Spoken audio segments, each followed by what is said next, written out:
Fecha seus olhos e rouba minha olhas. Segredo-me espetam com boca fechada.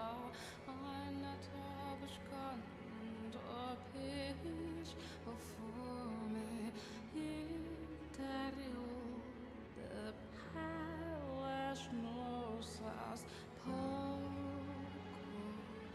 e pouco.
Woke check.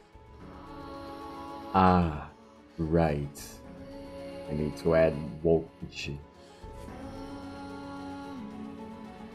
No, just because you're a nice person. Just because you're a completely non-toxic streamer, Naro. This is just for you.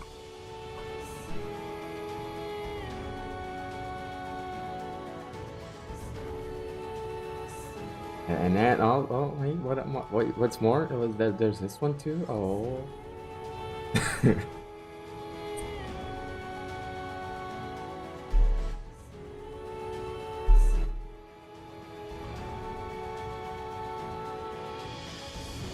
What's up? How are we doing today? I hope you are having a fantastic evening. E para os meus amigos contemporâneos, espero que vocês estejam tendo um ótimo final de domingo. E hoje estamos aqui reunidos. You know what? I'm gonna try my best to speak in both languages at the same time, so hear me out in this one, alright? Hoje estamos aqui reunidos. Today we are reunited in this momentous occasion para jogar um jogo que me foi recomendado há muito tempo. To play something that was recommended to me long ago. Vai parecer uma cutscene de Tekken. There's this little game, this little visual novel. Tem essa pequeno jogo, essa visual novel, that is called House in Fata Morgana. Chamado a House in Fata Morgana. I enjoy the nonsense. Well, we are in the beginning of the stream anyway, so I'm gonna indulge myself that you are here and we're just beginning, you know? It's the time where I can be the most out there, because people will not care. Either way. Estamos aqui reunidos para jogar este jogo, que foi recomendado por mim, recomendado pra mim pelo Heft. Heft recommended this game to me porque ele olhou uma vez em um certo dia no Metacritic e viu que esse jogo em particular estava com uma pontuação não atual, que está de 96, que atualmente está no rank 25 do Metacritic, mas estava com 100, nota 100. Algo que nunca tinha acontecido antes. So, what I just said is that Hefter here was curious one day and he saw on Metacritic that there was this weird game that not really many people knew of that had 100, a perfect score on Metacritic. Not that back then, now it's 96. It's the 25th best game of all time according to Metacritic. But back then it was perfect score. It's like, oh, what is this House in Fata Morgana thing? He was curious, so he went out there to try it out. Ele tava curioso, ele foi ver como é que era o jogo. E eu acho que o que a gente pode dizer que ele acabou relatando de volta pra mim foi que é tipo um dos melhores jogos que ele já jogou na vida dele, algo desse tipo. Well, what he told me when he played it was that it was probably one of the best things he played in his whole life. So, I got some expectations going into this. Eu tenho algumas expectativas em relação a isso, então a gente vai ver se é todas essas coisas. Mas eu tenho que já falar uma coisa. I need to state one thing in particular.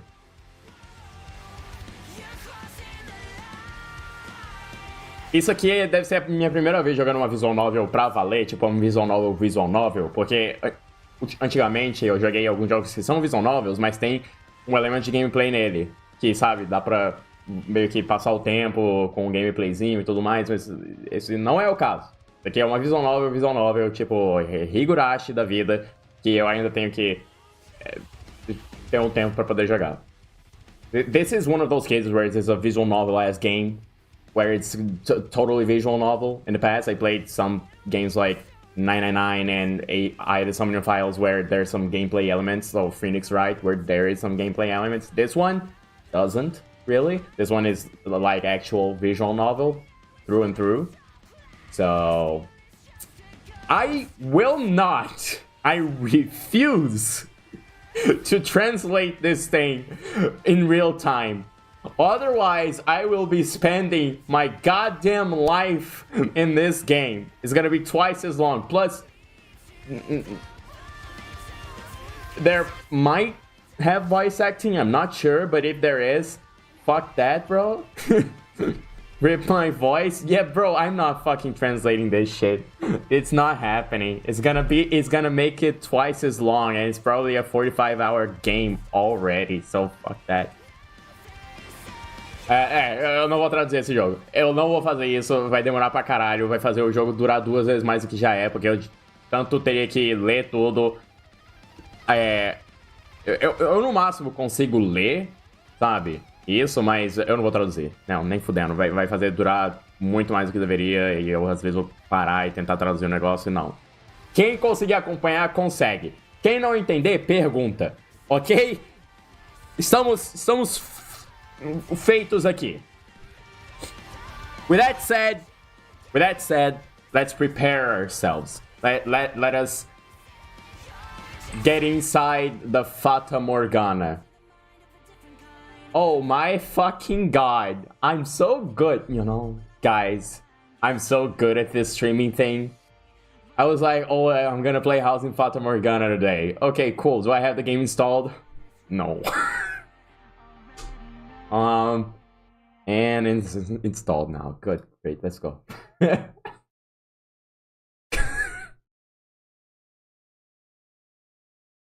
Get inside the house. Yeah, sure, man.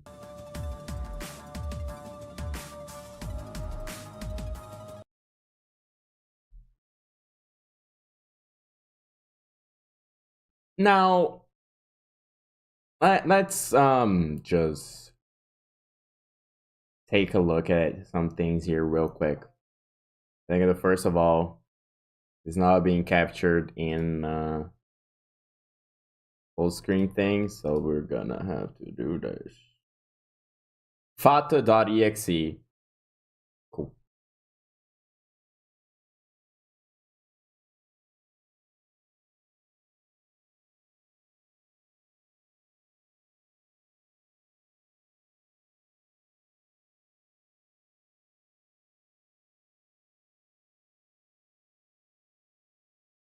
Give me a second.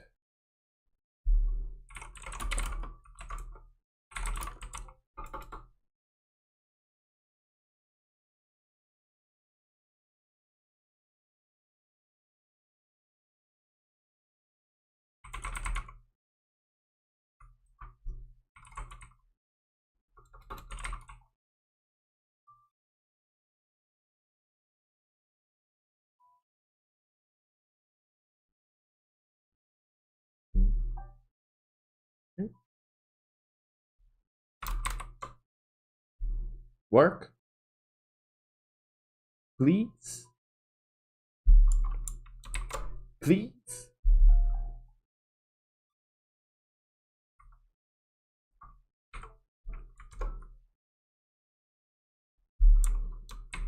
Please? Man, you know, fuck these old ass games. Gotta take a shower. Alright. Stinky boy. Go take a shower. Just kidding. I love you. Bom, enfim. Cá estamos. A House in Fata Morgana. Deixa eu só fazer isso aqui rapidão. Porque eu acho que uma ocasião apropriada para fazer isso. O som não tá saindo. Ou será que tá? Peraí.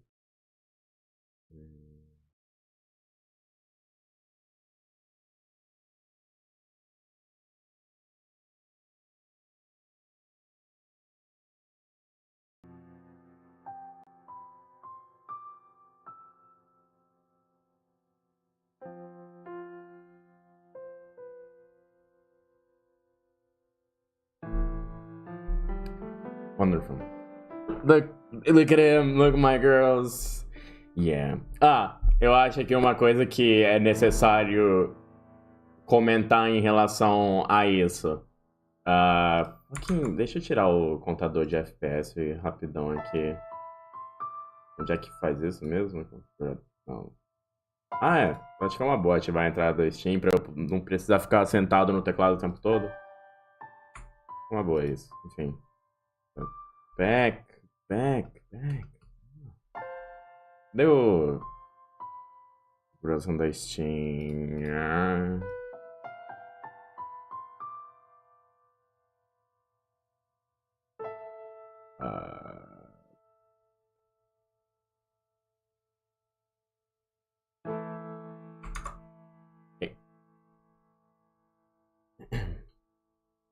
Sem mais delongas, estamos vendo aqui. Vamos começar com config. Não. What? Stop!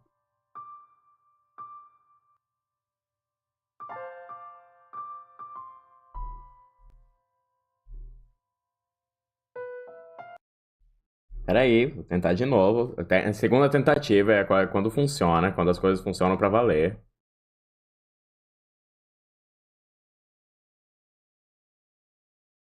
Esse jogo contém amostras de sangue, violência gráfica e outro conteúdo potencialmente aterrorizante. Adicionalmente, certos caras...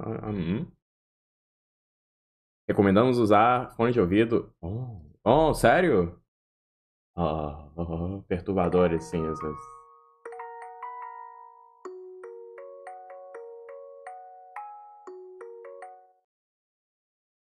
mangagamer.com.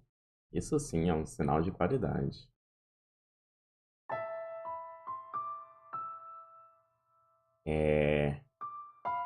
Peraí, tem como controlar os negócios pelo teclado? Pior que tem. Ok. Vamos ver então. Shit.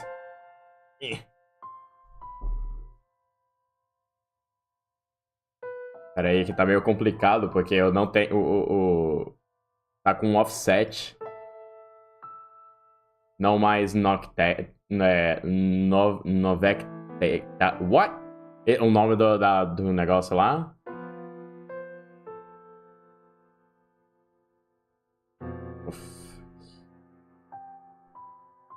Tá, peraí. Fizeram um rebrand da marca?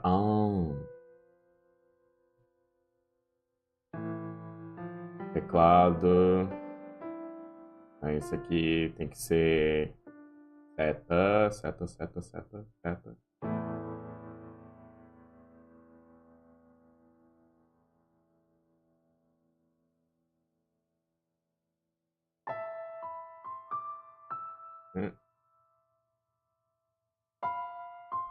Tá.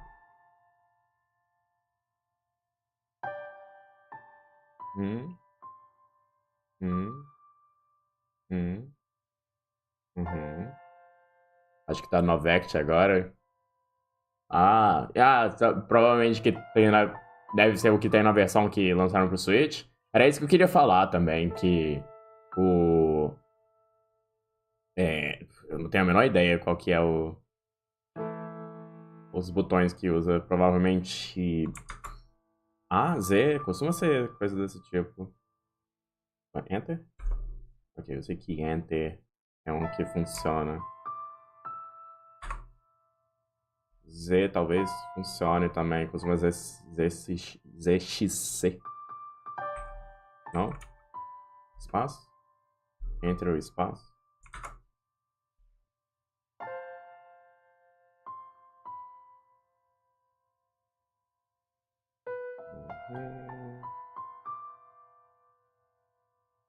Aqui já tá espaço, então tá desse jeito, pelo menos ajuda um pouco. Let's see. Texto. Ignorar todos os click continue commands except page breaks. Acho que deve estar. Acho que deve estar ok assim. É o que eu queria falar. Isso aqui não é a versão Revenant Dreams ou alguma coisa assim que tem no Switch, que eles refizeram toda a arte e tudo mais e tá, tipo, muito mais bonito, porque é muito mais caro. Então, né? É aquele negócio. Vamos começar. Novectacle. Novectacle é o nome da desenvolvedora.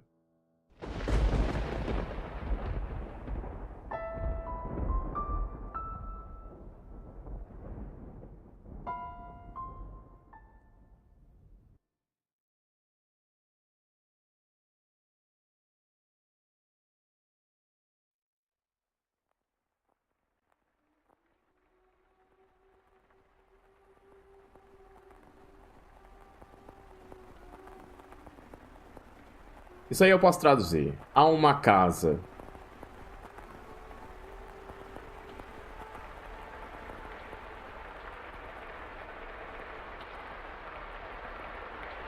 Que jaz além da floresta sombria e densa.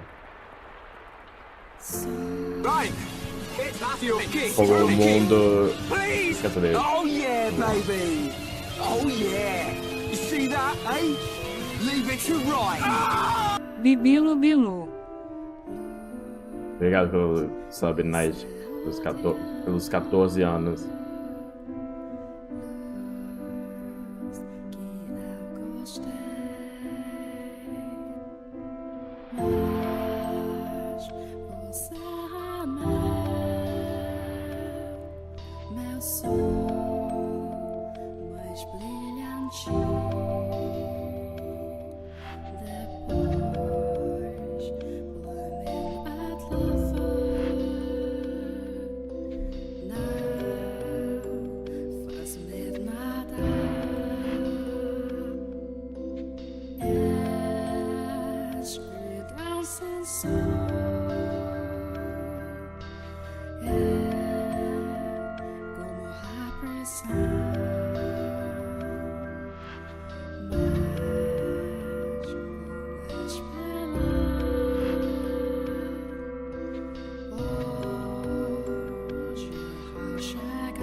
Keika Hanada.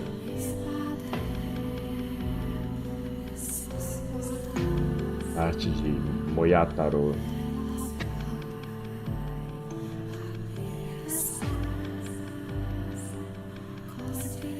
Música Meloken Gao Nishiki Tsusumi Sakaki Moria Aikawara.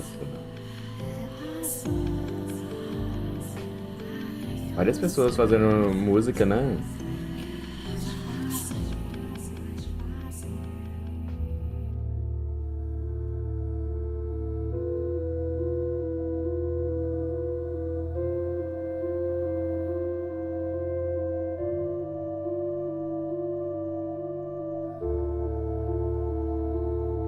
Nosso Pai, que está no céu, bendito seja seu nome.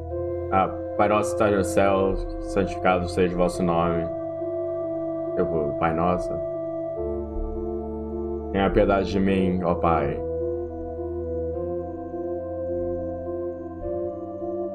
E mande suas almas para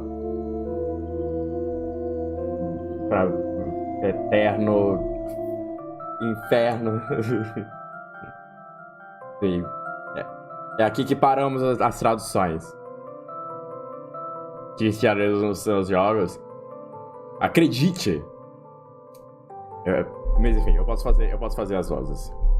Ou pelo menos eu posso falar o que está sendo escrito na tela. I was looking down upon a corpse.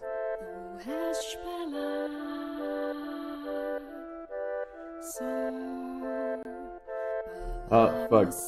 Shit. My own corpse. Was afflicted with great despair. The sight of it being dragged to the place of my crucifixion. My soul crumbled, and was wholly extinguished. Indeed, I did once lose everything. However, as I faded into darkness everlasting, I heard her voice calling out to me. And so, I vowed once more that no matter how long it may take, how great the obstacles that stand in my way, or what form you may assume, I shall come back for you. But I must return to that house. So I ask of you, please wait until this mutilated body will rise there once more.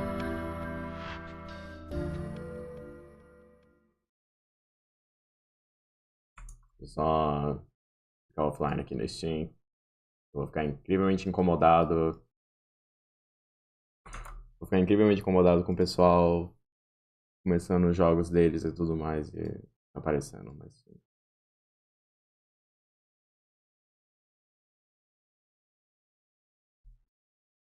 olha só, o Rapture vai presenciar tudo de novo e ficar tipo os neurônios mandando o sinal pra cabeça dele, tipo, oh shit, oh shit.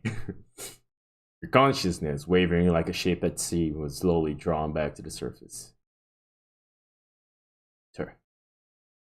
With each new breath, feeling gradually returned to your fingers. Your fingers. Como se eu fosse Deus, tipo, Letra maiúscula. Master. You could hear the pattering of rain from somewhere. Master. And the sound of a crackling fire. Wake up, Master.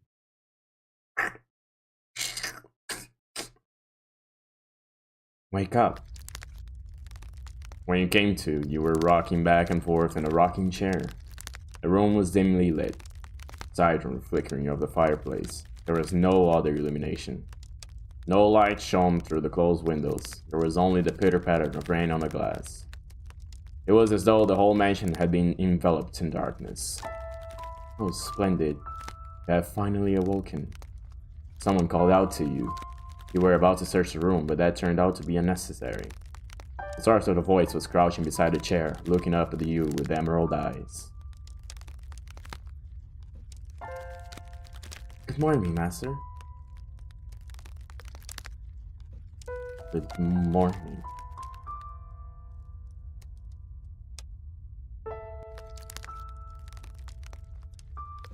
Ah, posso responder.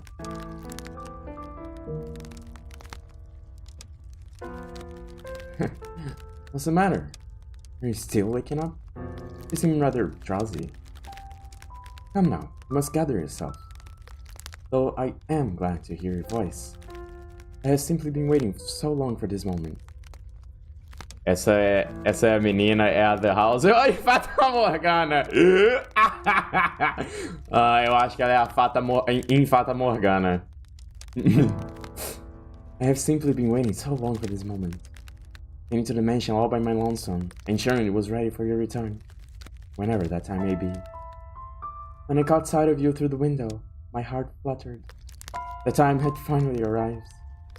You were perplexed. This woman, who looked like a maid, seemed to know you, but you had no memory of her. What kind of herbal tea would you like to start your day with? Eu acho que eu aceitaria um chá de camomila. É um dos meus favoritos, ainda mais se misturado com um pouquinho de creme. I have some wonderful... Ah! Ela sabe! Ah, ela sabe!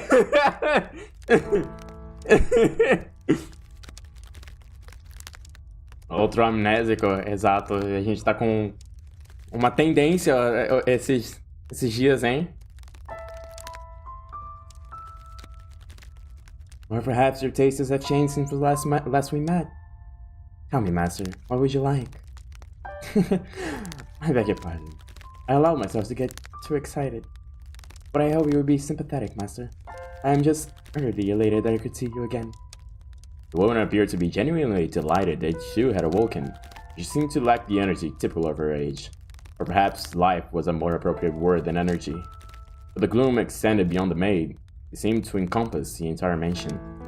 The plastered walls illuminated by the fireplace and the rose engravings in the ebony pillars felt vaguely familiar. But a crushing sense of claustrophobia overpowered the familiarity. It seemed as though the house wasn't interested in accepting you just yet.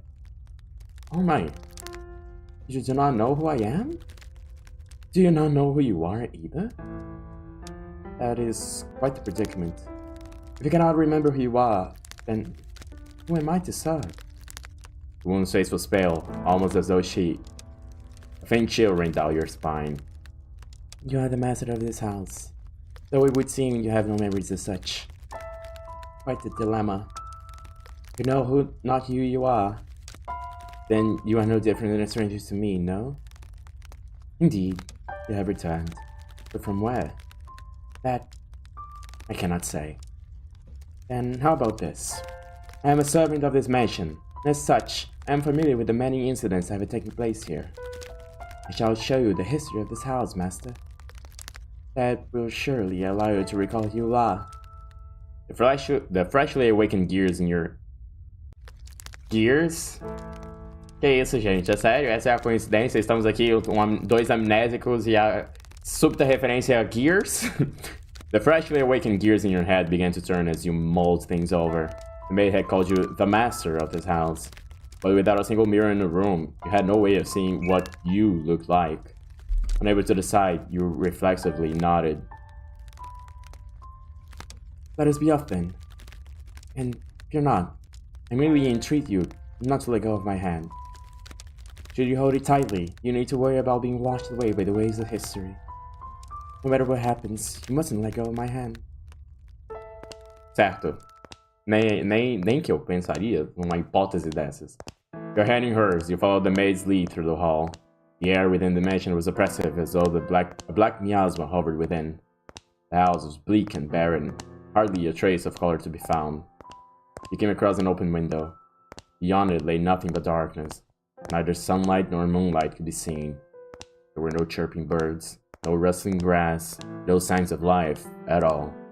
Everything that would normally give color to the world had vanished entirely. The only other presence was that of the maid. Following her lead, you proceed through the mansion.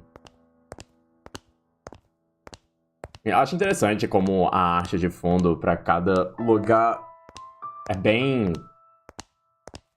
abstrata, você dizer. E, tipo, não é tipo, inteiramente definida. É como se você realmente estivesse meio que tentando entender o que ainda tá acontecendo. After some time, you arrived at a double door, the glass within shattered. The door, once pure white, had long since faded into a dull gray. It appeared to lead to the back garden. You could hear children laughing on the other side.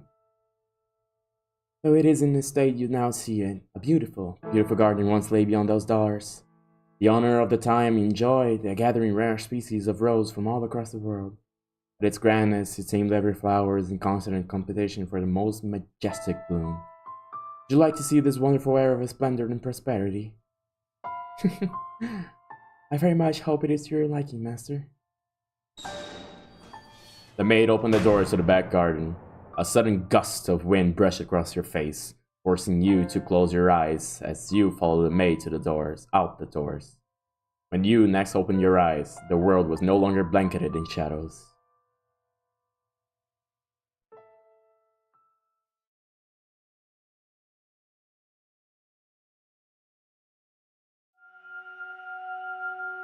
Capítulo 1. A primeira porta. 1603. Antes de Cristo. Brincadeira. Move the cursor to the bottom right corner of the screen to display the in-game menu. You can save and load your progress and change the game settings there. Ok. Eu poderia colocar o... Acho que eu poderia colocar o mouse... Oh, shit, eu não li. Pera.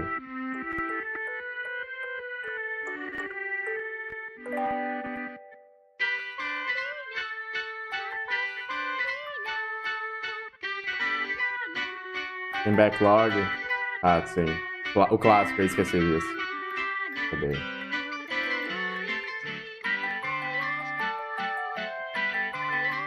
De novo aqui.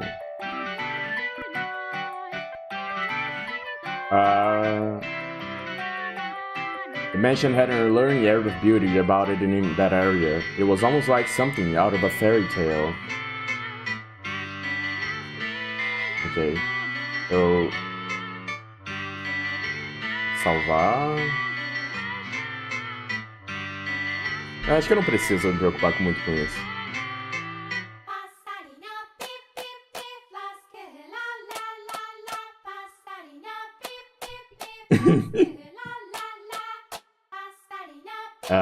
The spirit of history could perhaps be described as a symphony of destruction, as cumbersome principles of old came crashing down.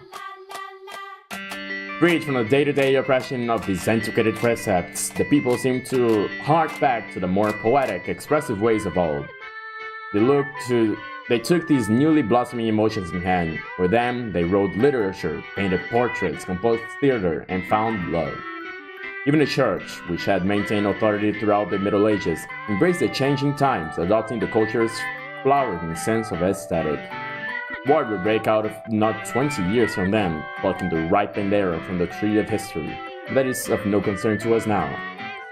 At the time, it was still what people referred to as the Golden Age, a period of furor for all who were there.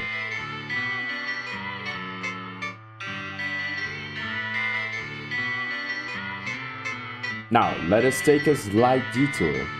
No, we will not be changing locations. This is a tale about the mansion from beginning to end. We will, however, be moving through time. Say, about 8 years into the past. A very wealthy family lives in the house then. The mother and father, brother and sister all had distinctive, beautiful flaxen hair. I was always enamored by their hair. By contrast, mine is the color of a wet crow. Same. See, there I am, standing around, looking rather a fool. I was happy back then.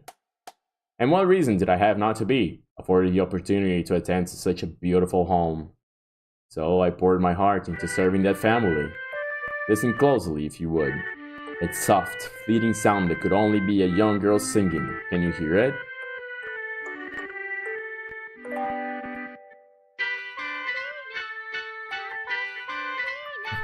La la la, la la la.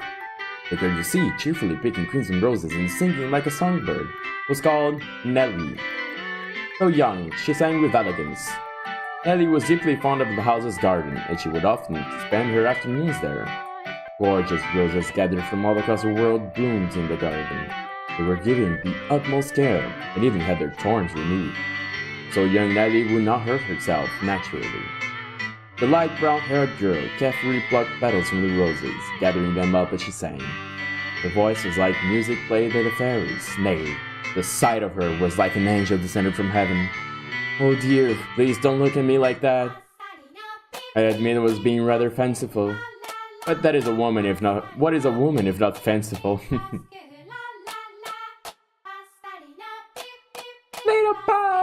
little bird, singing night and day.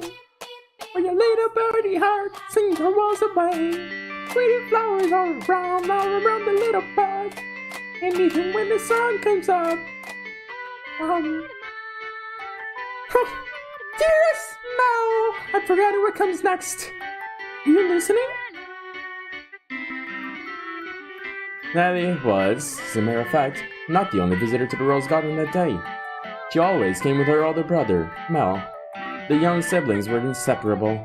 Mel adored his little sister, who in turn pined for his attention.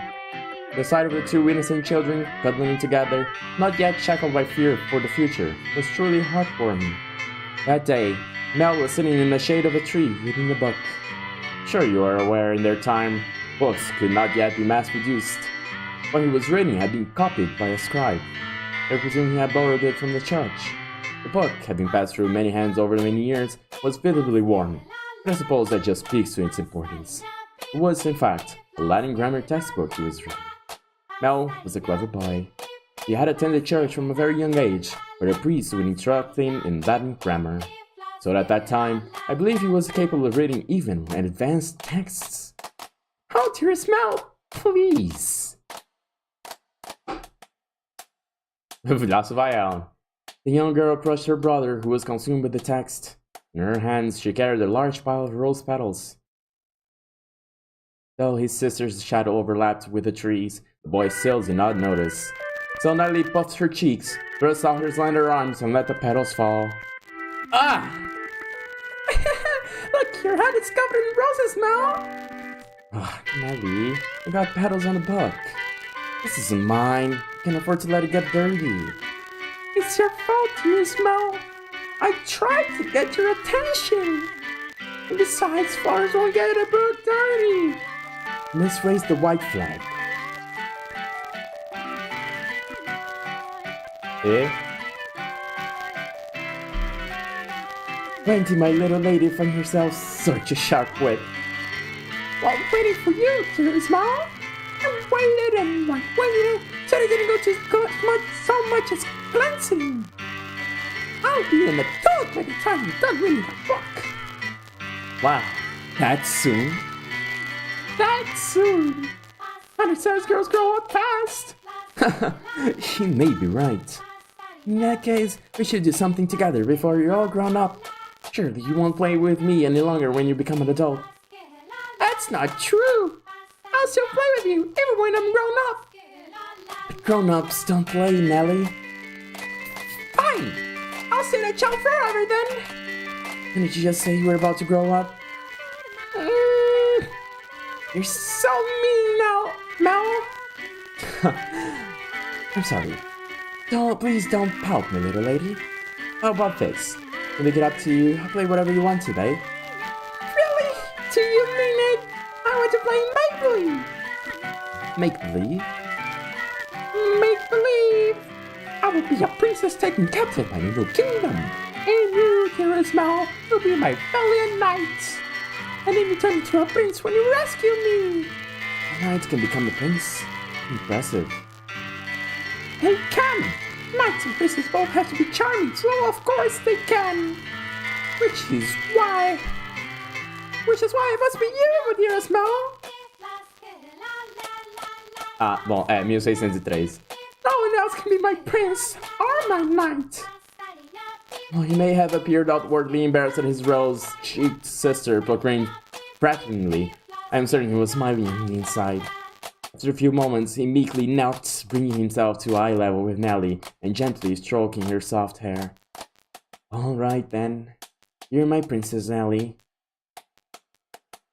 And not just anyone's princess. Dearest Mel, but yours alone. So, don't be anyone else's prince but mine, okay? Nellie? Jeez, my princess is quite a honor. Is that... Does that make you dislike me? Not at all. I'm proud to have you as my sister, Nellie. You mean more to me than anything in the world, my dear princess. I love you, dearest Mal. You'll always be my prince forever and ever. Removed by Granny Three, Nellie began humming the melody of the song she had forgotten the lyrics to. Holding the skirt of her dress softening her body, the young girl pranced about the rose garden. Mel, his eyes on her back, gave a little shrug. Oh, Nellie, don't come crying to me if you tread running like that. But Mel was not entirely disapproving of his sister's excitement. He carefully brushed aside the thorns in his boat, set it in the shade of the tree, and began chasing after Nellie. They were picturesque siblings, brimming with hope. And at this time, in their lives, there was nothing to jeopardize that hope. Would it not be wonderful if children could stay children forever, Master? They see it, though the pleasant, gentle times in our lives have value because they come to an end. Don't you agree? Time continues to flow, impartial and without exception, and as such, everyone's childhood comes to an end. Be that as it may, does time also flow with the same speed for each individual? Now, let's take a trip down the river of time. I would be very much delighted if we could remain at this point in time, but unfortunately, we cannot. Please, do not let go of my hand, Master. Passarinho, pip, pip, pip, passarinho, la, la, la.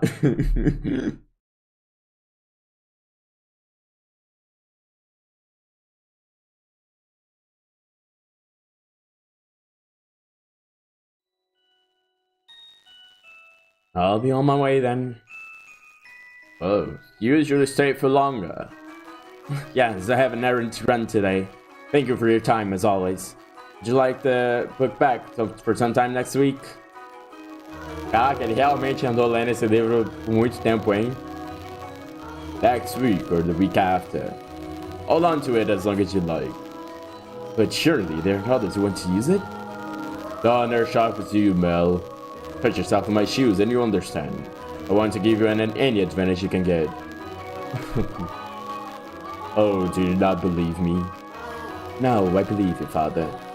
And I mean to do whatever I can not to disappoint you. That's the spirit.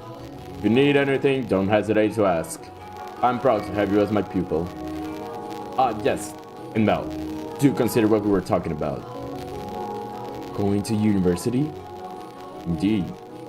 If you do, I can introduce you to some accomplished instructors. There is very little left for me to teach you, and I believe you will make a fine priest. It's an honorable thing, Mel. Devote yourself to the service of our Lord. Oh, give it some thought. Excuse me then. I'll see you again. All doors are always open. Very well.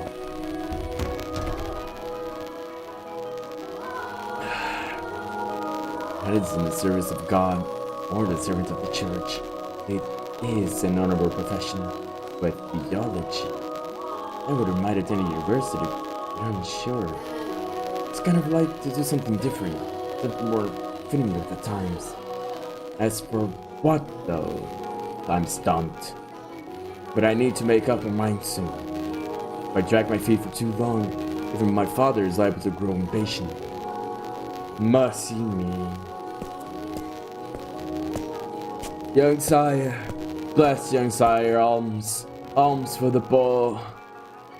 Oh, this beggar, if I'm not mistaken, has been outside the church since last week.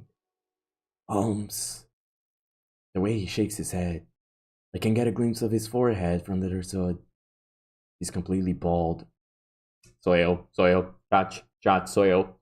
Eu tô no jogo. Buy yourself some bread with this. Ok. Chat.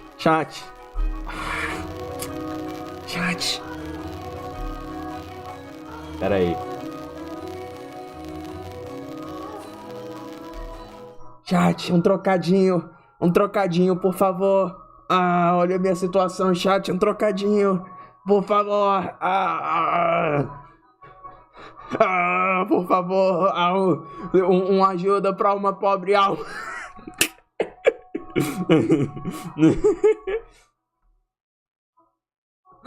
Buy some bread. Obrigado, chat. Obrigado, Iti. Obrigado, chat.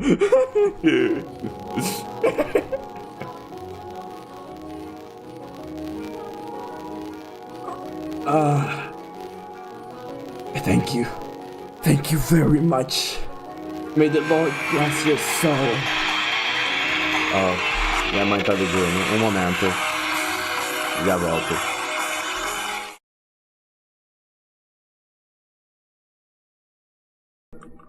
Esse. Yeah, boy.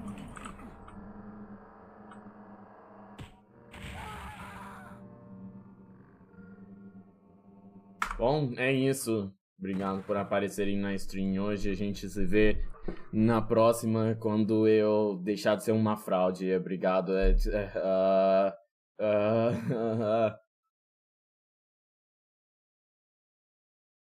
Onde tá? Onde tá? Eu não sei. I don't. Será? Peraí.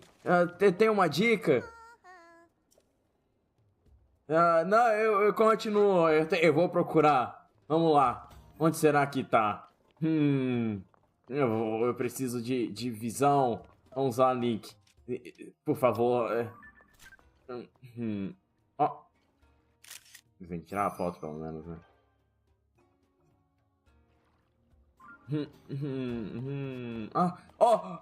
É isso aqui?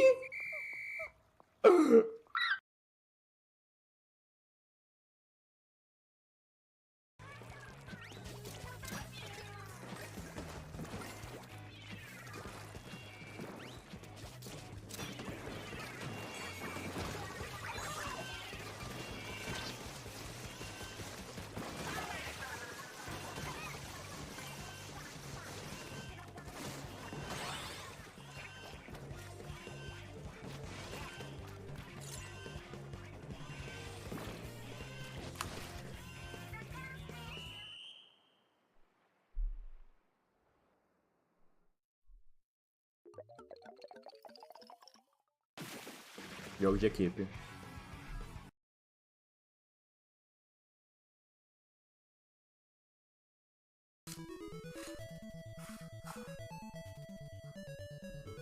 Ficar junto com a mordida de 87 e tal. Calma, peraí. The Bite of 87?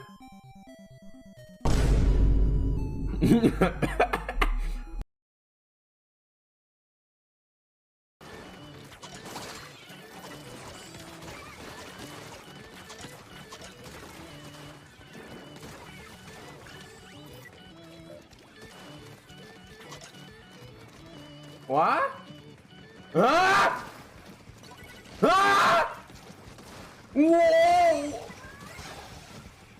Ah, isso explica muita coisa. Isso explica muita coisa. Multiplayer do ano. Faz o clipe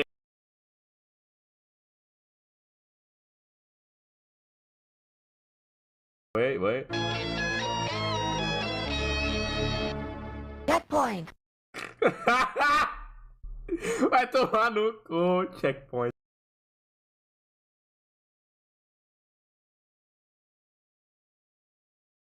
What the dog doing?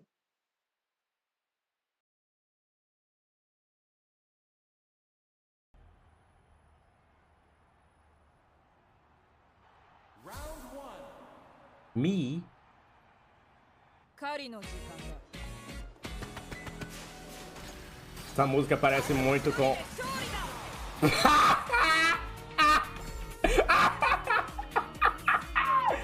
Bluefin Moment! Bluefin Moment! 誰が外野プレイヤ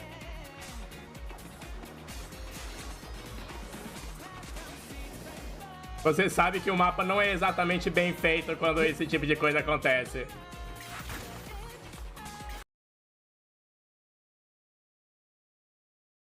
Qualquer coisa que a Luiz fazer, estou atrás. Qualquer coisa. Inclusive, um jogo onde você é um fanboy que...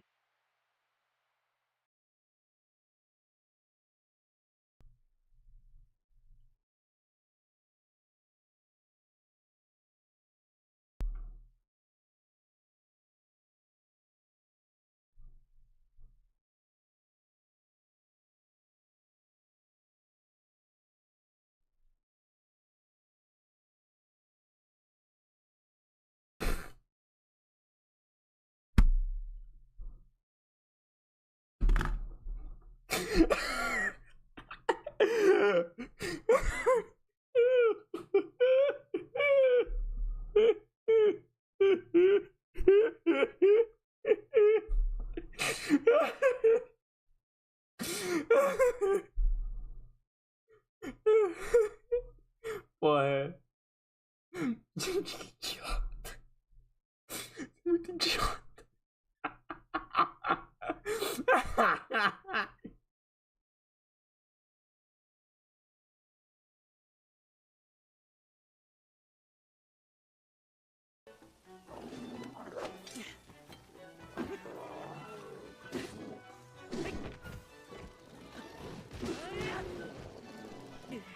Quem é que tá ali?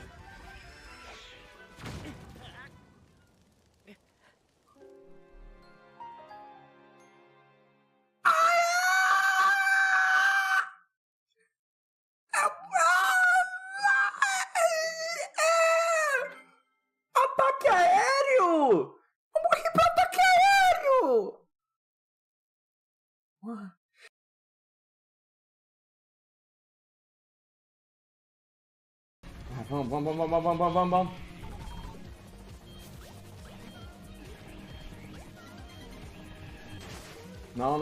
Não. Ok, tô ficando sem tempo!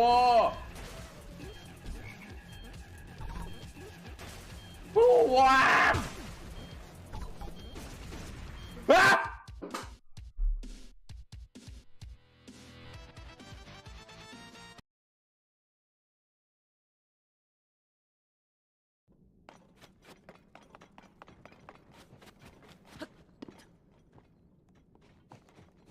Ok, deixa eu andar na minha morte laser ambulante.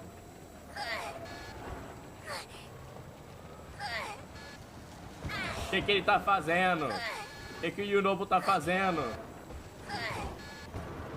Yunobo!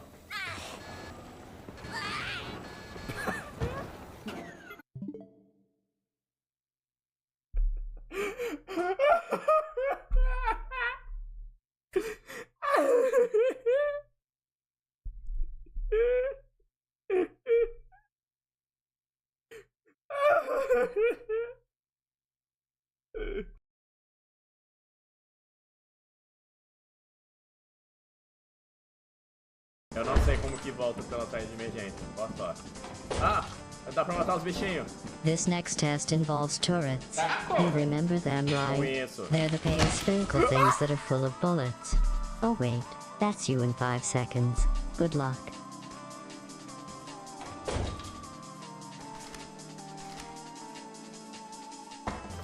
Eu não sabia que ele tava atrás de mim.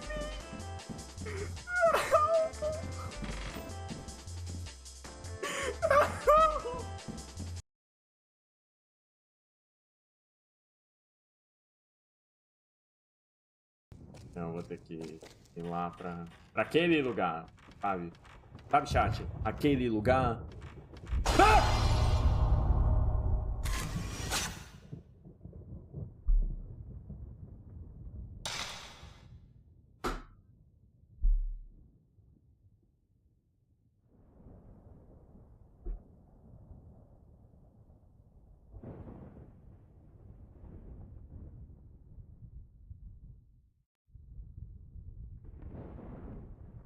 Eu fui pra aquele lugar.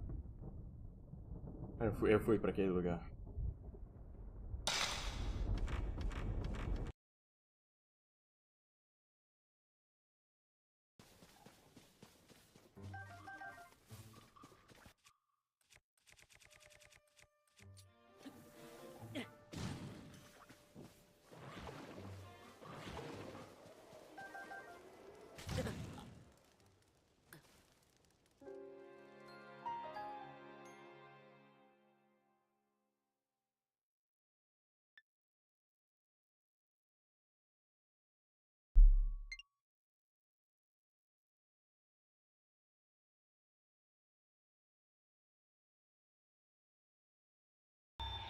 Ela está.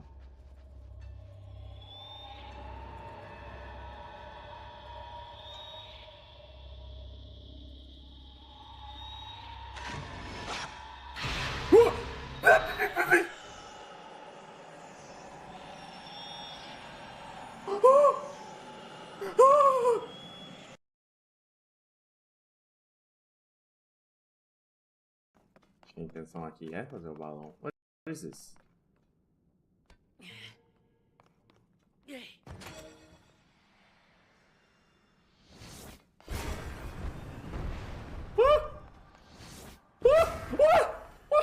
What the fuck?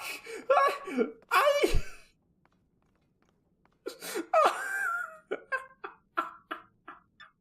Ai! Os foguetes só...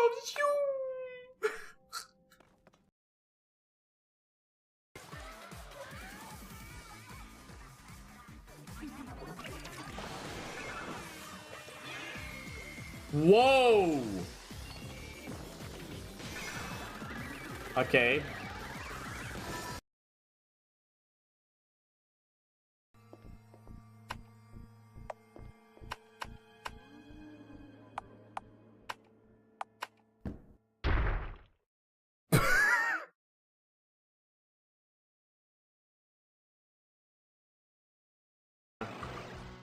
Faltam dois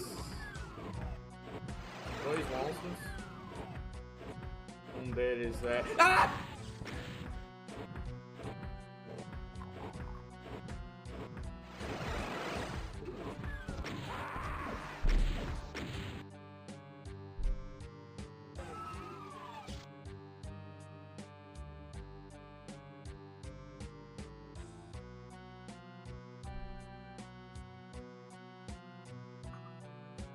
Eu tô há quase 20 minutos nessa fase e levei um puta scam desses, eu não acredito.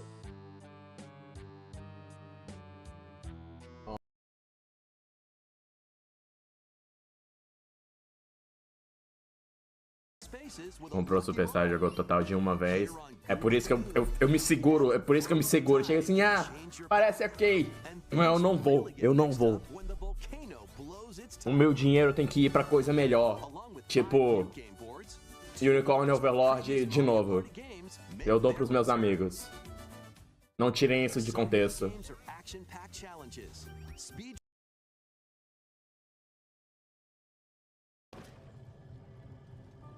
Talvez seja isso mesmo que eu tenho que fazer.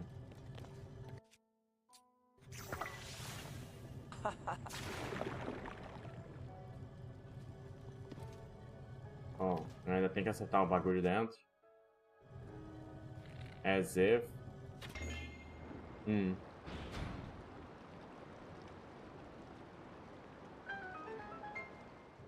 Plataforma ativa com acende, depois slow motion de arco. Ah.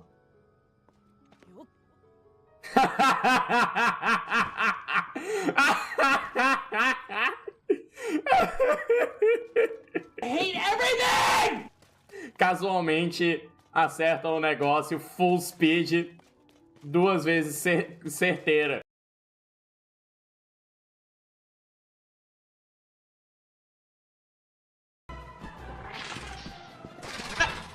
É um bicho atrás de você, na sua frente. Amiguinho.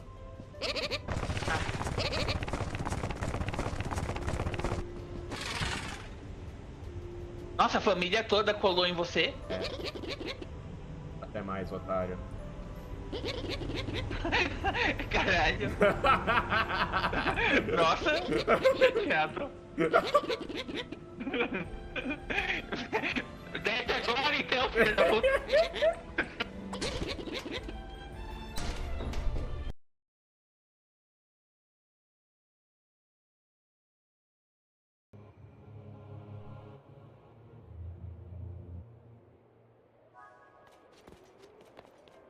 Ikuze!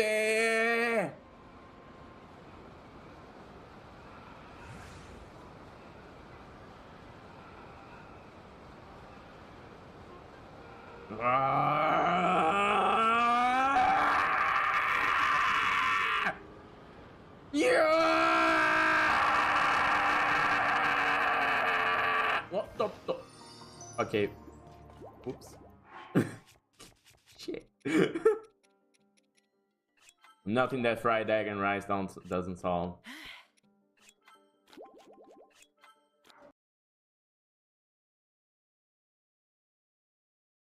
Como está o doutor?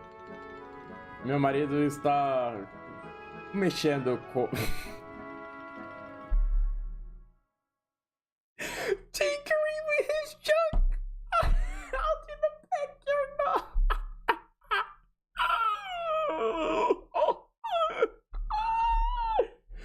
Olha, é por isso que mora no pico da montanha?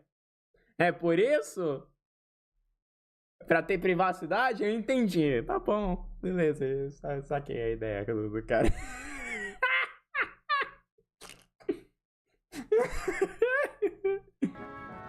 Meu marido tá brincando com o troço dele no quintal.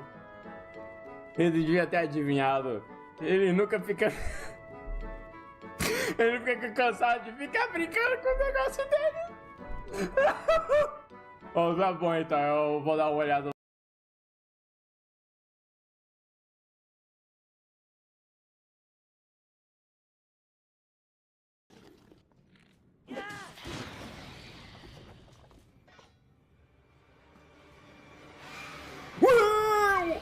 Ay, yo, what the fuck?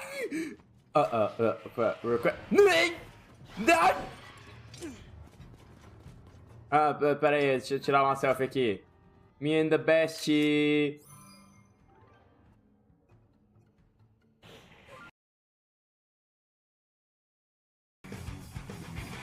Ah, sim, é o 2, é o 2. Ah, é, eu acho. É o 2.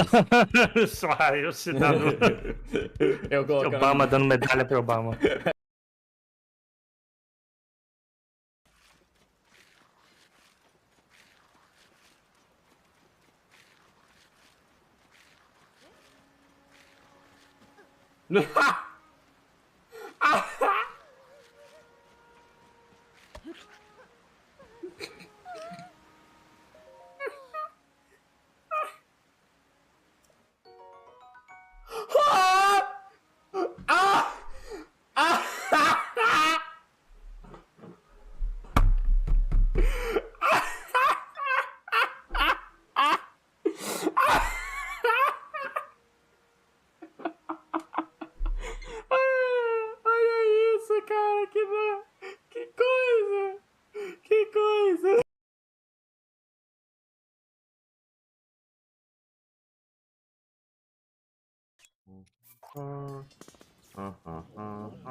Beleza, vamos salvar ela.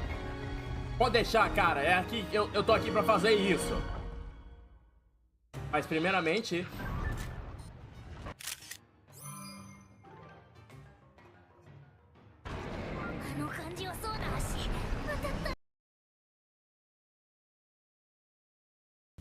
Você conseguiu, James! Eu sabia que você não era o líder do movimento de resistência dos beija-flores à toa. Agora nós temos o templo só para nós. Mas primeiro, tem um presente para bomba. você. Vou fazer o que com isso, então?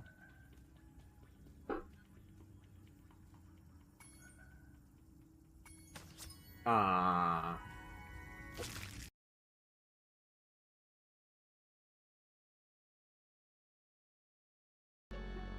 Então, só sabe fazer um tipo de jogo? Jogo ruim?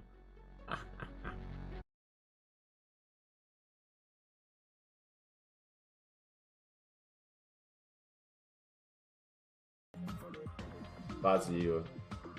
E eu preciso ficar bem hidratado, porque a água é 70% do seu corpo. Os outros 30% são sêmen. Eu já volto.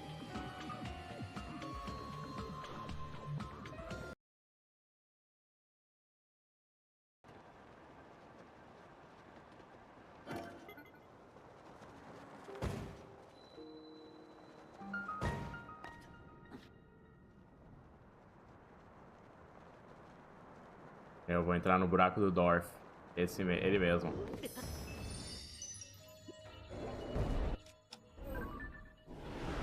What the fuck?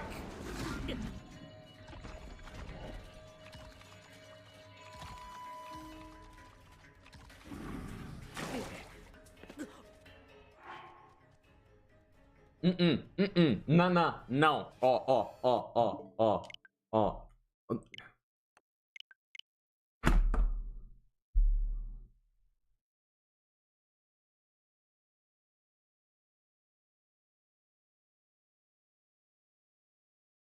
A Shiver é sexta, a Fry é sábado e o Grandão é domingo. É porque você tem que entender. O Grandão é brasileiro, o brasileiro é católico. O católico descansa no domingo, portanto, domingo. A verde, enfim. O próximo é a vermelha.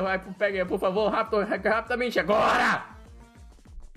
Tá bom, senhorita, só porque vocês são gostosas. Lição do dia. Se uma gostosa lhe pedir alguma coisa, faça.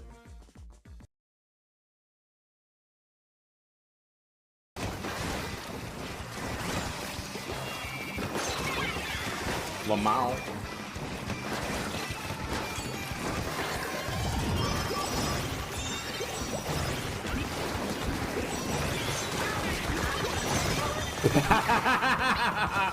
Oh, skill.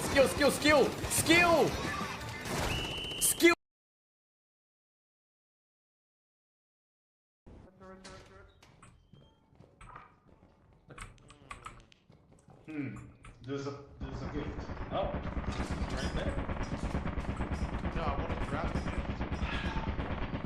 Well, we're not going there, I guess. What? Fuck! What the hell?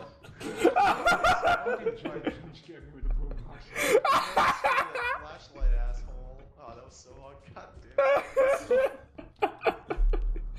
Oh my god. I think Jelly just came.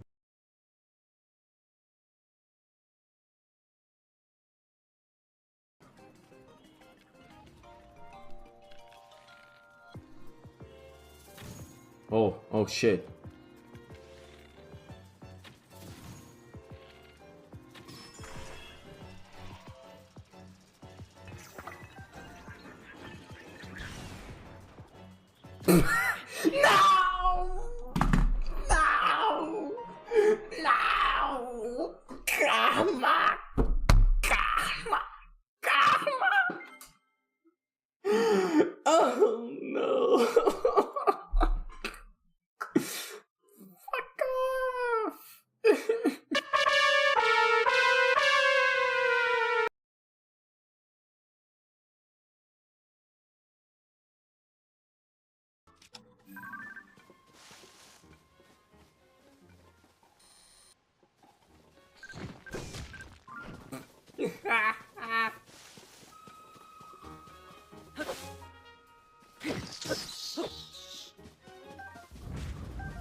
Esse dom, mano.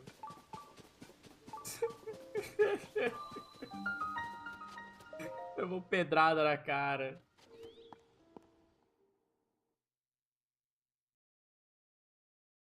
O cauteado foi que nem aqueles vídeos de câmera de segurança. E assim, mostra os ladrão tentando invadir o lugar, aí vai quebrar a janela, só que o outro cara entra na frente e é nocauteado pelo tijolo.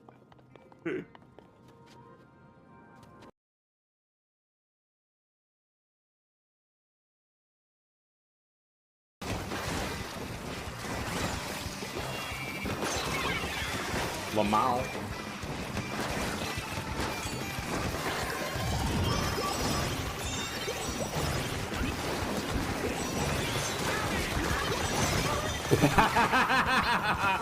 Oh, skill.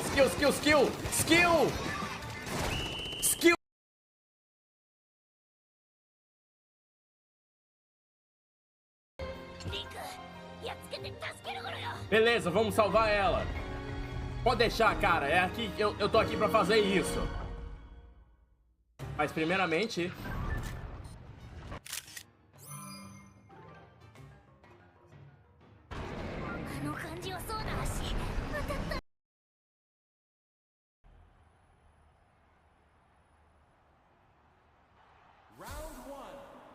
Me? 狩りの時間だ。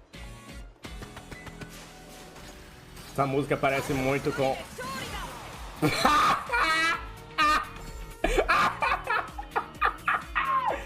Bluefin Moment! Bluefin Moment! 誰が外野プレイヤー。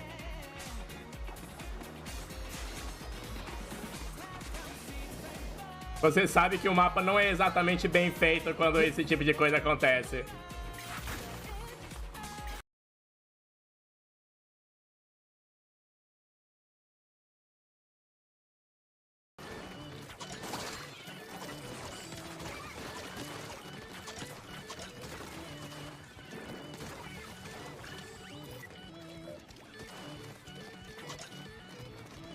What?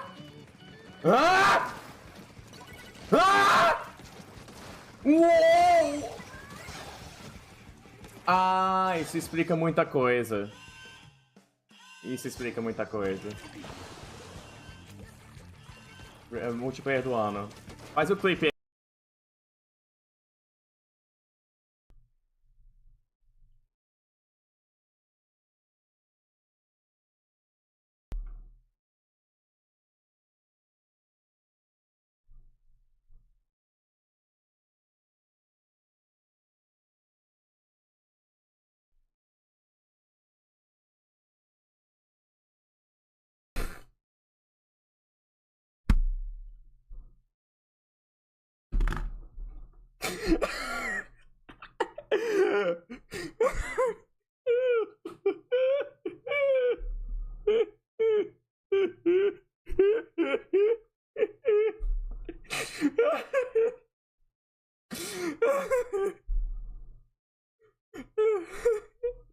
Porra, é. Gente, que idiota. Muito idiota.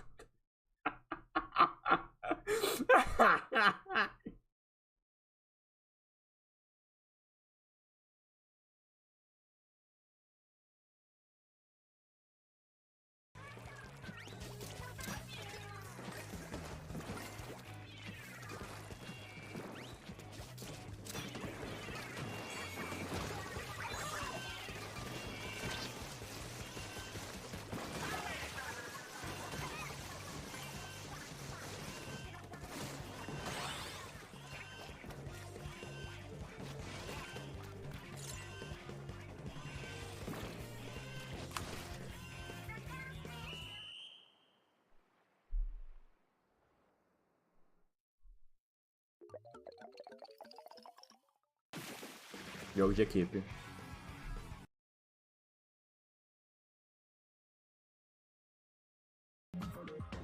Vazio. E eu preciso ficar bem hidratado, porque a água é 70% do seu corpo. Os outros 30% são sêmen. Eu já volto.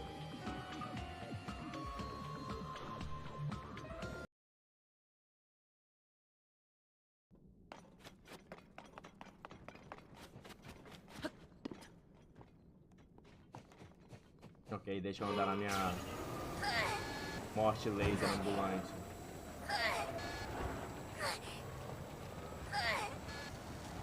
O que ele tá fazendo? O que o Yunobo tá fazendo? Yunobo!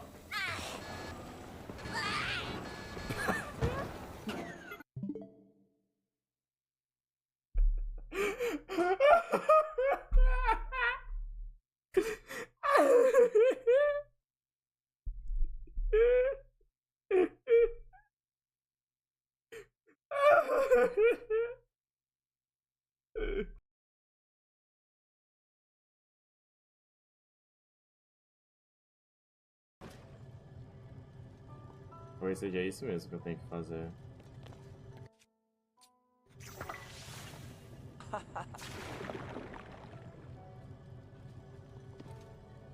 Oh, eu ainda tem que acertar o bagulho dentro. As if.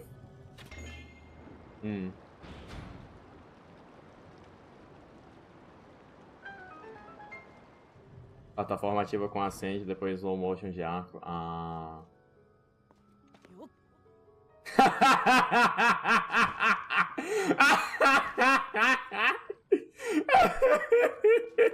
Hate everything! Casualmente acerta o negócio full speed 2 vezes certeira.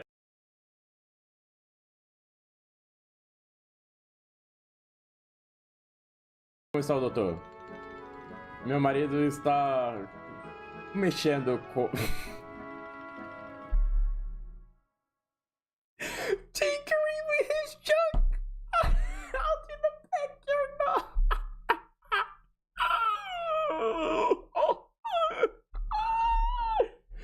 Olha, é por isso que mora no pico da montanha? É por isso? Pra ter privacidade? Eu entendi. Tá bom. Beleza, eu saquei a ideia do cara.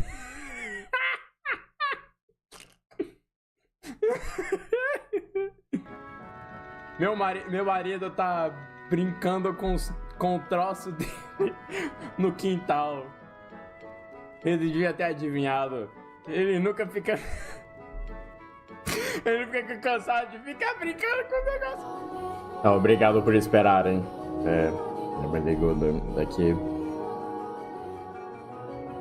Aproveitei e fiz alguma coisa pra comer. Agora podemos continuar.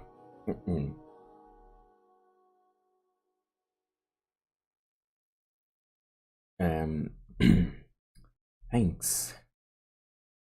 The Lord. Oh no! That is going to be crossed if I don't hurry home. Curses. It looks like it's going to rain. Master?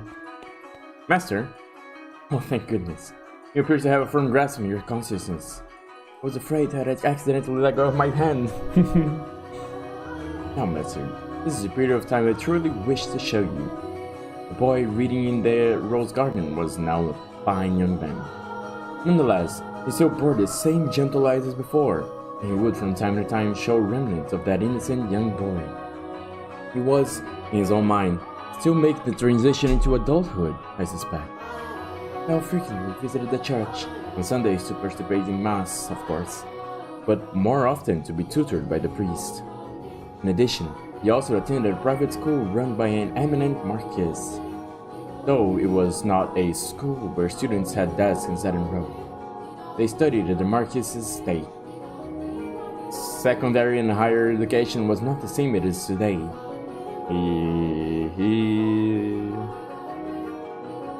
And Mel was considering university. The priest wanted to recruit him to the church, but Mel was having difficulty deciding what he should do. That he had such a choice is envious, is it not?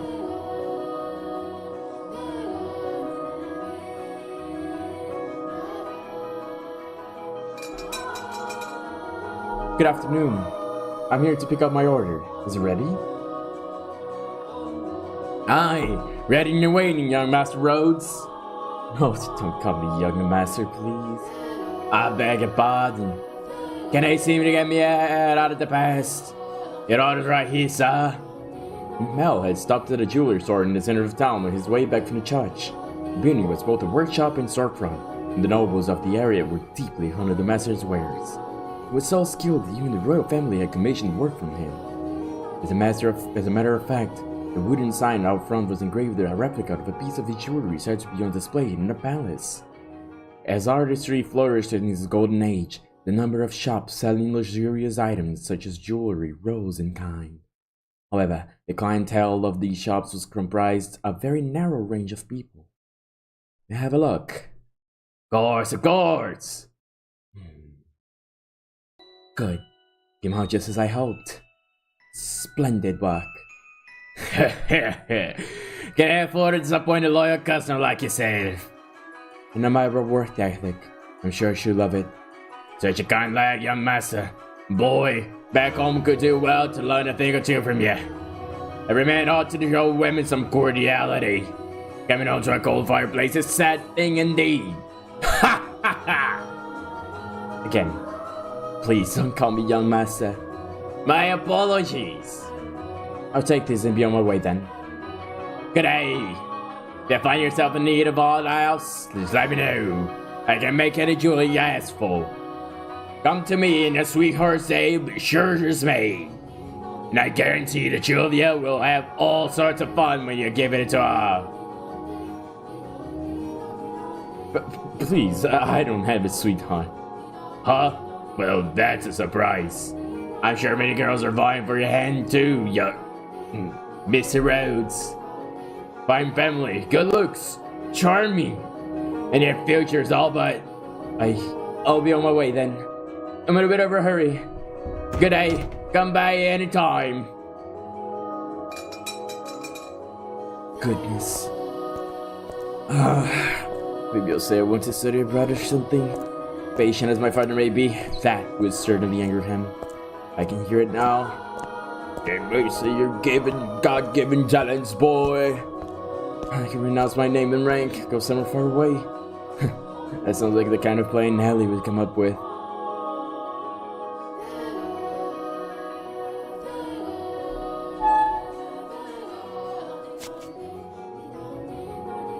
As he drew closer to the mansion, the rich fragrance of roses grew more prominent. Over time, this distinctive scent had led visitors to refer to the house as Rose Manor.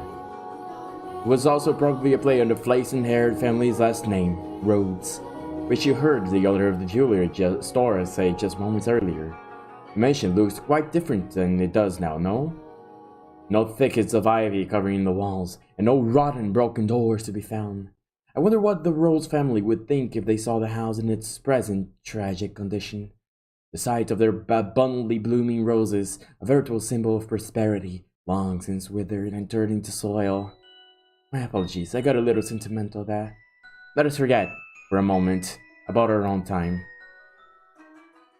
I suppose they stayed out a little too long. Oh well, the sun still shines high in the sky, I'm sure it's...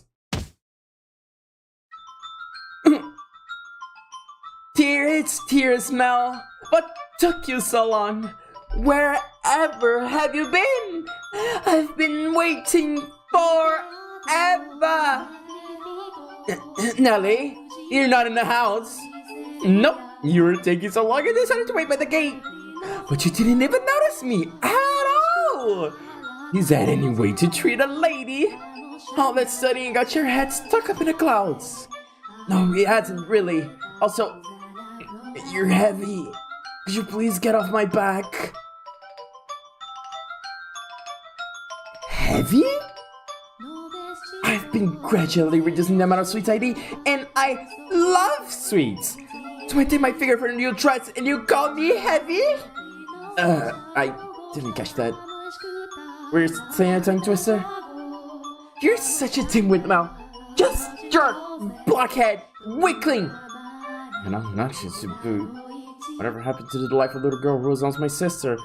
Eles estão conversando. Ele tá pensando como se ele tivesse passado pelo time skip, sabe? Tipo, what the fuck?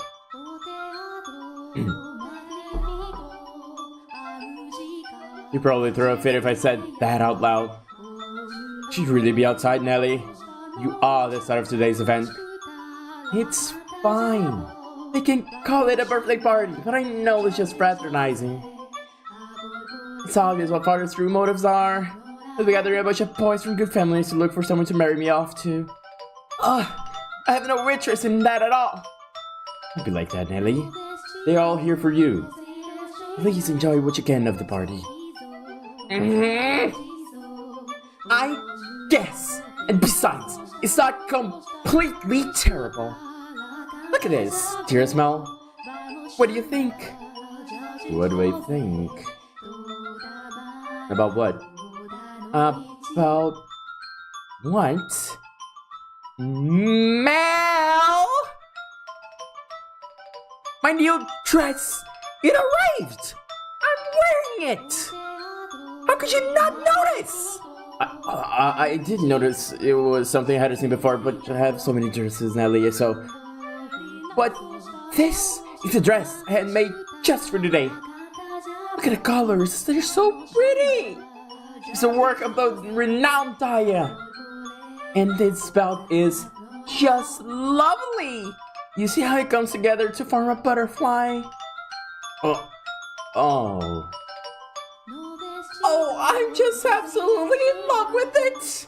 I think I'll be wearing this dress for a while to come. So tell me, what do you think? Does it look good on me? Yeah, it does. It's pretty. In some ways, I guess she's still a delightful little girl. Oh, dearest Mel, I love you! Well, don't jump me like that. Oh my, you dropped something. And what have we here? Wait, hold on, no! Wait, hold on, no, you can't have that yet. Is it a present? Give it back. I was going to give you that to you later. I knew it. It's for me. And just what could it be? Hey, don't open it.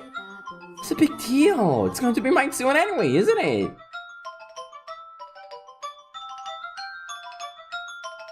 Oh, I love it. A rose necklace. And this sign is one that your the Flora family uses. Oh, my dearest Mel. You had this made just for me. Oh, jeez. It defeats the purpose if you open it before the party. Happiness is always better sooner rather than later, Mel. I think I'll put it on right away. There. How does it look? Looks lovely. My prince is still the sweetest in all the land.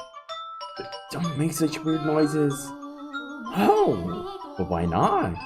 A prince always knows exactly what his princess wants. And this princess wanted some rose jewelry to go with her new dress. Understand? Jeez, I sure don't have it easy playing your prince, Nelly. It might be about time you found a new one. A prince is a prince because you can't just find standing on the street corner. If you want to retire, dear Smell, you're going to have to wait another 10 years. That's a long time. Or you will find yourself a new princess. I'm not so... Yeah, but as a romantic that will rock to your Smell. But worry not, your adopted little sister will always be your princess. What more could you want? Are you really allowed to be the judge of that? I mean more to you than any other girl in the world, why not? Then that makes me your perfect princess. Hey, what's with that laugh and all your resume laugh? You're always telling me I mean more than anyone to you. Yes, you do. More than anyone in the world, my beloved baby sister. Now take good care of the necklace. Thank you, my dearest Mel. Well, you're happy with it, and so am I. You're very welcome. Now back to the house with you. Can't have a party without the guests of honor. Do you know if anyone is here yet? Nope. I imagine they'll be here soon though.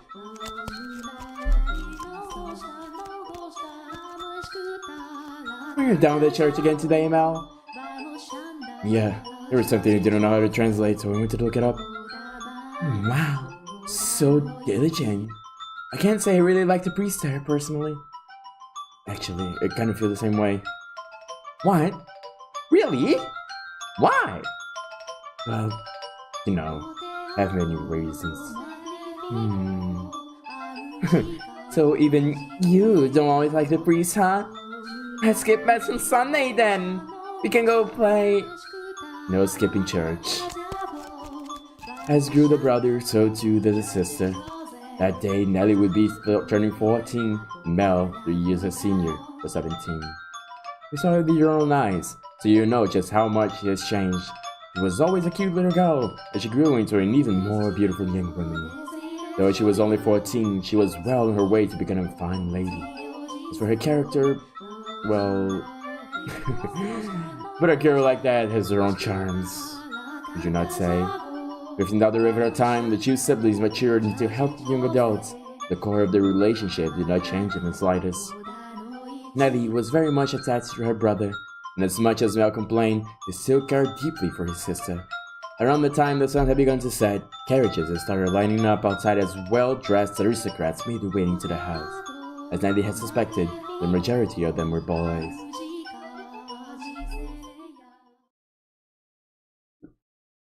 Yes, I understand. You don't need to say anything more. Rose Manor, right? Okay, we'll go together. Me? Alone? No, please, don't make me. The inhabitants of Rose Manor are surely living quite contented lives. And I'm sure they don't remember a thing.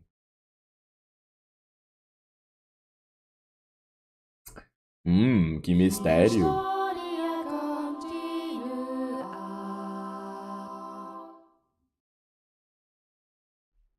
Que mistério, não é mesmo?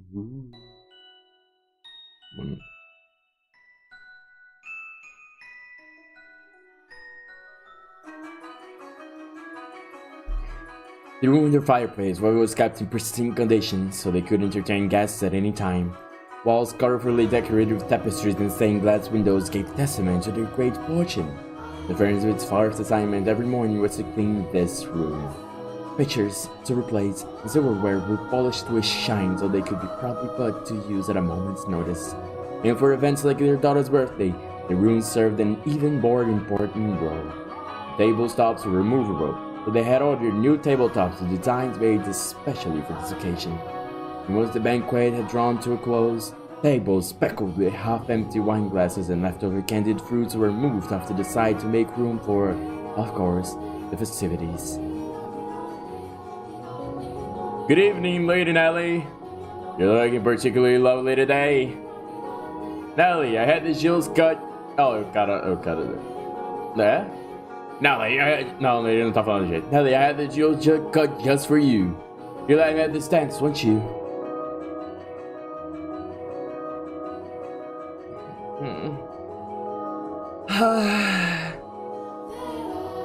What's the matter, Nellie?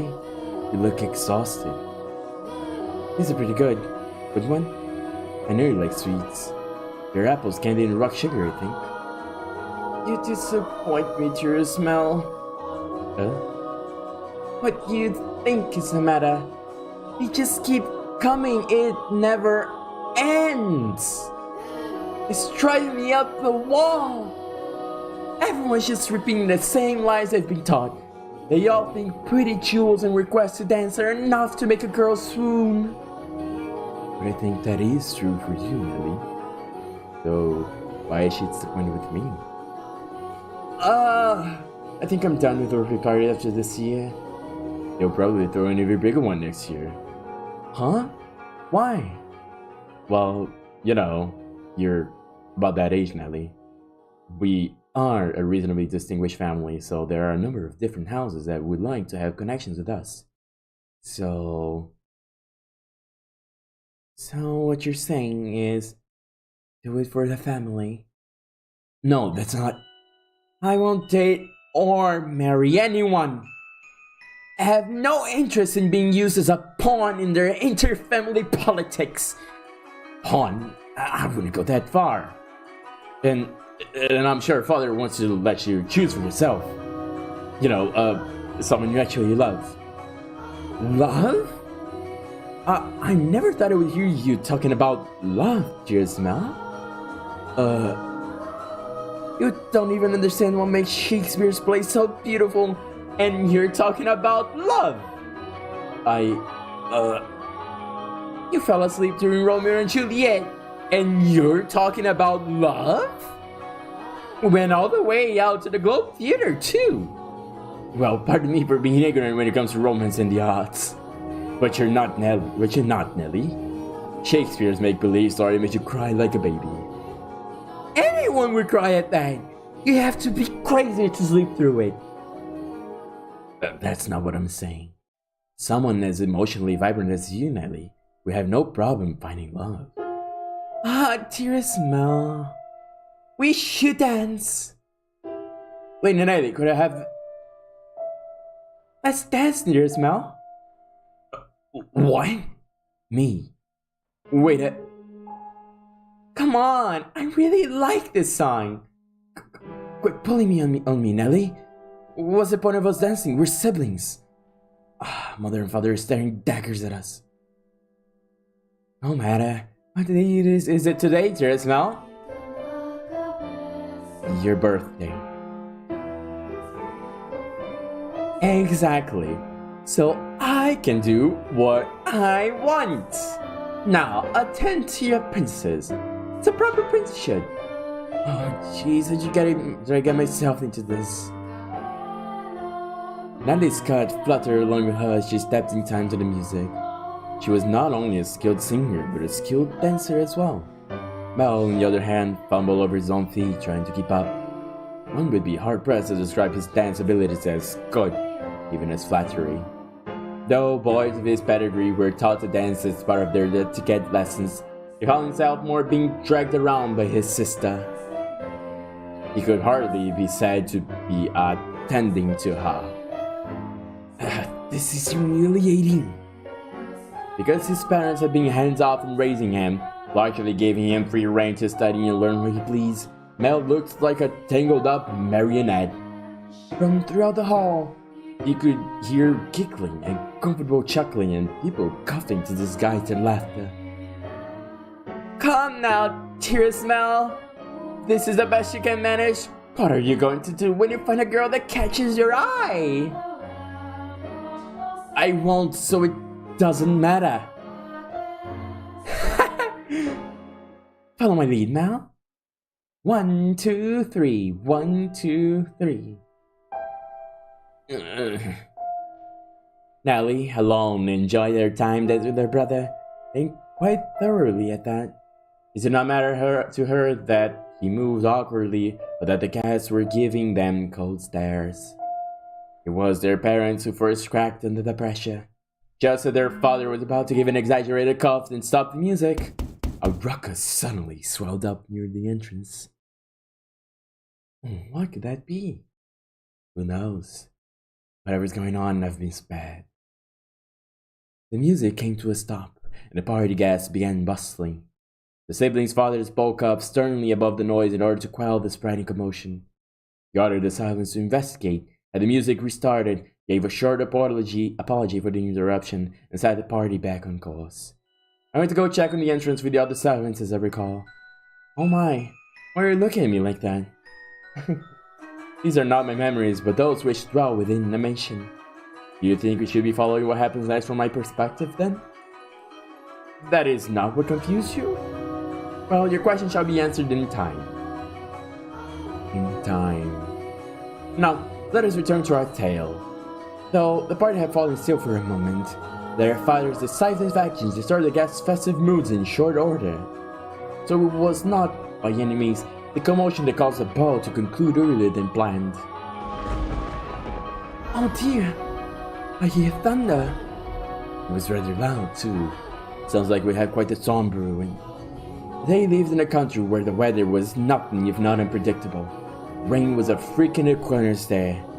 The stretches of time with clear skies grew longer as summer approached, but the weather was still somewhat unstable on the cusp of the two seasons. It had a strong wind that night as well, which turned the raindrops into little spears on the window. With a party continuing any longer, no one would be able to go home. Gente, vocês não sabem o que é guarda-chuva em 1606 agora? Although their father was quite concerned that Nelly had not got on with any of the aristocrat boys, he decided to cut the festivity short.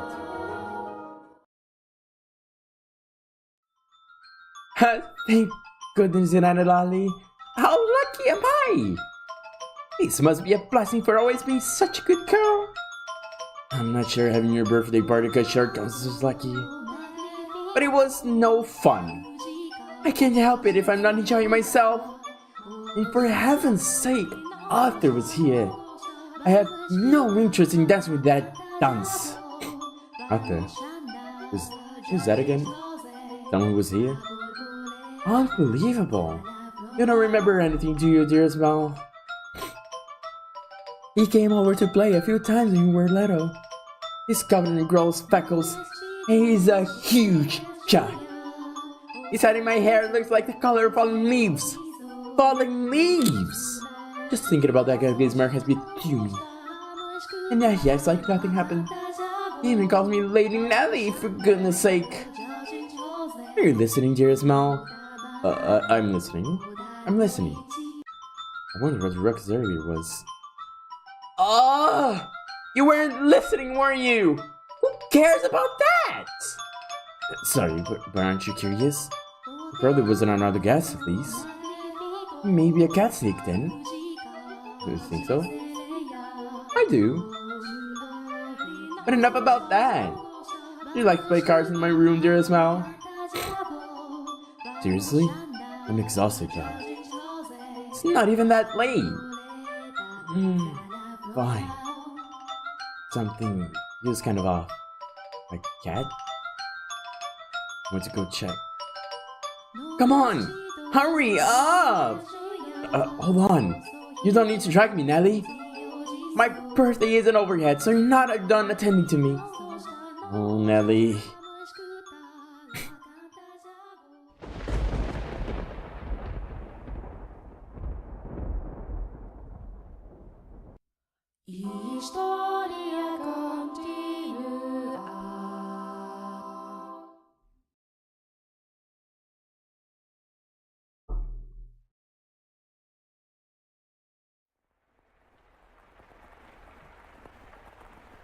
The rain just won't let up. Can't sleep. Wonder what the commotion earlier was about. Oh, for goodness sake. It's all the storm's fault. That's why I can't sleep. Just fretting over nothing. I'm sure Nelly was right. It was just a cat. Maybe a dog. I can't sleep! I hardly ever had this much trouble falling asleep. What could this feeling be, I wonder? It's not quite foreboding. Walking around the house at this time of night isn't going to help anything. But I'm not going to fall asleep just lying here.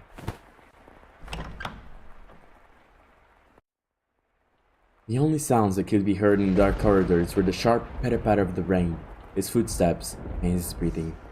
Though he was intimately familiar with the layout of the house, that night, the hallways felt like an endless labyrinth, yielding shadows. Um momento.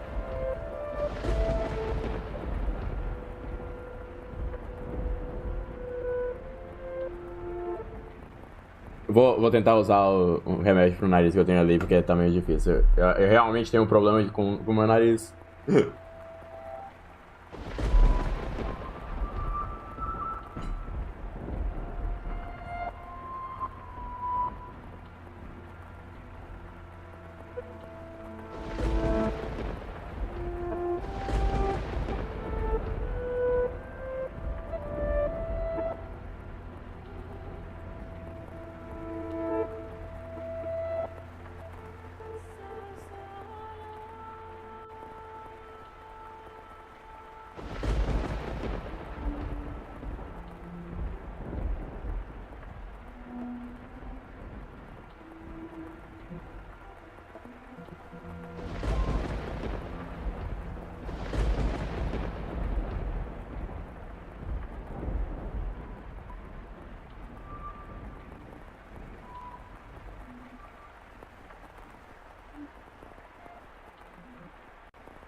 Que música é essa, cara?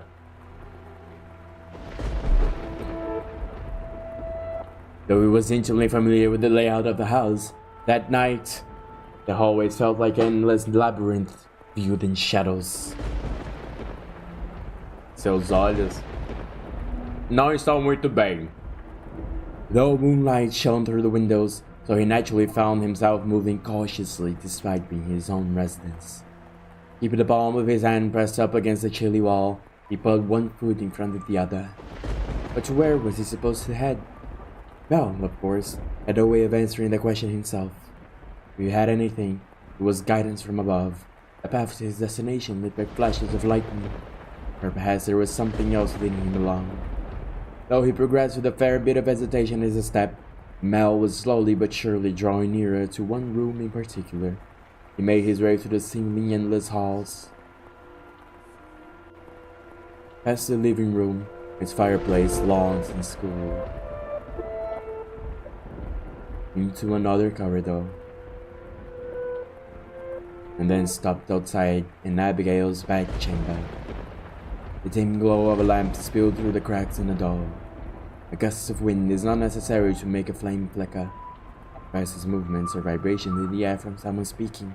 The slightest of motions can cause the light of a vehicle to quiver, drifting sadly, as though nudged by an invisible fingertip.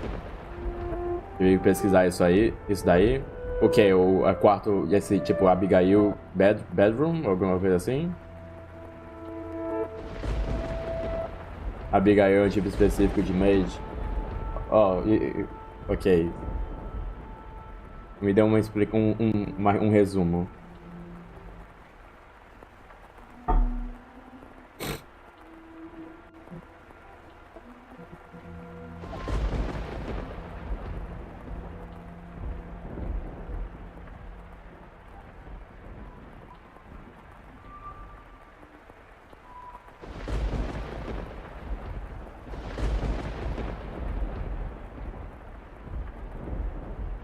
Chat, sabe o que eu vou fazer para a próxima stream?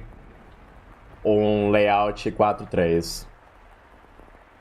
Acho que fica um pouco feio desse jeito. Eu vou fazer um layout 4:3. Filha de família nobre que serve uma dama de outra família nobre para aprender sobre etiqueta e tal. Ah, ok. Entendi. I can see light from inside. Is she still awake? A voice. He seemed to be hesitating. It would not be difficult for him to approach the door and peer inside. But he had reservations about peeping in on another's chambers, even if it was his own house. Moreover, this room was assigned to a woman. There was a woman behind that door. What would you do, Master, in this situation? Would you succumb to your curiosity and gaze inside? Eu sou mais esperto do que isso. Would you respect the owner's privacy? I shouldn't be doing this. But the voice, it feels like it's calling to me? Or someone else? It's me. Could sense someone watching me at that moment. Oh, ela! He had succumbed to his curiosity. He stood on the other side of the door from me, his flaxen eyes open wide, trying to remain as invisible as possible. The wavering in his heart seemed to create faint ripples in the air, which I pretended not to notice. Yes, I knew he was there. I could sense his presence and his wavering emotions. However, I could not begin to speculate as to his true feelings, or how great a surprise this was to him. I too am discovering new facets of this tale by viewing it through the eyes of the nation. But it is not I who is of concern, Master. It is you. You and... I know I shouldn't be doing this. I should be ashamed of myself. But I can't look away. Who is that? Her skin. It's all pale, you can practically see through it. Is it that white because she was out in the cold rain? Her hair is white as snow, and her eyes are like... How do I describe it? My vocabulary truly lacks for situations like this. It looked like blood? No, that's just disturbing. Then wine, perhaps? No, more translucent than that. Gemstones then. Yes, gemstones. Her eyes are like rubies. I've never seen anyone like her before. What could they be talking about? Mel's eyes were fixed on the peculiar young women. She had glass-like skin, eyes that glimmered in the flickering candlelight, and as though white hair that flowed like luxurious silk. But her lips were bluish purple, her soft, delicate skin sullied with grime. Her twinkling eyes pointed down at the floor, and her hair a disheveled mess. She was, even at a glance, clearly not a lady of means. The tips of her fingers were cracked from the cold, her nails pale from malnutrition, her garb little more than rags. Psicopatamente detalhado, né? However, true beauty is always visible, no matter what it may be hidden beneath. Even wrapped in a veil of insalubrity, even if she thought herself hideous. I wonder what happened to her. Mel could no longer avenge his gaze from the girl's visage. He had, for the time being, forgotten the shame he felt for beating. As he strained his ears to hear the conversation taking place inside, a sickly voice arose from the white-haired girl's purple lips. So feeble was the sound that a gentle breeze blowing through the room could carry it away.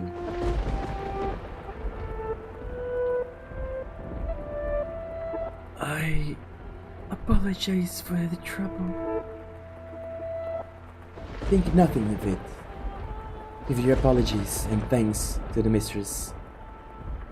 Understood. There is something strangely comforting about this house. Almost as if I've been here before. If my father was here, I'm sure he would be quite fond of it. I'm sorry about your father. It's not. There's nothing you could have done, I imagine. When you came to our rescue, he was already... Rescue? Father? Was that perchance what the commotion was about? He stared intently, entranced by the scene unfolding beyond the door. A gaze can often signal one's presence to others more effectively than words. The white-haired girl could likely sense in that as well. She flicked her gem-like eyes upward. It was when the boy finally felt a pang of panic. For a split second, his flaxen eyes met her ruby eyes, causing him to recoil from the door. His heart was pounding like the rain outside. Careful not to make a sound, he took 1, 2 steps away.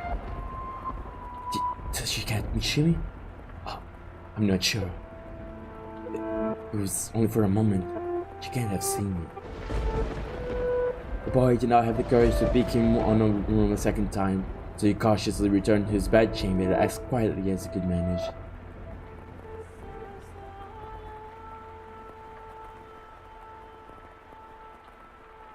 But even beneath his covers, he could not erase that girl's eyes from his memory. Her melancholic red irises, a voice delicate as a glass sculpture, her pale, almost lifeless skin, her pure white hair. Every singular detail kept him from banishing her image from his mind, nor could he restrain his heavily pounding heart. Who could she be?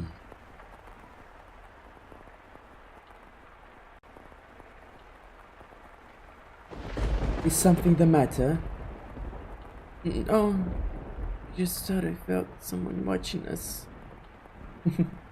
It's only your imagination, I'm sure. If not your imagination, then perhaps some unseen force was watching you. Unseen force? Are you familiar with how people refer to this mansion? Rose Manor. Yes, indeed. It's called Rose Manor because you can smell the sweet fragrance of the rose garden even in a great distance. But that is not what I meant. It is said that a witch resides within the house. Bruxinha? A witch? I have not heard any such stories. You probably wouldn't have. It was a very, very long time ago. Nothing unique to concern yourself with. You have a peculiar presence about you. Could I consider that a compliment? It's getting late. You should get some rest. The room has already been set aside for you. But first, may I ask you one thing? Yes? I do not believe you have given me your name yet. My name. Ela é a House em Fata Morgana. My name is... Vai ficar no mistério mesmo, seus filhos da puta. Okay. Não.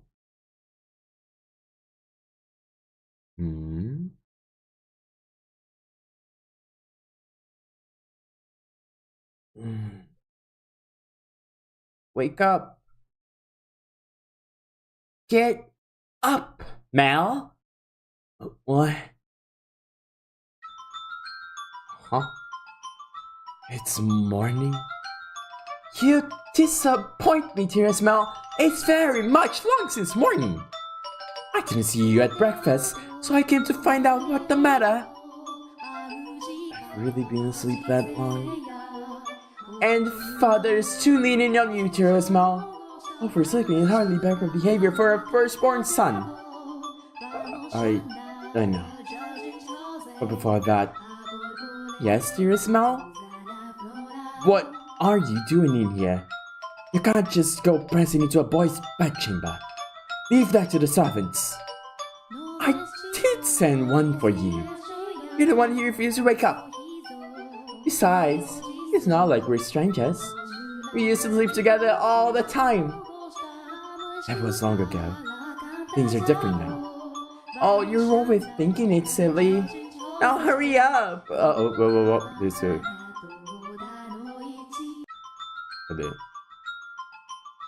Now hurry up! Out of bed, sleepyhead! Alright, I'm getting up. So you can see yourself out. Oh my, you look awful, dearest Mal. For someone who overslept, you look like you didn't get a wink last night. You think so? You didn't go wild in town last night, did you? Naughty boy! I would never. You know that. You squeaked! I don't think I believe you. I didn't go out last night or anything. I'm tired because you had me playing cards until late, Nelly. Hey! We weren't playing for that long! Besides, look at me! I got up just fine. Anyway, shoot! I can't get dressed with you in here. Fine! I'm leaving. Oh, I almost forgot, dearest Mal. What now? Come on, no need to be mean. I'm sure you'll be quite surprised at the news. At breakfast, which you missed, Father told us. Told you what? Do I really want to say? It sounds like you want me out of your room, dearest Mel. Please, Nelly. We got a new maid today from a house we have ties to, supposedly. I've never seen anyone like her before. For supposedly coming from the good family, she isn't very graceful, and I've never seen her at social gatherings. But that's not surprising. That's not the surprising part. Is that maid? She's peculiar. Has a very unusual appearance, that one. Has white hair. What? How do you know that, dearest Mel? Thanks, Nelly. Hey, get back here! Oh, for goodness sake, what's got into him? Che. At the time, the majority of servants at the mansion were men. However, the ladies of the house all had Abigails, so there were several women servants, myself included. The maids, by and large, were selected from the daughters of other esteemed families. It was, you could say, a sort of training for the ancient society. The girls would serve at houses even more powerful than their own. And the white-haired girl, Mel, Saw the night before was one such maid. When he heard this, Mel could not sit still any longer. I didn't really think this through, did I? I don't even know where she is. I'm guessing she's probably Mother's maid. White hair. He has to be the girl from last night. But deep down, he was having difficulty believing the young woman he had seen the previous night was truly here to be a servant. And can you blame him? When he saw her, she was an absolute mess, hardly what you would envision in front of a girl of class. But he did not seek her to find out whether that was true. He immediately wanted to see her once more, to ascertain whether what he had witnessed the previous night was real or his imagination. And he wanted to have an actual conversation with her. Don't want to run into Mother, that would be awkward. He was heading towards the Mother's bedchamber. The closer he drew, the heavier each step grew. He rounded the corner, debating whether or not to head back, and he stopped in his tracks. On occasion, wishes do come true. When Mel turned the corner, he saw her, the same girl, that same white hair. She appeared to be cleaning the hallway. She traced along the wooden carvings lining the walls, making certain not to miss even a speck of dust. The girl wore a pristine dress, the uniform of the Dalmatians Abigail's. There was no longer any veil to obscure her beauty. All that had covered her pure white hair and glass-like skin was no longer. The one thing that had not changed was her listless ruby eyes. Pardon me. Hearing his footsteps, the young woman raised her head. She caught Mel's gaze and for a brief moment merely blinked at him in silence. Lord Mel, yes? Your father informed me of you. Did he? I guess I don't need to introduce myself then. I believe she made an attempt to smile, but it was difficult to tell, and she quickly dropped her gaze back to the floor. Flax and Ruby met only for the briefest moment. She seemed to be looking at both someone and no one at all. Everyone here truly has the most beautiful color of hair. Did you have business with the mistress, Lord Mel? I can let her know if you would like. No, I was looking for you. For me? Mel felt as though all the blood in his body had begun to flow backwards. He could not effectively describe the sensation, but in a way, it resembled panic. On his way to find her, Mel had come up with a number of subjects he wanted to talk about, and he generally had little trouble speaking with others. He had less experience interacting with the women, this was true, but the time he had spent around Nellie had kept him from stumbling too much. Until then. Yes, for you. Why would you be looking for me, Lord Mel? I was wondering how you were doing. Pardon? I'm quite fine. Good. That's great to hear. You fool, Mel, what are you even saying? You have more important things to ask, like where she came from. Or to tell her she has pretty hair and eyes. But I don't want to trouble her too much. Lord Mel? Yes? Sorry, you just suddenly fell silent. Was I, in your way? In my way? No. Not at all. What are you up to? I'm cleaning. Perdão, eu achei engraçado, tipo, a cena dele chegando assim, e aí, o que você tá fazendo? E ela só, tipo, lá com, sabe, ela tá lá com aqueles espanadores que é clássico que você vê as maids usando, tá lá, tipo, fazendo isso aqui. What do you think I'm doing?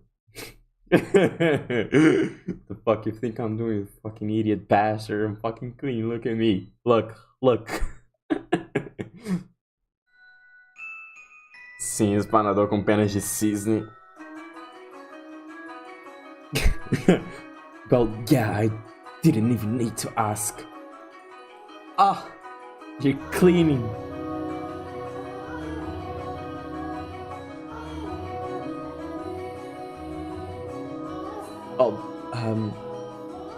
You can't just let the other servants take care of the cleaning. You're one of the noble daughters we took in, right? Then why is mother making... I'm doing this because I want to. The mistress appears to be busy, and it cannot simply be idle. But I enjoy cleaning. Well, if you say so. Say, yesterday, this mansion is truly a thing of beauty. All the many roses in the garden, even the furnishing has had a great deal of thought put into it. This family must have a wonderful sense of aesthetic. Oh, yeah, thanks. Did she just change the subject on me? Olá, posso ajudar? Se você não puder, isso não vai me surpreender.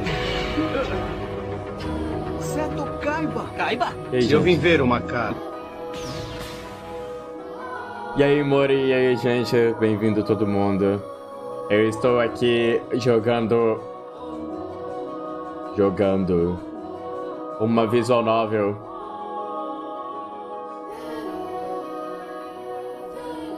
What the fuck? Porque... Oh, enfim, eu estou aqui jogando Raid do Joelho Baixacada. Mori, como é que foi lá? Chegou em que parte do Fatal Frame? Um momento. Vamos receber os Raiders aqui por enquanto.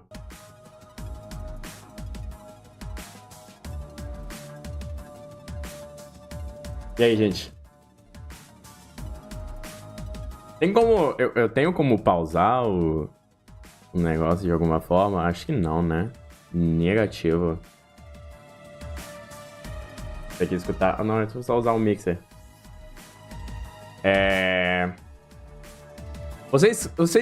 Vocês são fãs de visual novels, por acaso?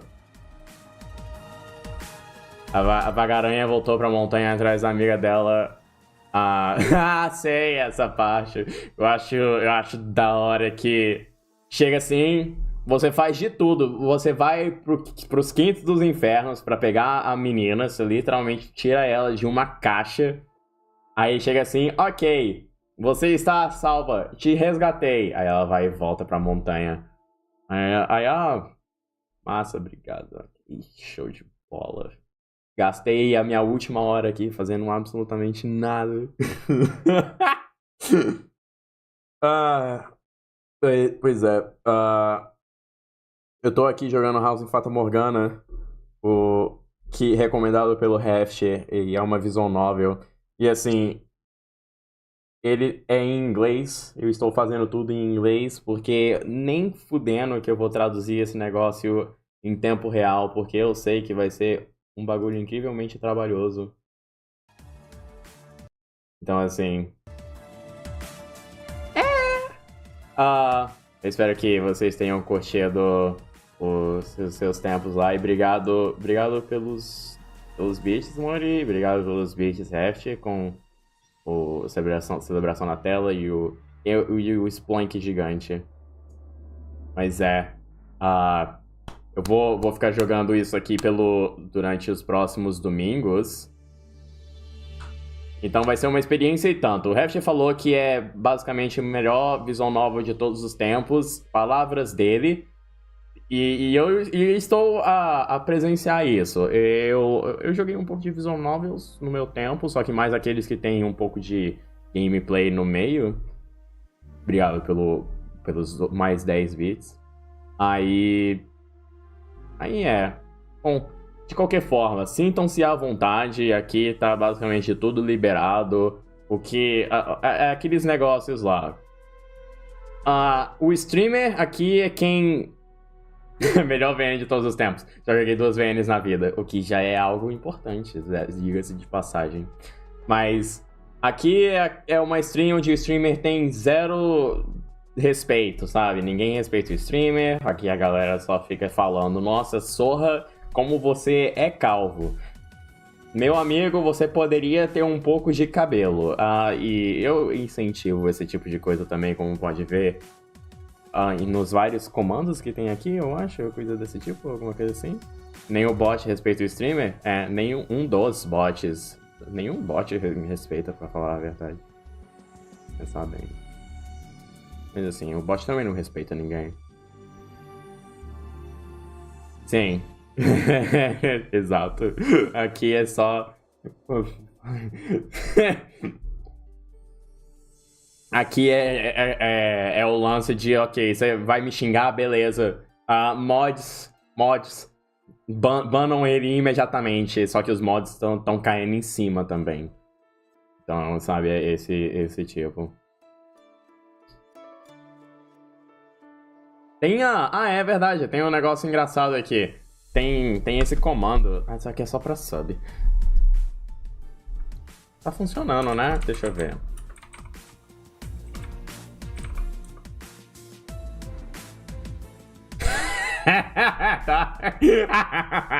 Ok, tem isso. Mas é só pra sub. Mas enfim. É tipo... pra você ver a qualidade do negócio aqui.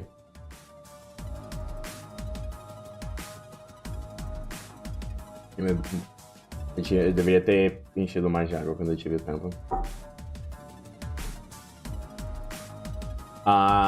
Mas aproveitem a sua estadia aqui e tudo mais, e vamos continuar aqui com o nossa grande visual novel, que já que vocês chegaram agora, eu vou dar uma resumida.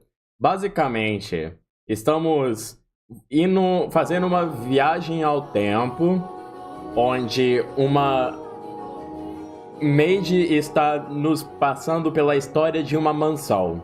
Acabamos de chegar nessa mansão, não sabemos quem somos ou de onde vimos, e aparentemente somos o mestre da mansão.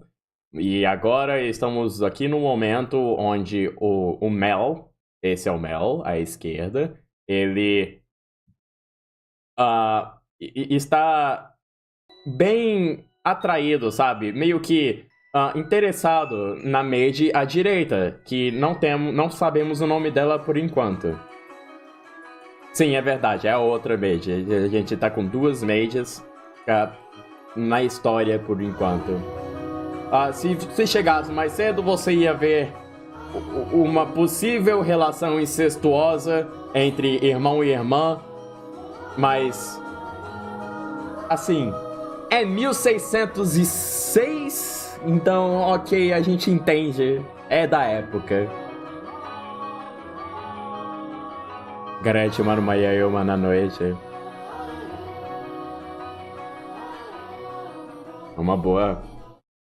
É uma boa. Ótima. Enfim. I'm delighted to have been given the opportunity to serve at such a magnificent house. Mother and father, I actually had nothing to do with that. Not even the garden. That's all been real since my grandfather's time. Não aguento. Tá liberado. Ok, mods, tem um timeout nela aí, sem decência não é bem-vindo aqui.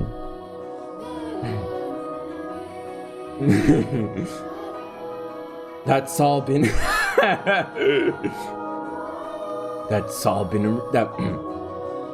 around since my grandfather's time. This mansion was a complete wreck when he bought it. Oh, is it? Yeah, frankly, I'm surprised he actually paid money for it. The chandelier in the foyer was shattered and only half attached to the ceiling. Most of the decoration on the walls were broken. I can hardly imagine. This is a marvelous, impressive house. I'm sure it's flattered to hear.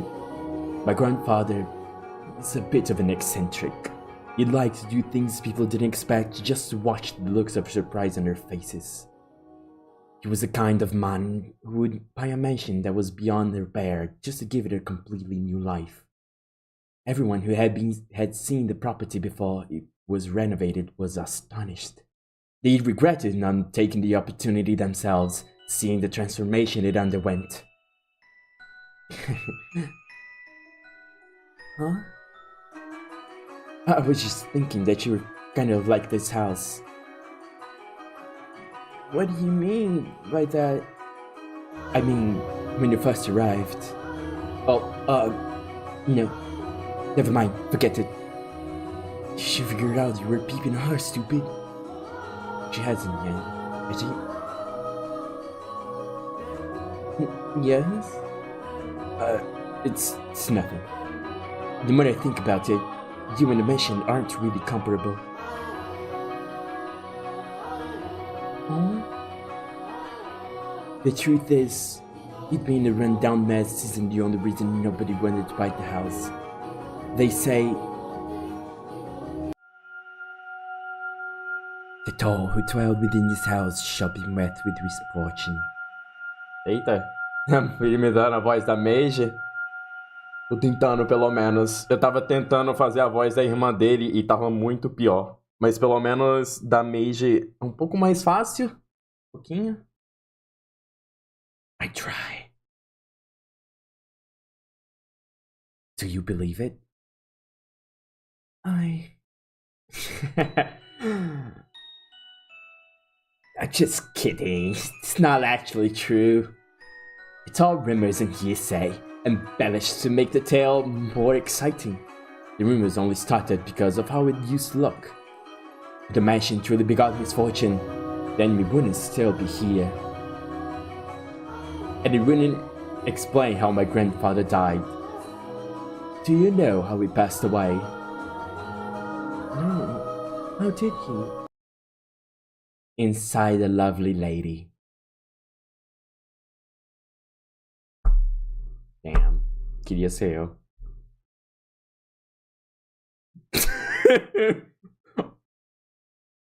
What? Believe it or not, that was how he died, together with a young, beautiful woman. His time ran out while he was making love to her, they say. Rather crude way to go. But he was hardly misfortunate. Would I tell you? Yes? Just so you know, I promise I didn't inherit my grandfather's propensity for such behavior. I am pure of body and spirit, dedicated wholly to my study, so... Hey, she laughed. My apologies. No, it's fine. Anyway, we were talking about the mansion, right? I've always thought it was kind of a strange place myself. That treasuary was found here after my grandfather bought it. You don't see that kind of design around these parts, so I'm guessing it was probably imported. The architecture is really old-fashioned too, which must have caught grandfather's eye. When he announced his plans to buy it, the entire family opposed his decision, but he refused to budge. Renovation upon renovation gave the mansion new life, but all of his work, he was most fond of the roses in the garden. He collected species from across the world, and every time he got a new one, he would summon gardeners to arrange and grow them. It took incredibly long to complete. There were even more that wouldn't grow in the climate of the sun, but grandfather refused to give in. He truly loved roses. I don't really get how someone could be so impassioned about them. It's just embarrassing every time someone calls this house Rose Manor. Perhaps the roses were meant for someone. What? I am simply speculating. Roses make wonderful gifts after all. Indeed, they do. If you like roses as much as Nelly, then you're welcome to go see them for yourself. Pick as many as you'd like. If anyone asks, just say I gave you permission. Don't be shy. I'm sure it'll get tiring if all you do is work. No, I'm sensitive to sunlight. Vampira! Oh? That's unusual. Perhaps that explains why you're so pale. I had no idea. That sounds rough. Perdão, albina!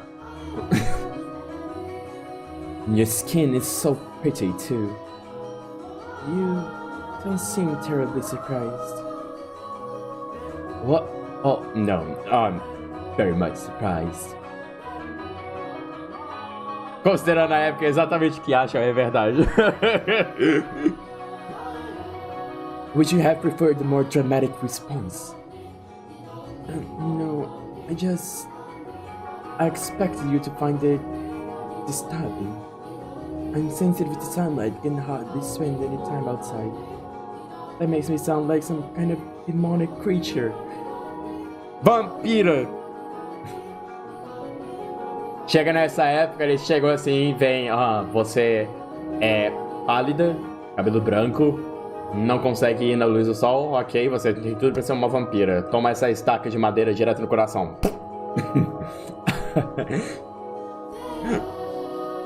Oh, you worry too much. There's not a monster in the world as sweet as you. Ah. Yes? Are the other maids teasing you, perhaps? That black-haired one especially, she's... How would I put it? A little frightening. O olho vermelho também, verdade?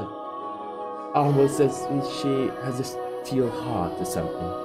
She's impenetrable. Right, she's one of Mother's maids too, isn't she? Now I'm even more worried. Since you refuse to follow my instructions, you are henceforth hellspawn! I can imagine her saying that. Oh, and again. I'm very sorry. No need to apologize. In fact, I wish I'd laugh more. She's actually very kind to me. And everything she does with incredible precision and efficiency. She looks so young, and yet she has such skill. How long has she been here in the mansion? Actually, she has been here for quite some time, but I don't know exactly how long. Verdade. É que ele tá... Ele tá envergonhado, sabe? Ele tá tipo... ela é tão bonita, eu não consigo falar com ela. Ele tá tipo... Ele tá tentando ser romântico. No one knows how old she is. It's kind of creepy. I have never considered her such. Sorry. You're right. It's bad manners to speak ill of others. Either way, she still scares me. It's like there's no light in her eyes. I like her smiles are all fake. But it doesn't make her any less pretty, though. The conversation died. I have to think of something else to talk about. Ei, Mel, eu sei que isso não é da sua época, sabe? Talvez uns 390 anos depois da sua época. Mas tem um filme chamado Pulp Fiction. Tem alguma coisa sobre esse silêncio estranho, sabe? Que as pessoas, que as mulheres gostam. Talvez você deva aprender isso daqui a 300 anos, alguma coisa assim.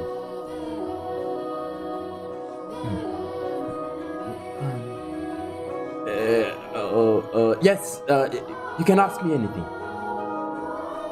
Does the father, Lord Mayor, often retire from the mansion? Have you not seen him around? Oh, yeah, father frequently returns home. His mansion is actually our secondary house. Why do you ask, though? I was just curious, nothing more.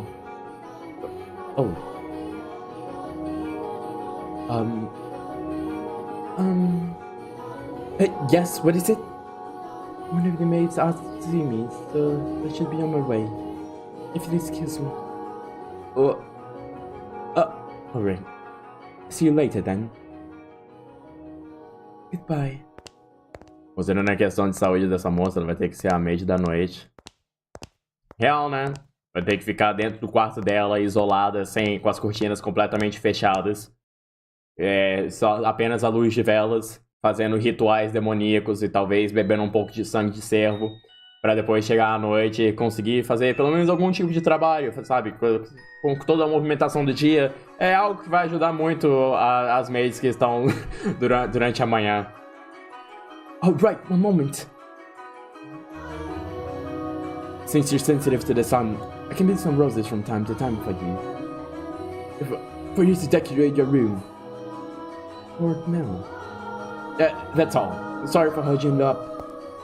Why I'm so bad at this. Eu te entendo, Mel. Eu te entendo. She definitely thinks I'm obnoxious. I went to hide under a rock. I went to reverse time and tried this over again.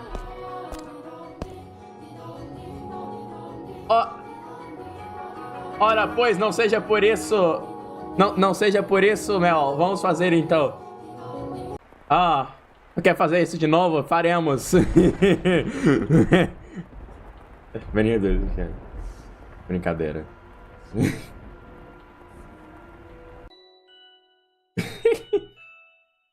Nem pro cara dar um beijo na mão dela, não dá pra dizer que não é romântico. Eu acho que ele tá muito envergonhado, mas isso realmente é algo que um cavaleiro faria. Ele precisa aprender mais coisas, mas entenda, ele não foi exatamente educado a ser um cavaleiro.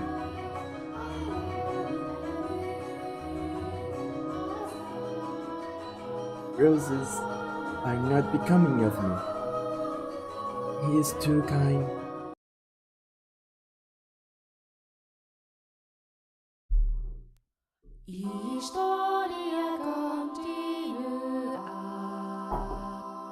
Podia pelo menos dar um beijinho na mão, sabe? Dar uma de... Yoshikage Akira. You have my thanks, father. And I apologize for being late today. There's something unusual. You not being punctual. Maybe this will go a whole month without rain. Do have mercy on next year's crops, Mel. You hyperbolize, father. So, did something nice happen? Huh? You look like you're in good spirits. Do I? No, nothing. Esse já português é muito bom, né? Tipo, faz a transição e não dá pra entender nada que eles estão falando. Mas é português. Ele tá falando e a história continua. Ok. Something did happen, didn't it? It's all over my face, isn't it? People prefer an open book to a face of stone. So it is. People may prefer it, but it's not a good trait to have for social engagements. What? Not the kind of engagement to be having, anyway. I'm sorry. Don't look so dejected. For now, at least, there's nothing wrong with that. So tell me, what has you in such joyous mood, Mel? You torment me so, father. We've taken on another maid. You know how that goes, right? Someone new comes and things get lively for a while. All the excitement's gone to me. That's all. Oh. Why are you looking at me like that? No reason. So, what family does the little lady come from? I don't actually know. Devia ter perguntado! You don't know. I was going to ask her, but I missed my chance. Father has returned home, and I can't speak to mother. I see. She's got up your eye, has she? Yeah, she has. But the truth is, you're more than just interested in her, are you not? What? No,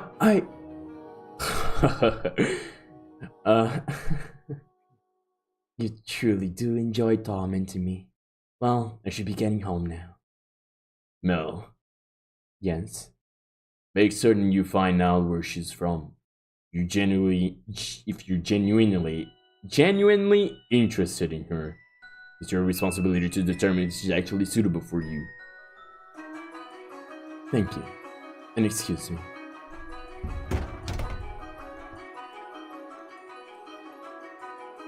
It doesn't matter if she's from an esteemed family or not. No, I'm not in love with her. I'm just interested. This isn't love, no. It couldn't be. This is me we're talking about. Besides, I hardly even know her.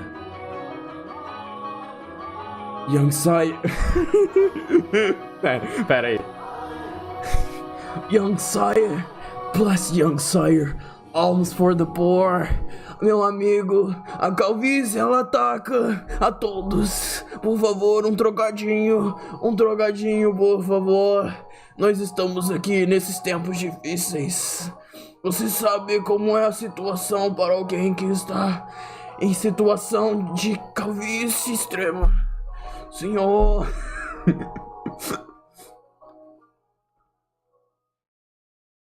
Certamente tem alguma coisa aqui. Buy some bread with it. Thank you, sombreado kind with it. sire. Thank you.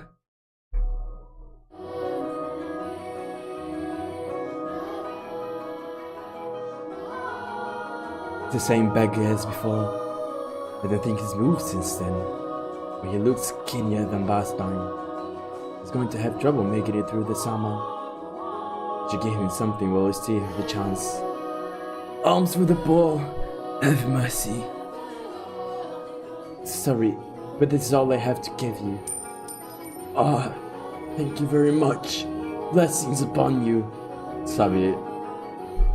Olha, sejamos sinceros. Você fala pra ele comprar pão. Mas sabe o que ele vai comprar? Uma de duas coisas. Cachaça. Ou, sei lá, o que tem nessa época. Rum, booze, tanto faz. Ou dois, bordel.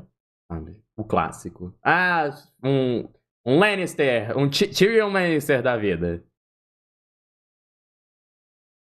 May the blood bless your soul, young sire. Thanks. I feel bad for him, but that's just the way of the world. Farewell. The skies are really clear. The sun shone fiercely down that day, as was characteristic of the area. Cloudy days and rain were frequent during the season, but the sun almost always took the stage of the day after a storm. The cathedral standing tall in the center of town, the stone-paved streets clacking with the pleasant sound of footsteps, the people peering out from the beneath awnings to look up at the sky. In Belle's eyes, it was as if they were all blessed by a divine light.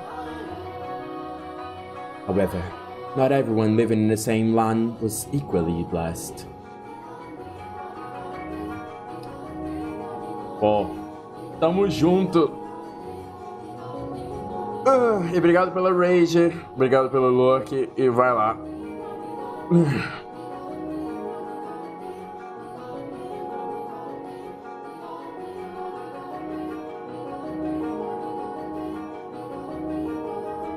However, not everyone living in the same land was equally blessed. In fact, the blessed were far outnumbered by the forsaken.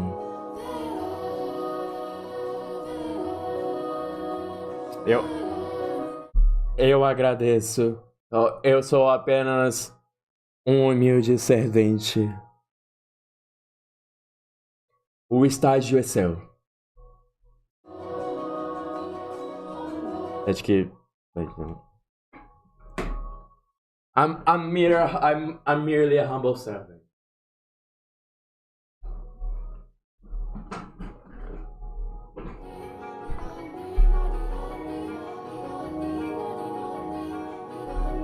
Even if their time would later come to be referred as the Golden Age. Elsewhere, back at the mansion, Nellie was causing trouble for the Abigails. On a whim, she had decided to redecorate her bedchamber, so she gathered the maids and put them to work, shouting orders and demands and complaints. And she had not summoned only her personal servants, but others as well, including the white-haired girl.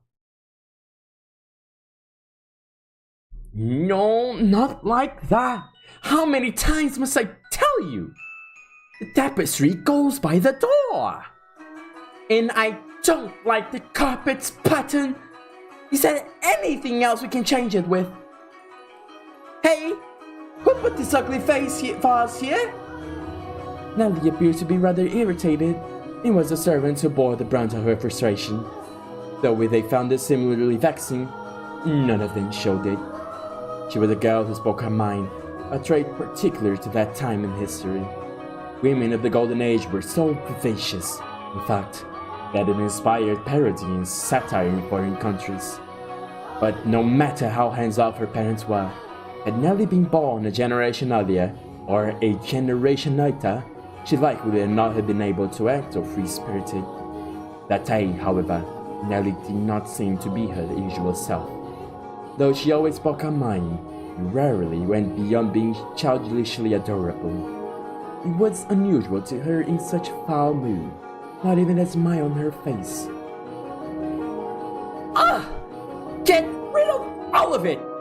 The carpet, the chair, the desk! It's so ugly! Don't you have anything better? If we don't, then order it! Have it made! You can do that much, can't you? Hurry up and replace them! Having only arrived the morning, the white-haired girl wasn't sure what she was supposed to be doing, caught in the middle of a flurry of maize and furniture and fabric. She chased frantically, scrambling Abigail's with her eyes and made attempts to help, but not being familiar with the work, she only ended up getting in the way. She probably felt that everyone would be better off with her not in the room. So when the maids ordered to get new furniture made their way out of Nelly's room, she attempted to follow them. You hold on a second! You? Yes, you! With the white hair! However, Nelly stopped her before she could take her leave. What? The white-haired girl turned back, bewildered to find Nelly smiling at her. The corners of her mouth turned up in a self-assured grin. There was no trace of timidity or uncertainty in her demeanor. Her flaxen eyes seemed like they would look nice under the light of the sun. Almost the exact opposite of the white-haired girl. I wanted to talk to you, actually. But Mother never was one to share. I asked her to trade maids, but she wouldn't have it. Trade? You mean for... Which is why I decided to completely redecorate my room, because then I would need some extra hands. But why? Because Mother and Father refused to tell me anything. Why is that? Who are you exactly? Where did you come from? Tell me, what house are you from?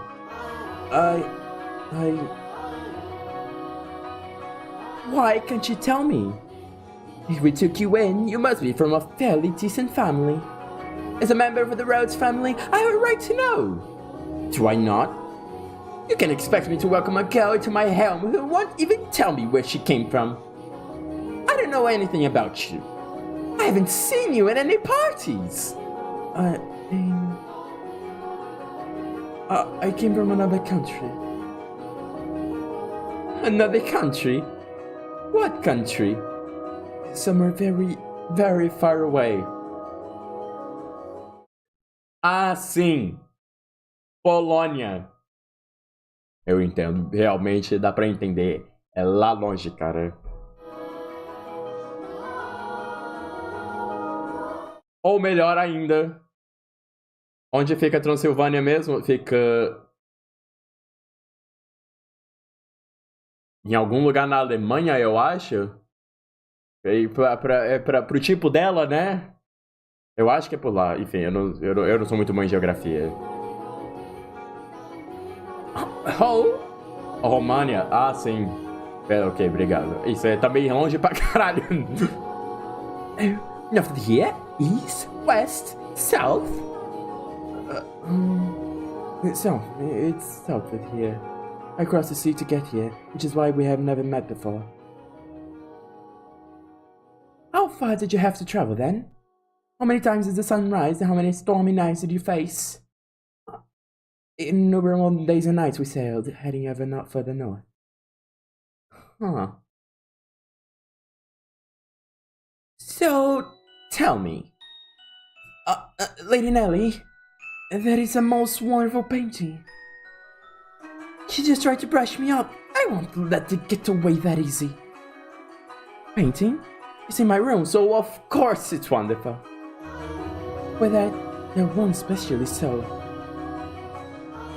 You're both so adorable. You, Lady Nelly, and Lord Mel. How old were you when it was painted? Huh? Oh, painting. Goodness, yes, you have a good eye for art. It is magnificent, isn't it? This was done when I was 4 and I was 7. You see how we're standing next to each other holding hands?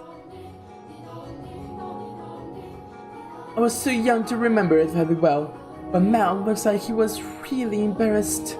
But standing there like statues makes for a pouring painting. Nellie explained brightly. Having completely forgotten she was pressed up against the white-haired girl, she did a little twirl, stopping to face the portrait. There were many paintings lined the walls of her room. Nellie was most fond of the one of her and her brother. Two darling siblings standing side by side, the older brother smiling kindly, and the younger sister sweetly tilting her head, her cheeks the color of fresh-picked apples. It was like the very embodiment of their happiness. A painting lays its subjects bare, fortune and misfortune, happiness and sorrow, enshrined on canvas for all to see. And this reflection is not merely limited to the point in time it was made either. Did you know, Master, the paintings are alive? Yes, Harry Potter.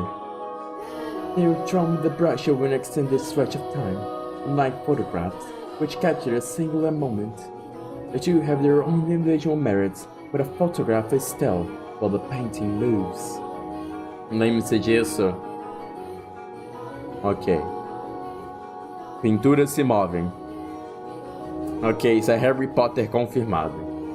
Outras reveal both the past and the present state of those they depict. Huh. Okay. Mel and I have always been close. I would sing songs for him, and he would teach me all about all sorts of things. He's so smart.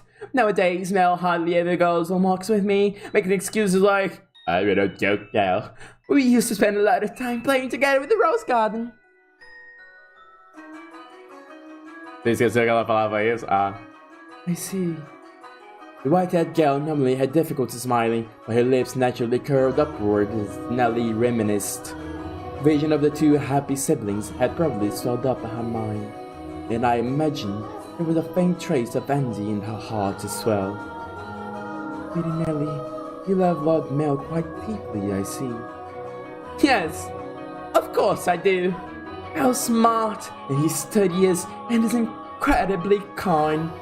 On my birthday, he gave me this wonderful rose necklace. The really shop he got it from is famous because even the royal family makes commissions from the workshop, though he had to have ordered it months in advance. Just for me. He's a prince. Oh? It's pretty charming, wouldn't you say? That's why I call him my prince. But you know what? Mel is a terrible dancer. He still hasn't got his feet on the ground yet. He's so bad at interacting with girls. So there's no one else who would say that about him. He is quite a gentleman. I assumed women would be drawn to him. Gentleman? Have you met Mel already? This morning, briefly.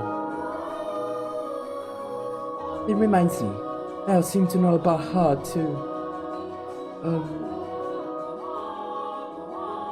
What do you think about Mel? Let's say, he's a gentleman. That's not what I mean. Don't think I'll let you get away with putting any funny idea in his head. What? Mel is too trusting. He's pure of heart. So I won't stand for you trying to take advantage of him. I would never. So you say, but you actually want to get close to him. I wouldn't dream of it, Lady Nellie. He's a man far beyond my reach. You aren't planning on doing anything, are you? Not at all. And you don't have any romantic feelings for him, do you? Well, do you? I have no romantic feelings for him, Lady Nellie. And you won't develop any? I will not. And with that, Nellie gave a wide, satisfied grin. Though one has no way of knowing how another truly feels, or how they might in the future. You wouldn't, would you? Now that I think about it, there are plenty of other boys. You getting together with Mel is downright absurd. Indeed. But anyway, back to what we were talking about earlier. Your family. I almost forgot. You haven't told me exactly where you came from or anything about your...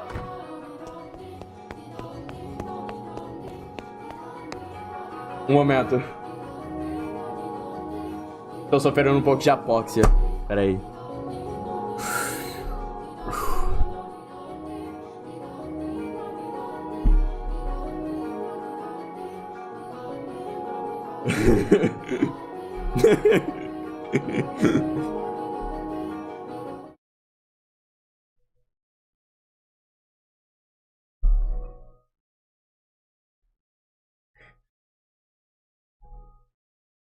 O que, amigo? Se quiser o que? É tipo... É que eu tô falando tanto... Que eu tô meio... meio tonta. Eu tenho que dar uma pausa pra respirar. Tanto que a porta batendo sabe, me acordou um pouco.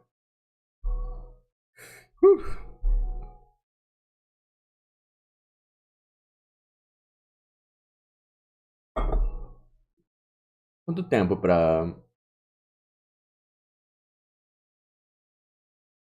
próximo áudio? 16 minutos? Vai demorar um pouco. Ok.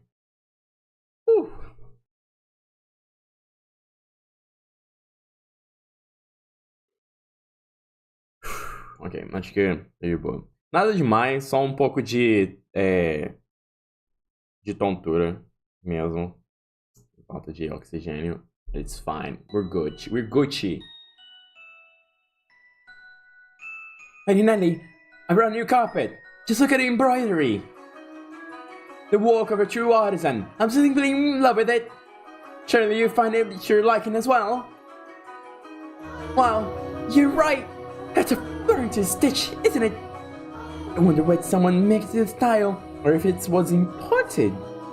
Either way, a great find. Let's hurry up and get it laid out. Oh, and we'll have to see how the colors go with everything else.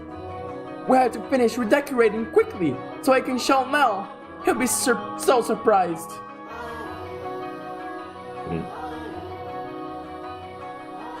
What wonderful taste you have, Nelly. When the other Abigails returned, so too did the bustle within Nelly's room. The white-haired girl watched, a faint smile crossed her lips. Perhaps it was from relief at having escaped Nelly's inquisition, or perhaps...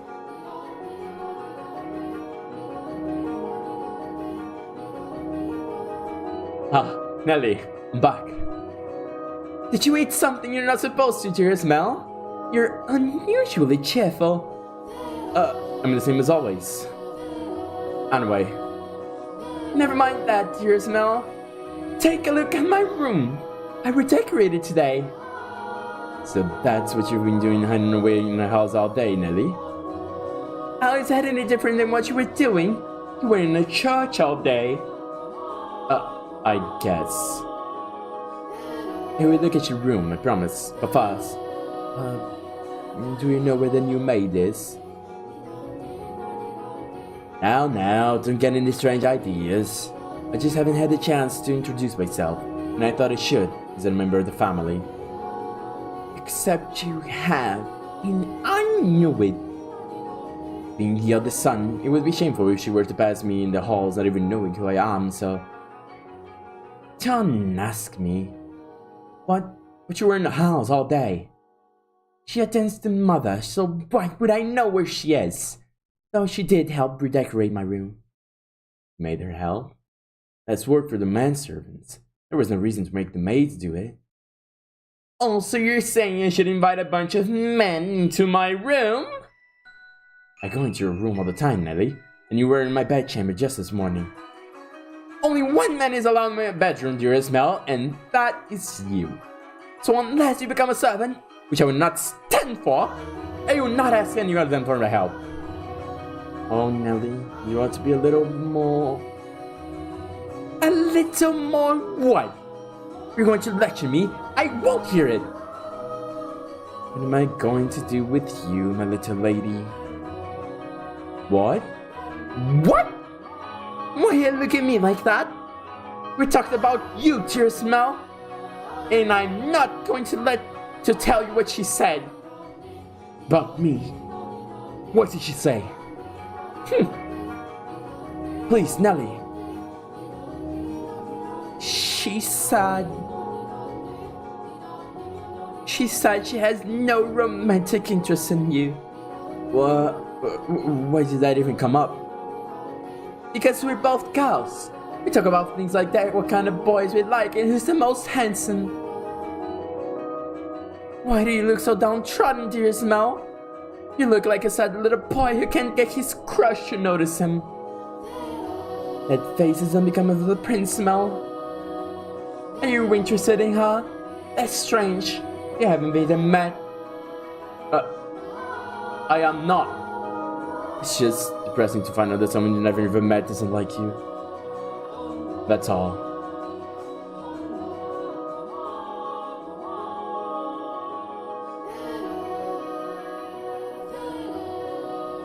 I'm going to make my move. I must do so soon. I don't have much time.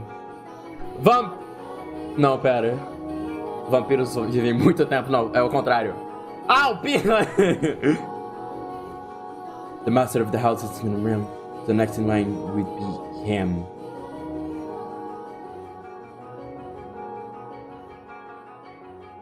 That painting.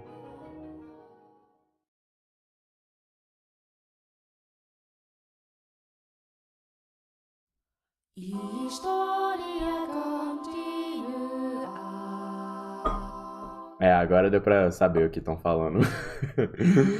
Só precisa ler a primeira vez. Ah, ok, eu entendo.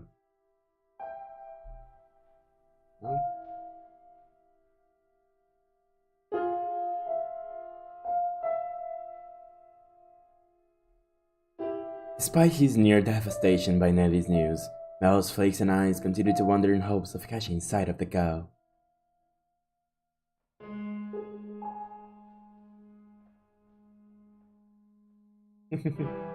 By now, it should be quite obvious to you what Mel was feeling. Já vi que música fosse italiana ou coisas do tipo. Assim, são línguas bem parecidas, né? Então...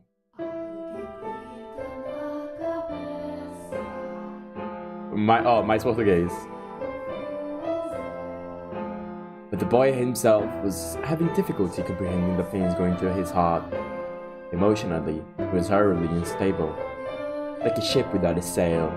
And still, every time he spotted the white-haired girl, his heart would leap, his whole body jittered with anxiety and excitement. He had never felt anything like this before, and as such, he struggled to keep the strange emotions in check. Whenever he saw an opportunity, Mel would speak to the white-haired girl. On days he was unable to, he either spent in secluded silence or distracted days. Ele tá gamado. Ele tá muito na dela. Love is a curious thing. It has the power to change those who experience it. When he did manage to approach her, he tripped over his tongue. Again and again he talked to her, and again he stumbled. I imagine if we were to take him to see a romance in the theater in his present state, he would cry just as much as little Nelly. We cry at tragedies because we draw parallels with our own lives. At least, that is what I think. Sábia. Great tales of romance attain true gravity with the audience only when they are personally familiar with love. In any event, the white-haired girl was, the result of this, visibly perturbed. She was delighted that he was being so kind to her, but confusion overpowered every other emotion. She appeared to be at a loss for what to do as he clumsily catapulted words and stares at her. But Mel did not back down, though he probably knew not what caused such fiery emotion to erupt from him within his breast. One's first love, in particular, tends to burn like a wildfire. Are you familiar with the sensation, Master? E como? E como, minha cara servente? E como? É algo que é duplamente terrível e incrível ao mesmo tempo. E por mais que seja algo que na hora você faz você completamente mudar, é algo que eu sinto muita falta.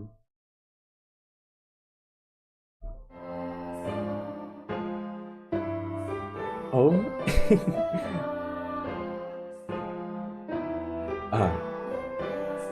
Yes, she is. Is she cleaning? No, looks like she's ready. It's now or never.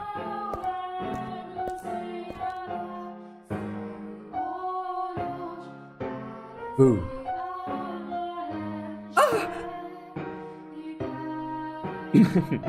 Sorry. I didn't mean to scare you. Lord Mel, you're very curly when to scare me. Because you just wouldn't notice me. What are you reading? You looked pretty engrossed. Oh, I'm sorry. I should have asked for permission. It's fine. No need to apologize. Feel free to read whatever you want. And you're welcome to bring books back to your room if you'd like to spend more time with them. But I was just amazed. The mansion had a library. It must have been a lot of work to collect all these books. There are some pretty old books in here too. Your grandfather's? Some that he collected, and some even older than that. Take a look at this. I think it's a diary, but it's not from his country. Or this century for that matter. Maybe a feudal lord? Yeah. He's complaining about the quality of the harvest. Can this forsaken man only produce over sour grapes? If only the largest of the... Barney? Maybe Barnier? If only the largest of the Barnier states were mine instead. The land there is much more suitable to cultivation. There you have it. I can read this, Lord Mel? More or less. I've looked over it several times already, so that wasn't too difficult. Why would such an old book be here? I'm not sure. It and all of this was already here when I moved into the mansion. Having not lived here your whole life? I was born at State, but to me and Nellie, this is more like our home. We moved when I was still young, and we lived here ever since. Nellie and Mother have both grown quite fond of it. Father, though, often goes back to the house, because he doesn't like all the roses. By himself? Yeah. Well, sometimes Mother goes with him, but for the most part, he goes alone. Oh, o Heft tá aí, só na ansiedade. Vai vir com informações que só eu sei, porque eu tenho o benefício de hindsight. But don't get me wrong, it's not because they don't get along. In fact, they act more like teenagers in love than grown adults. It almost makes me sick having to watch it. It is a wonderful thing to be so close, no matter how loud they may be. True.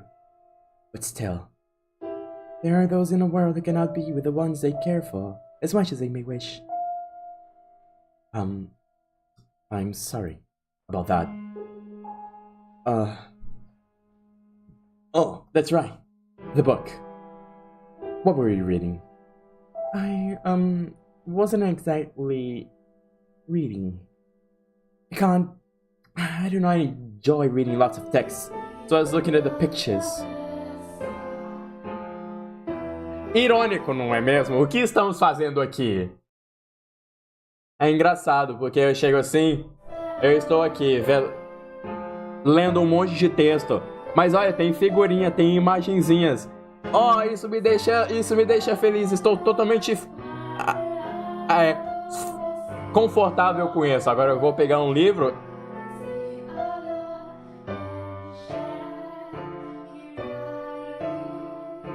That's so.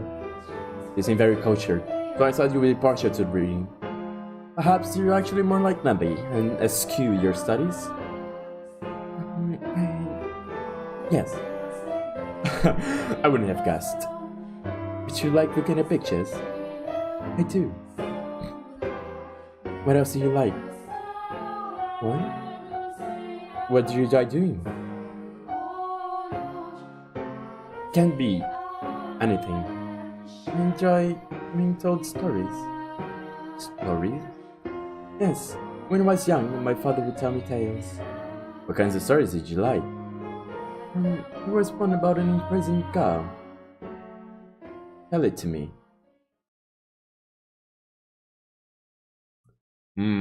A música parou. Realmente curioso.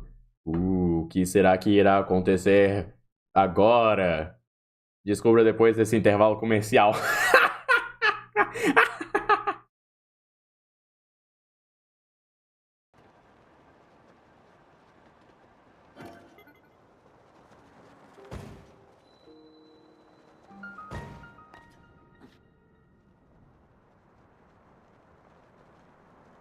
Eu vou entrar no buraco do Dorf. Ele mesmo.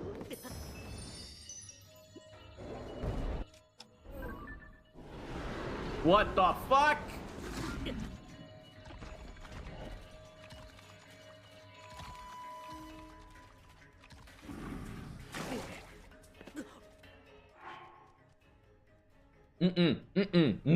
Não. Ó.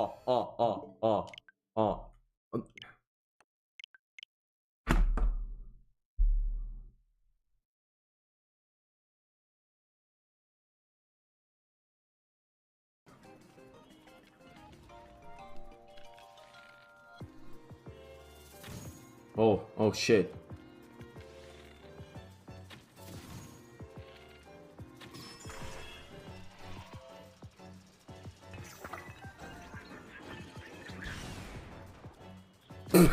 Não! Karma!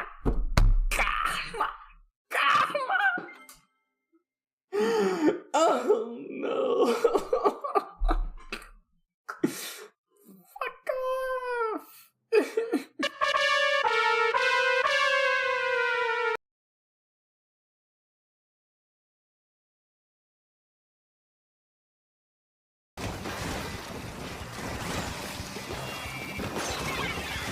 Lamau.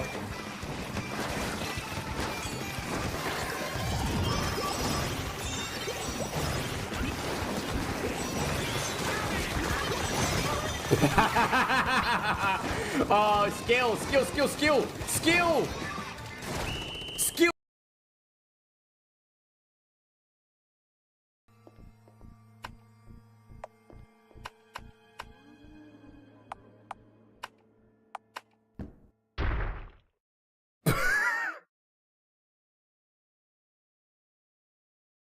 Onde tá?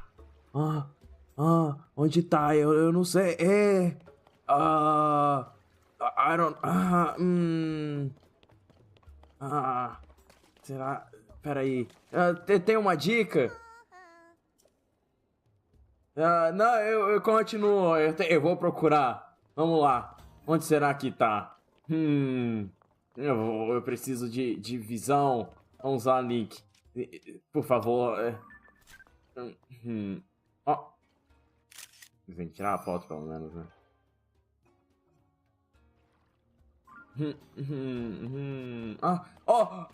É isso aqui?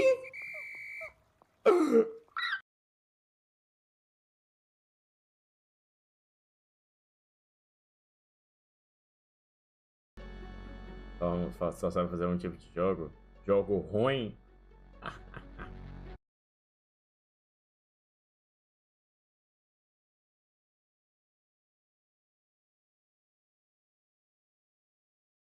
Vamos. Tem que achar um jeito de tocar uma variedade maior de clipes, né? Acaba repetindo muitos deles. Eu sei que tem um jeito, eu só tenho que dar uma mexida depois. Anyway, o que será que vai ser a história que ela irá contar? Vamos descobrir agora.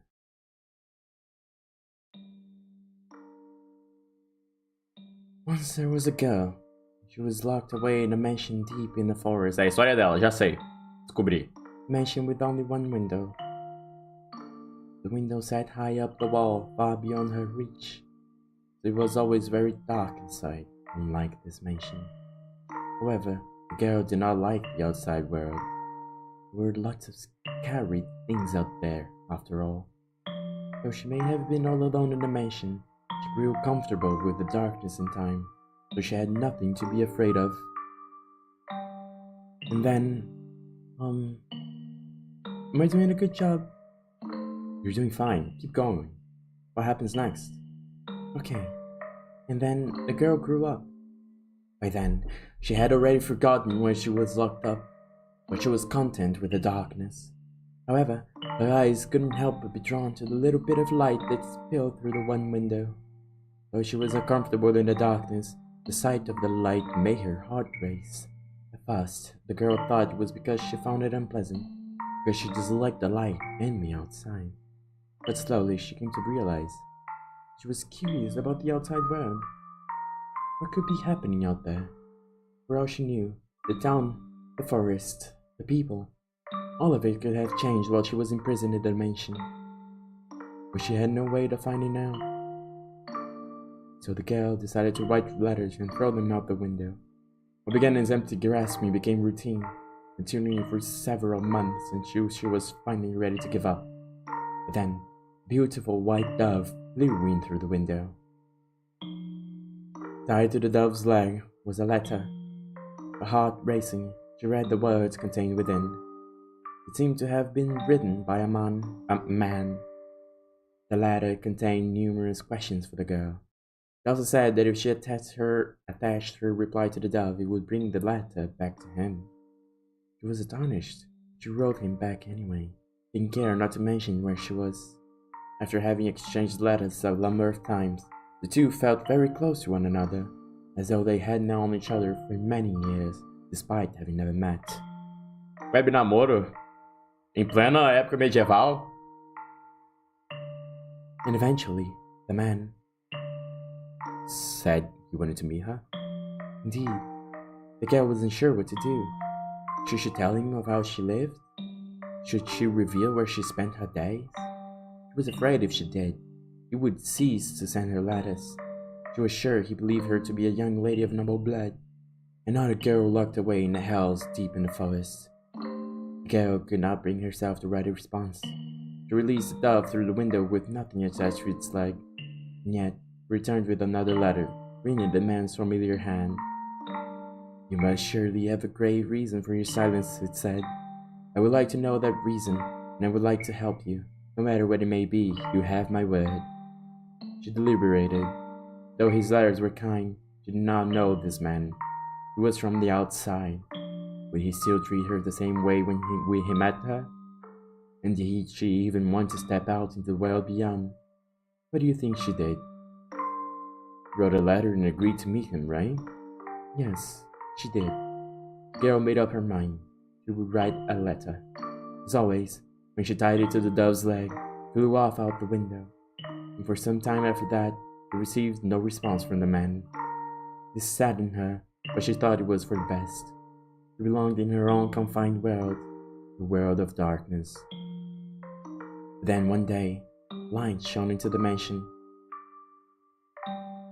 The sealed door had been opened, and in the doorway stood a handsome young man. I have come for you, he said. The man was a prince from a neighboring kingdom, and the girl stepped outside. Before her sat a magnificent carriage, the likes of which she had never seen before. Accompanied by many servants. The prince, kindness in the letters, swore his love to her, and the two lived happily ever after.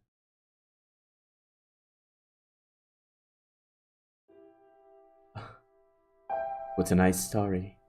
I'm glad it had a happy ending. The prince. Was there something funny about the story? No, there's no way I was laughing. You ever imagine what it would be like if a prince showed up for you? Huh? It doesn't have to be a real prince, even just someone like one. Is that something you dream about? Oh, no, I think I'm perhaps a little too old for that. Vampira! You think so? Nelly still fantasizes about her prince when she was 14. I just assumed all girls were the same. Lady Nelly's prince. That's you, Lord Bell, no? What? Is it not?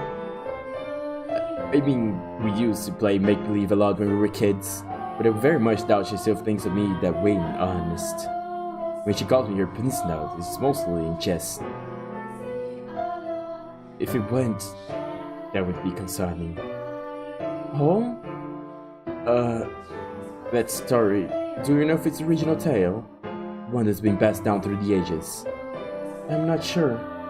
It could very well be of my father's own creation. You might think me conceited, but I think the story might be about me.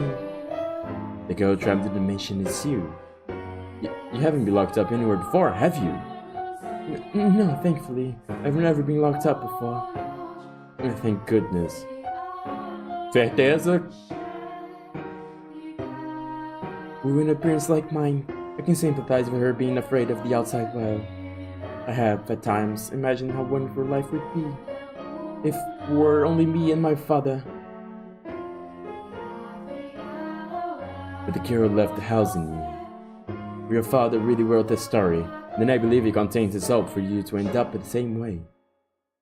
Huh? I don't have what it takes to be a real prince and whisk you away, but I can at least pretend. Mandou real. So if it was your father's wish for you to see the outside world, then surely there's nothing wrong with you getting out and experiencing all the scenery the world has to offer. I want to see the outside too. Or, to be more specific, other countries. So, if you'd like, we could maybe go see distant lands together. Dearest, no. I've been looking all over for you. Nelly. Look at this, dearest Mel. Mother bought me these wonderful gloves to wear on walks. The roses embroidered on the wrists are just precious. Mandou muito agora, mandou real. Oh my, you're right. You are beautiful. You appear to be dizzy, Lord Mel. You're feeling unwell. No, I'm fine.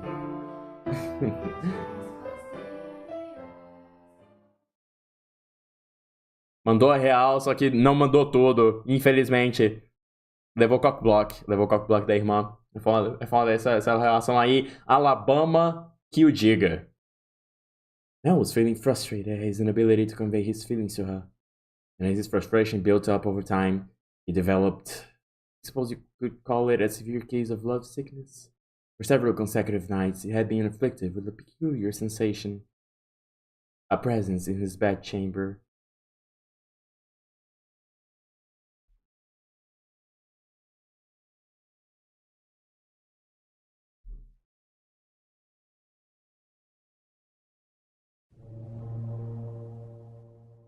Death! Death to the unholy one! Death to the heretic! Death to the witch! Kill! XXX.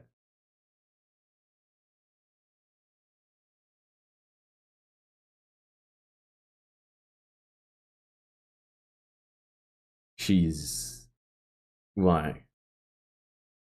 I never wanted her to die. Was she not eating? Still off the tower. Understood? No one finds out about this. How can you be so calm? Don't you understand what you've done? Pinning the blame on me? How nice it must be to be able to distort reality with panic. You're just as guilty as any of us. I never wanted her to die.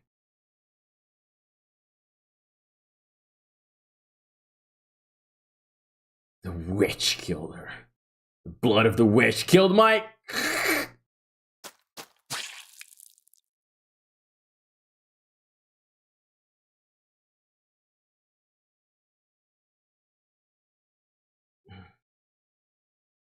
Ah.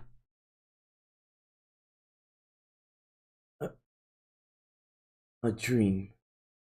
What was that dream? It was horribly unsettling. I was holding someone, a girl I cared for dearly, in my arms. She was slim. It was almost she were dead. I've been having a lot of really unpleasant dreams lately. I can't stop shaking. Why would I have such a dream? I feel sick. Back to sleep. But I wonder, who was that girl?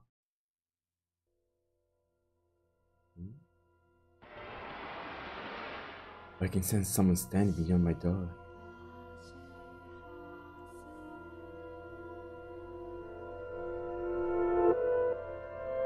Is someone there? It's like they were watching me. Is it just my imagination? I can't move. What do you want? Go away! Sound is growing fainter.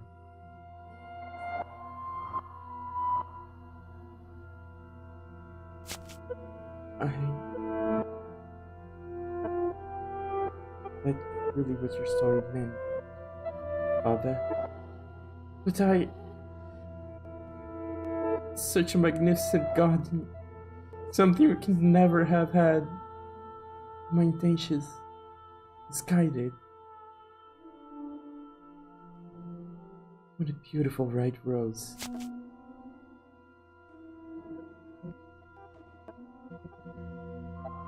No, you could have sneaked into his room rather easily then. No one was watching. All complot, all complot.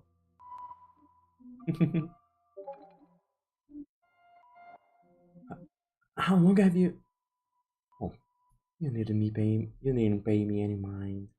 I shall not condemn you, no matter what you might do. Rather, I am on your side. I was not going to do anything.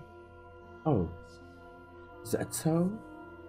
And perhaps you were out for a late night stroll.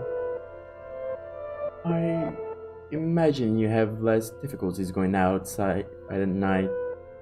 Vampira! Vampira! Eu sabia, vampira!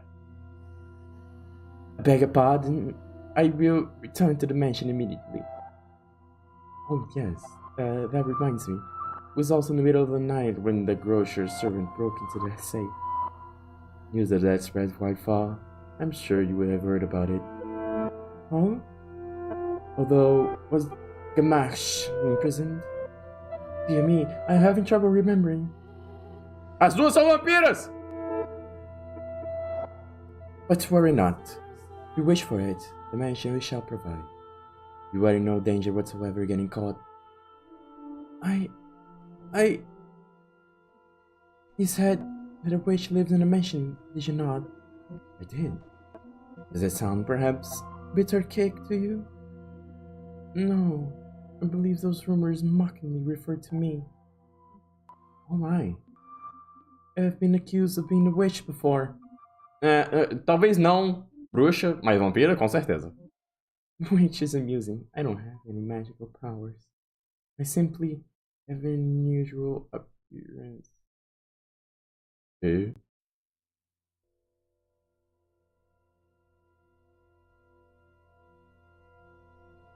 My, what a lovely shade of red.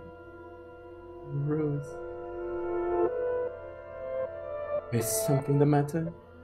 This rose was white till I took it in my hand.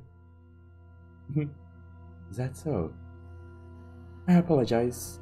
I must sound mad. I'm sure I was just mistaken. You couldn't possibly have changed. I wonder. Yes? Did your girl walk to the mansion become a princess? What?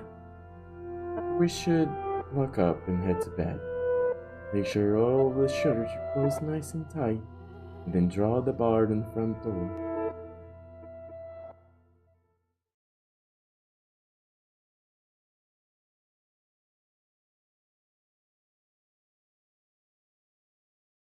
E a história não continua?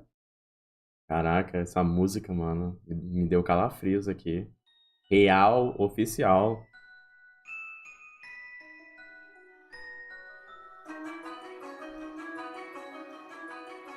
Slowly but surely, time tracked onward, everyone working toward their own individual goals. Each early summer breeze that blew through the garden was like God's hallowed breath, carrying the flowers' fragrance seen through rose manor windows. Only time could be stopped, and this beautiful era made to live on through eternity. As usual, Mel's eyes chased after the white-haired girl, and Ellie pursued her lips in frustration at him. Tô todos no Spotify, aliás. Ótimo. As usual, Mel's eyes really ripped, but she was still rather docile. Even taking into account how self-centered she behaved, how fickle her temper, Nellie's fits were still no worse than a playful kitten. See, at that very moment, her lively little feline had her claws poised to swat the flaxen-haired young man. Mel, you promised me! Or have you forgotten? I haven't forgotten. I'm just asking if we can go another day. Another day? This is something that happens every day. Mamma mia! I've been looking forward to tonight's performance for so long. There's nothing you can do about that. We're having a gathering at the priest's home tonight. Several high-ranking officials have come up from the mainland just for this. Who cares? I care. You know, Nellie, it doesn't have to be me who goes with you. No! I want to go with you, Mel! You've been so distant lately, dearest Mel. You refuse to do anything with me. That's not true. Tell me, if you can't go today, when can you? When will you be willing to go out with me? When will you be willing to play cards with me? To have tea together? I can't make any promises. I have things to do, obligations. And Nellie, you're almost an adult yourself. Stop acting like such a child. I'm not an adult yet. I'm still a kid. If it means I don't get to play with you anymore, dearest Mel, then I don't want to be an adult. Já ouvi ela falando isso antes. Nellie, you can't. Lady Nellie, the master wishes to speak with you. Huh? Father does? What could he want? Go on, Nellie. Go. You can't make Father wait. He's very particular about people keeping their appointments. Yes, he is. Like you, dearest Mel. What's got her in such a foul mood? Oh, thank goodness for small miracles.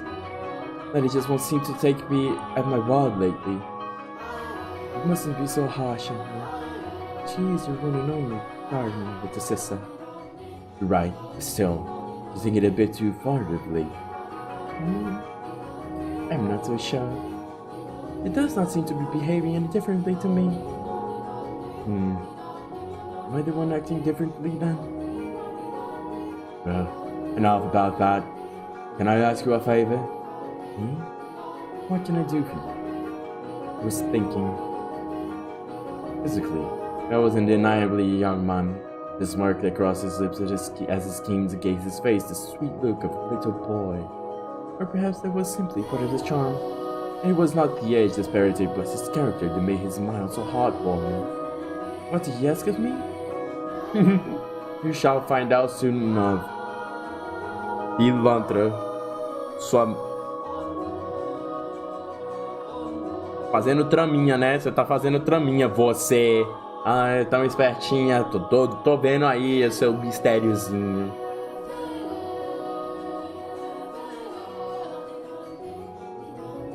It's cloudy. And thank goodness for that too. It would be even better if it were even dark at all. I believe the textile shop was around here. Ah! Hi there. Lord Mel, fancy meeting you here? Yeah. What's a surprise? So, would you say we take this chance to go for a little walk? Since you're sensitive to the sunlight, we can keep our eyes out for shadowy areas as we go. If you're feeling well, just let me know. I was sent out to run an errand. Don't worry about that. Come on, follow me. O que você vai fazer com ela, Mel? Qual cuidado com o que você vai fazer com ela? Seja um cavalheiro!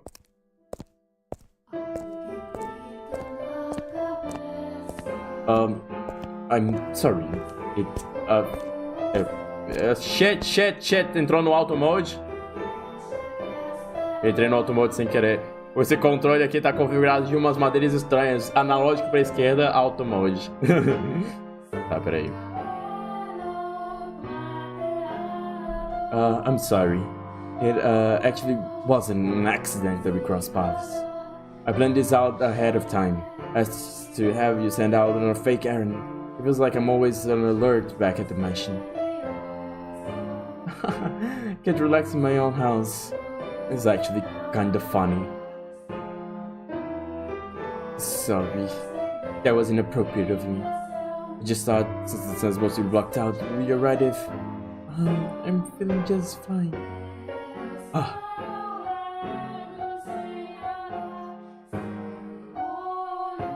Of course, to get her out of the house and I can't even think of anything to say. Hey, yes? Have you settled into life at the mansion? I have. Everyone has been such a big help. That's good to hear. Indeed. So, yes? Nellie told me she had you help redecorate her room some time back. Yes, that was shortly after I arrived. What of it? Yeah, that day, Nellie told me that you don't, I don't... Never mind, sorry. It's not important. It is important, but I can't just ask how she feels about me. That would make it sound like I... sound like I do, don't I? Lord Mel? Oh, sorry. I had something on my mind. It looks like it might rain again today. The weather usually gets better as summer approaches, not worse like it has been. It won't be a heavy storm though. No? The wind is too gentle. You can tell from that? Vaguely, but yes. Oh, that's impressive. I often leave the house unprepared, only to find myself sloshing back in the rain. You laugh a lot more than you used to. Vampira! Exato. Do I? Yeah, I like that. You look better with a smile on your face. A smile suits Lady Nellie much more than I... What? Her smile and your smile look completely different. Also, a smile suits you as well, Lord Moore. Do you really think so? What am I supposed to do in the face of a smile like that? So, yes? Knowing her, if I ask if I'm imposing, she'll say no without hesitation. I'm going to cover myself and you're going to get me anyway. Hold on a second. I never did get you those flowers like I promised. There was a single white rose blooming in the garden. I was planning to give it to you, but it disappeared before I had the chance. So, I'd like you to have this. It's not a real rose, but it won't wilt either. Mel was holding an ornamental white rose. It was an impressively detailed replica of the real thing, crafted by an incredibly skilled artisan's hand. Was, imagine, maybe the same craftsman from whom Mel had ordered Nellie's birthday necklace. The young man, who but a handful of days earlier had said he had no sweetheart, had come into commission a present for a girl. Então, peraí. Então, isso tudo aconteceu só em alguns dias. Ok, interessante. The master of the shop must have been quite surprised. Or perhaps he had given me a good laugh instead. It was for this moment that he so desperately sought for time together with the white-haired girl. I don't know what you like, so I had to base it on my sister's tastes. My apologies. I cannot accept this. This is not your liking. No, I just... You're concerned about how much I paid for it. Don't be. I just want you to have it. That's all. Please. Ela vai transformar a rosa... Vai fazer a rosa virar vermelha. Why are you so kind to me? Why? Because... Sorry, I can't accept it. A clear glint of flustered panic was visible in her red eyes. There is not a girl in the world whose heart would not flutter at the sight of a sparkling rose accessory, but her reaction was far from delight. As a matter of fact, there were traces of fear and apprehension in her countenance. I beg your pardon. Hold on! With a look on his distress in her face, the white-haired girl made to run off. Mamel grabbed her by the arm in the nick of time. At least... Tell me why! Ain't nothing but a mistake. Tell me why ain't nothing but a bad thing. Tell me why ain't nothing but a mistake. I want it that way. Sorry. Is it because you dislike me? I never said... Something's wrong with me. And on the day we arrived at the mansion, it's like I haven't been myself. I've been strangely aflutter ever since then. Whether I try to study or whether I try to read, none of it sticks. I'm just looking at pages of text, tracing rows of letters, only for them to disappear as soon as I look away. It's all because of you. I truly am sorry. Please, don't be any more generous than you already have. When I'm with you, my willpower wavers. What do you mean by that? I'm so sorry. Wait! Mel's grip loosened for a moment, allowing her to slip free and dart off like a gust of wind, but giving me a chance to stop her a second time. The dumbfounded, flaxen-haired boy stood frozen in place, left all by himself. The breeze, which the white-haired girl had called gentle earlier, felt faintly chilly, almost as if mocking him. Looks like she's even less fond of me than I thought. God, I'm crying. I'm pathetic. Well, if it isn't Mel, what might you be? Are you crying? I'm so pitiful. Sorry you had to see this. Think nothing of it. I passed by a girl just a few moments ago. She appeared to be rather distressed as well. Did something happen between the two of you? I wasn't good enough, it seems. Not good enough. There was a new maid I was telling you about before. I was, like you said, Father, I was keen on her. Quite. Enough to bring me to tears like a miserable child. But she rejected me. I don't even have what it takes to be a standing prince. Mel, I apologize for complaining to you about this. I'm completely hopeless. Mel, please don't try to cheer me up.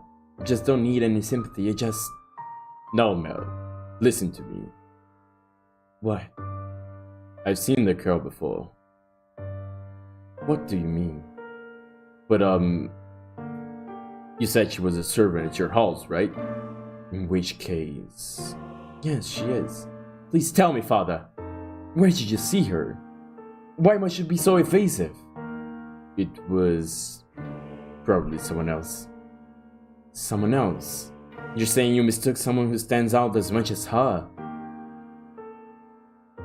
Father, she and a man whom I assumed is our father paid a visit to the church once. They came asking for food, their clothes in tatters. The two were emaciated. I don't think they were eating daily. What? Wait a minute, are you saying... She's a beggar. But father said she came from an esteemed house. Which is why I said I might be mistaken, Mel. She has a singular aspect, but it is possible there is another girl who looks similar. Deep down though, the priest surely believed the opposite. And so he said sternly, like teacher to a pupil. But you must be absolutely certain, Mel. Understood? You cannot proceed any further without knowing her ancestry. May I visit the church, father? By all means. In the back of Mel's mind, a vision of the night of the storm, the night with the white-haired girl arrived at the mansion, was surely replaying. She had been wearing little more than rags and covered in grime, hardly the appearance of a respectable young lady of class.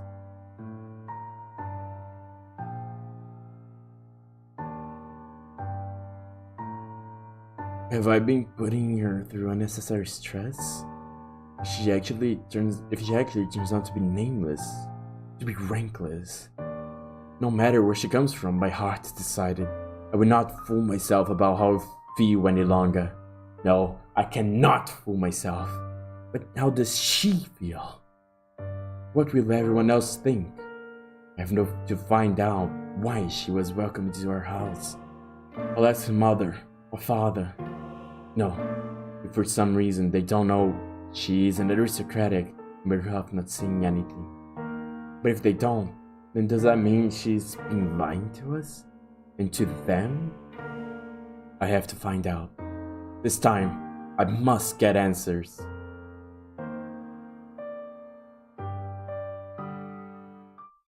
Pera.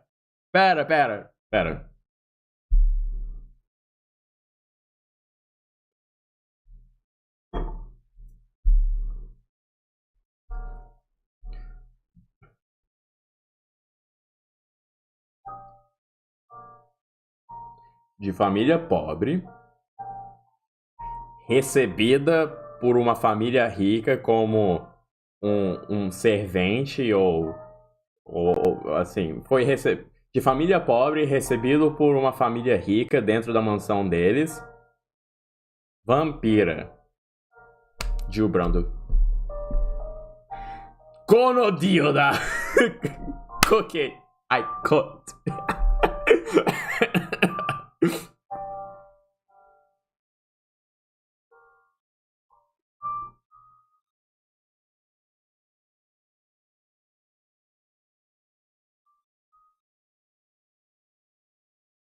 Descobrimos a verdadeira identidade dela.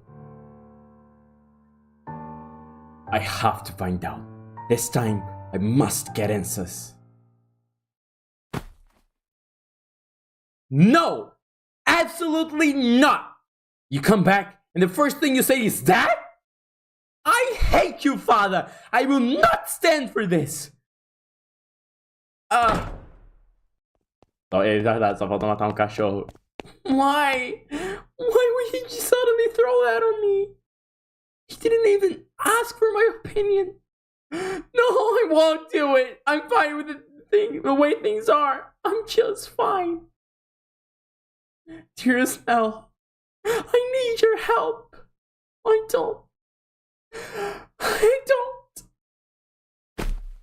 want to get married.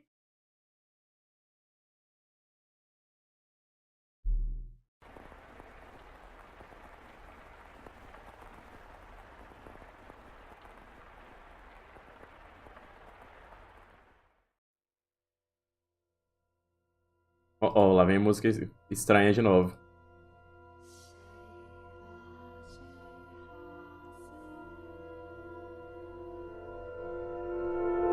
This may be sudden, but I must confess that I made a grave mistake. My transgression is that I was unable to completely predict where this path we were traveling led. My hands were full, dealing with my immediate day-to-day tasks, so I could do naught but pray there was happiness waiting in the future. Happiness for everyone who lives within Rose Manor. But I am but a mere maid. Mentirosa! There are limits to what I am allowed to do. And furthermore, it was not my place to offer her my hand. Roads, such as the one we're following, have a way of diverging with little warning. If you do not turn the wheel exactly right at those sudden forks, you may end up somewhere horribly off course. I was well aware of that fact, which is why I thought that what I did was for the best. It's happening again. I made sure the door was closed, but I can sense someone standing there. Someone watching me. Footsteps. You're looking down at me? I want to open my eyes, but I can't do it. Curses. You're just going to leave without doing anything, aren't you? Hurry up and get out of here. Free me from this torture. No, tonight they're on my bed now, looking down on me. My neck. What? I can't speak. I can't move. Foi tirar. Pira!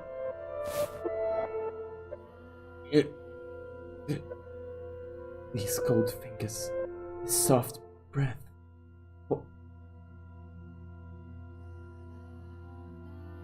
Why?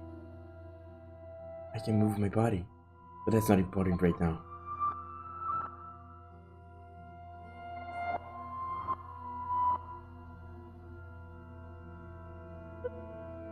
You smell of roses, the scent of a world far removed from ours. He made to gasp at the sight before him, only to realize he could not. The pressure of her cold fingertips wrapped around his throat robbed him almost entirely of the ability to breathe. Why? He silently mouthed the word. For that moment at least, her melancholic ruby eyes were focused wholly on the flaxen-haired young man. In them glowed a faint flicker of willpower, and a continuously burning agitation that roused her to action. I told you to stop being so kind to me. Why? It will all be over soon. Please don't make any noise. Why? To put an end to this family. You are my only. Why? You're shaking. What? Upon hearing Mel's words, the strength drained from her slender fingers. He had not been questioning why she would do such a thing. There was, of course, a trace of bewilderment visible in his eyes, but he did not shout, nor did he tremble in fear. Eu acho que ele curte pouco de sadomaso. He instead expressed concern for the young woman who looked like a concerned cornered rabbit. I am not shaking. You are. I can see it. As he slowly regained his breath, Mel's voice too grew clearer. Conversely, the red-eyed girl's grew progressively more faint and raspy. You are not doing this because you genuinely want to. There is some other reason. This is what I desire. You've been to my room before. You have. I'm sorry. Well, I'll be damned. Tell me, why are you shaking? You're not putting any pressure on my neck. Why haven't you run? Because I cannot fathom why you would do this, so I'm not afraid. You hate me so deeply, you want me dead? Do you despise me to the point you would be willing to take my life with your own hands? No, I don't. See, like I said, there's another reason. Ele começa a ser estrangulado. Oh, harder. If it isn't because you detest me, then tell me, why is it? I'm sorry. I will leave your room now. I will do my best not to bother you any further. So please forget anything ever happened. Boy, Niv.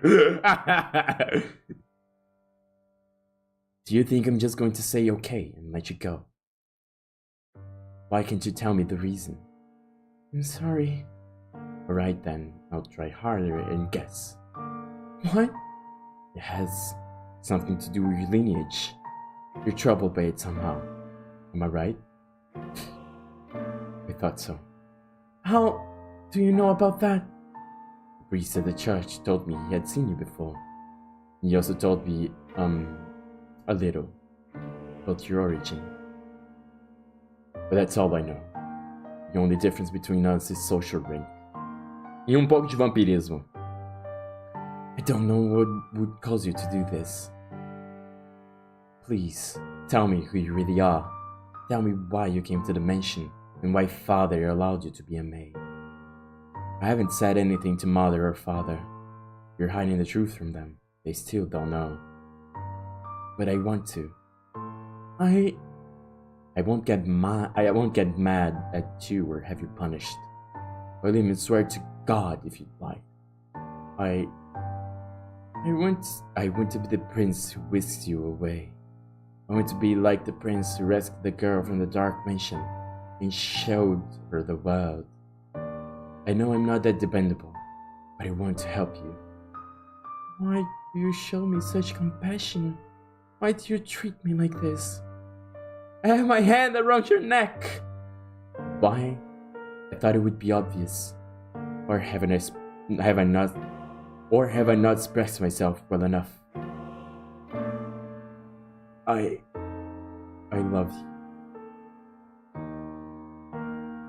Every time you push away, it crushes me. I didn't even know my heart could feel such distress. If you dislike me and don't want to be with me, then, well, just have to live with that. Harder! You dislike me, as much as it may hurt. But if you have some other reason, some weight on your shoulders that you can't share with anyone else, tell me. I want to help you. There are other options. Things we can do about your... No! That's not it! Huh? I've tried to hate you so many times. So yes, there's more to it than just social status. But I can't do it. I couldn't make myself do it. What do you mean? I had so many chances, but I couldn't do anything. She spoke in a stifled voice, as if every word had to fight to escape her lips. She appeared so fragile, so precarious looking down on him, that it seemed as though if a gust of wind were to whisk through the room, it would blow her away completely. Her pale fingers were trembling like she had tried to squeeze them again and failed. However, her hand did not pull away from his still slender neck. Her hand was so cold. He did not challenge her, but simply kept his eyes fixed on hers, as if carefully watching to see what she would do next. I'll say it as many times as I must. I love you, and I wouldn't be able to accept losing you without knowing anything. So please, tell me the reason. I'll see to it that you're taken care of. Those are the words of a man whom means, Lord Mel. Of someone blessed enough to have pity for others. You are a foolish young man. You know nothing. But the greatest fool of all is myself. If you agree to punish me, I will talk. Kinky! Tell me. Her long white hair, his soft flaxen hair touched. For just the briefest of moments, it it appeared in the darkness as though they had fused together. The white-haired girl, having finally gathered the courage, began to slowly tell her tale. On the night of the storm, I paid a visit to Rose Manor, this mansion. My father and I were always on the move, traveling across the land by foot, so it was only recently that we heard rumors of Rose Manor. There are several reasons we couldn't stay in one place. First was my unusual appearance. People often find the color of my skin or eyes disconcerting. So after living in one place for long enough, unsettling rumors would begin to spread, forcing us to leave. Another reason was my father's line of work. He painted pictures for a living, but he had trouble finding a patron, so he had to work day to day. When he is no longer able to find work in the city, he would move. We were birds that migrated without a flock. When he arrived at this town, my father was exhausted and weak. That is when we learned of Rose Manor and the family who dwelled within it. Rose is a name my father could never forget. He was, long ago, a painter in service of the Rhodes family. Hold on. Your father was an artist here? Yes. It was before I was born, so you probably don't remember, Lord Mel. So, you knew about us before you came here? For as long as I can remember, I've known the name Rhodes. My father was chased from your house! Just because they didn't like something he painted! Having failed the Rhodes family, no one else would become his patron. Just as good reputation spreads, so too does a bad one. Branded once as a failure, no one will take you in ever again. You nobles throw your parties and spread your gossip about this painter of that sculpture. The rose you tried to give me is an example of that. It was certainly crafted with skill, but the jeweler is only known because some of the aristocrats spoke highly of him. My father's paintings were no less skillful. His was a little talent that could be not be easily imitated. But no one was willing to separate the art from the artist. The Rhodes family stole everything from my father, but even thrown out to the streets, his only skill was painting. That was all he could do to earn a living. Deve ter pintado realmente algo realmente horrível. É exato. É um daqueles exemplos onde o pessoal posta no Twitter. Você está vendo isso? Exato, você acabou de curtir a pintura de Hitler. E é literalmente isso que ele fez.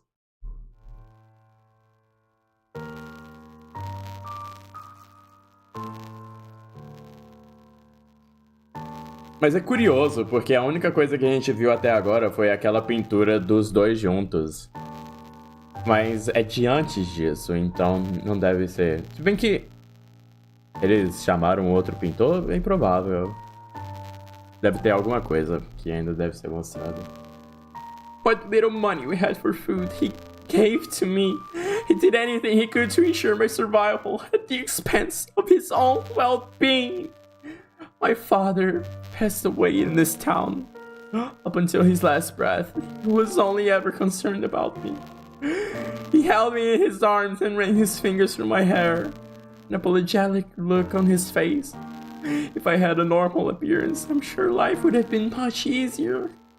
He was always telling me how sorry he was for making life so hard, even though it's not his fault I look like this.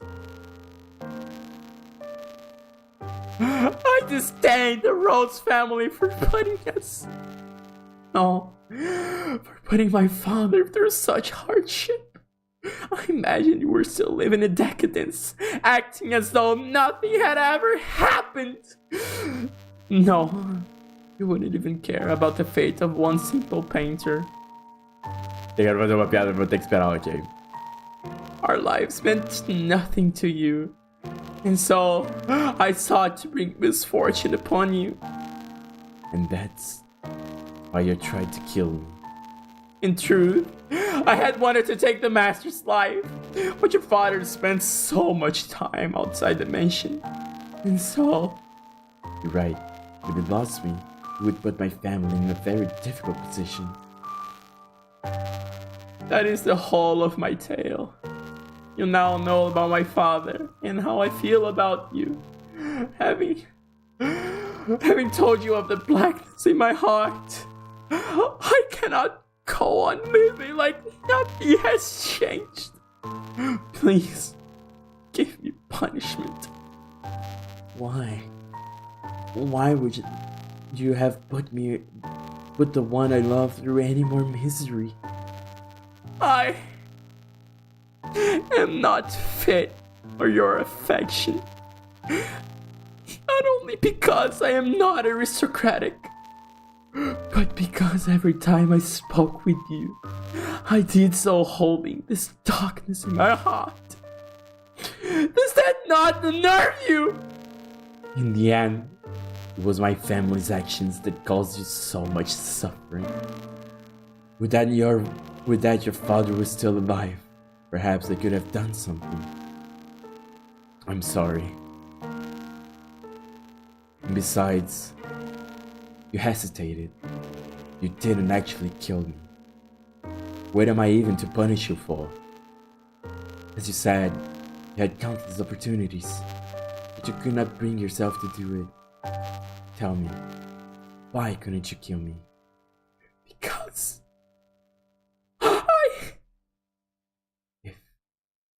If it's because I've given you enough reason to have even the slightest bit of interest in me. nothing was as I envisioned it. What? I assumed the residents of Rose Manor would be cold. People who believed that wealth and rank mattered above all. But on the night of the storm, the mistress was the first one who extended her hand to me. I arrived at the mansion disguised as a beggar. Actually, disguise is not the right word, as many nights I only survived on the generosity of others. The mistress did not send me away when she saw me. Quite the opposite. She took me in as a servant. So that was Mother's doing. I could scarcely believe she would invite a stranger into her home. That she would treat the stranger with such compassion. I thought perhaps she knew who my father was. But I had never met any of you before, so he must simply be that kind-hearted a woman. And the mistress continued to treat me with kindness, despite my disquieting appearance and the darkness in my heart. In time, I began to grow less and less sure of myself. Was what I meant to do truly right? Were the things I felt truly justified? But it was a certain fact that my father was here and that he had been chased out. So I decided I should take your life, to put an end to everything before I wavered any further. And then,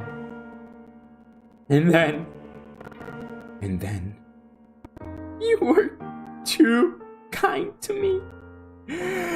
It's all your fault. Because you laugh with such affection. Because you give me smiles like that. Because you say the things you say. You. I'm sorry. No. Don't apologize. I'm so happy to hear that. Despite, the unusual circumstances.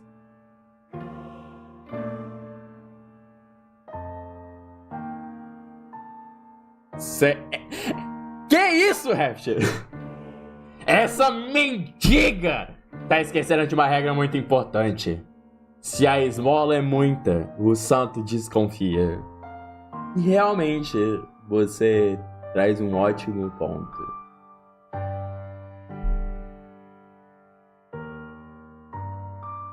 Please, don't say you want to leave. Don't ask me to punish you. I couldn't do anything for your father, but at least allow me to do something for the daughter cared for so dearly. You are far too kind-hearted. I'll be happier with you around.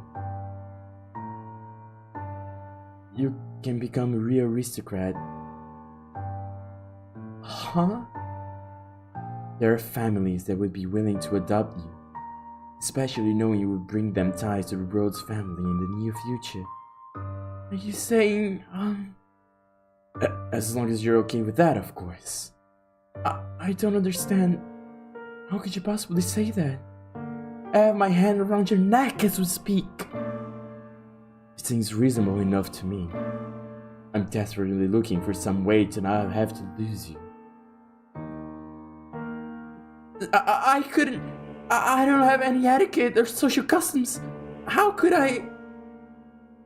You can learn all of that. You're pretty and naturally graceful. You do just fine. You are such an aristocrat, Lord Mal. What? The way you can come off with compliments so easily. Only for you. Natalie says my poetry has much charm as a dissertation. I don't understand theater. It puts me to sleep. You laughed. Thank goodness. Keep smiling. You don't have to stop. A smile on your face is a smile on mine. No matter how deep the darkness has taken root in your heart, it can always be removed. I believe people are capable of forging their own futures. Ok, Shulk. Tem cara de Shulk. Falou que nem o Shulk. Would you say we go to the theater sometime? I promise I won't sleep through it. The private theater, we can get seats at the far end of the second floor, so we don't have to stand. They would pretty lavish seats, and it would give you a chance to experience the noble life. But, please, don't be shy. I can have clothes prepared for you. I'll ask one of the maids who can keep a secret. Say, the one with black hair. She kinda scares me though. I don't know what I'm supposed to say. How could you show such compassion for me? I tried to inflict harm upon you. Am I allowed to feel such joy? For every day you suffered, a day of happiness. That's how it has to be. So stand by my side. He softly whispered the girl's name. For several long moments, her lips trembled in trepidation, but in time, she squeezed them together and made a smile. Por que todo esse mistério com o nome dela? He wrapped his arms around her unbelievably slender, frail frame. Fatal frame? Desculpa. Holding her tight in an affectionate embrace. Mel approached me the next day. He explained to me the course of events, and then asked me to dress her up more beautifully than any other noble girl had ever been. She was already a very pretty girl, so even without much effort on my part, simply putting her in a dress, she radiated beauty. Por que será? Muito tempo sem beber sangue, é claro.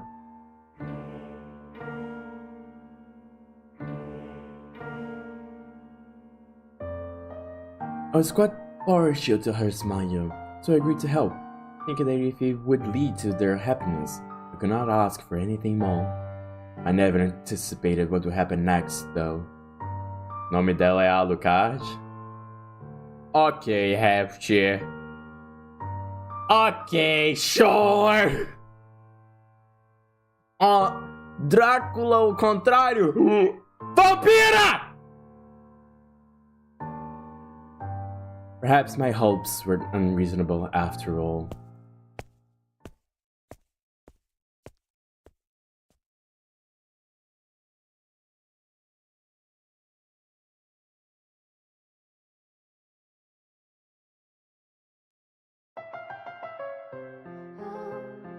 Sabe o que é foda?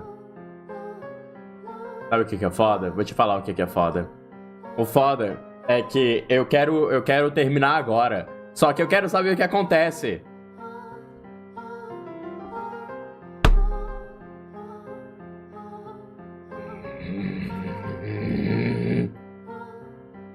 Já tá acabando? Ok. We go. We march forward.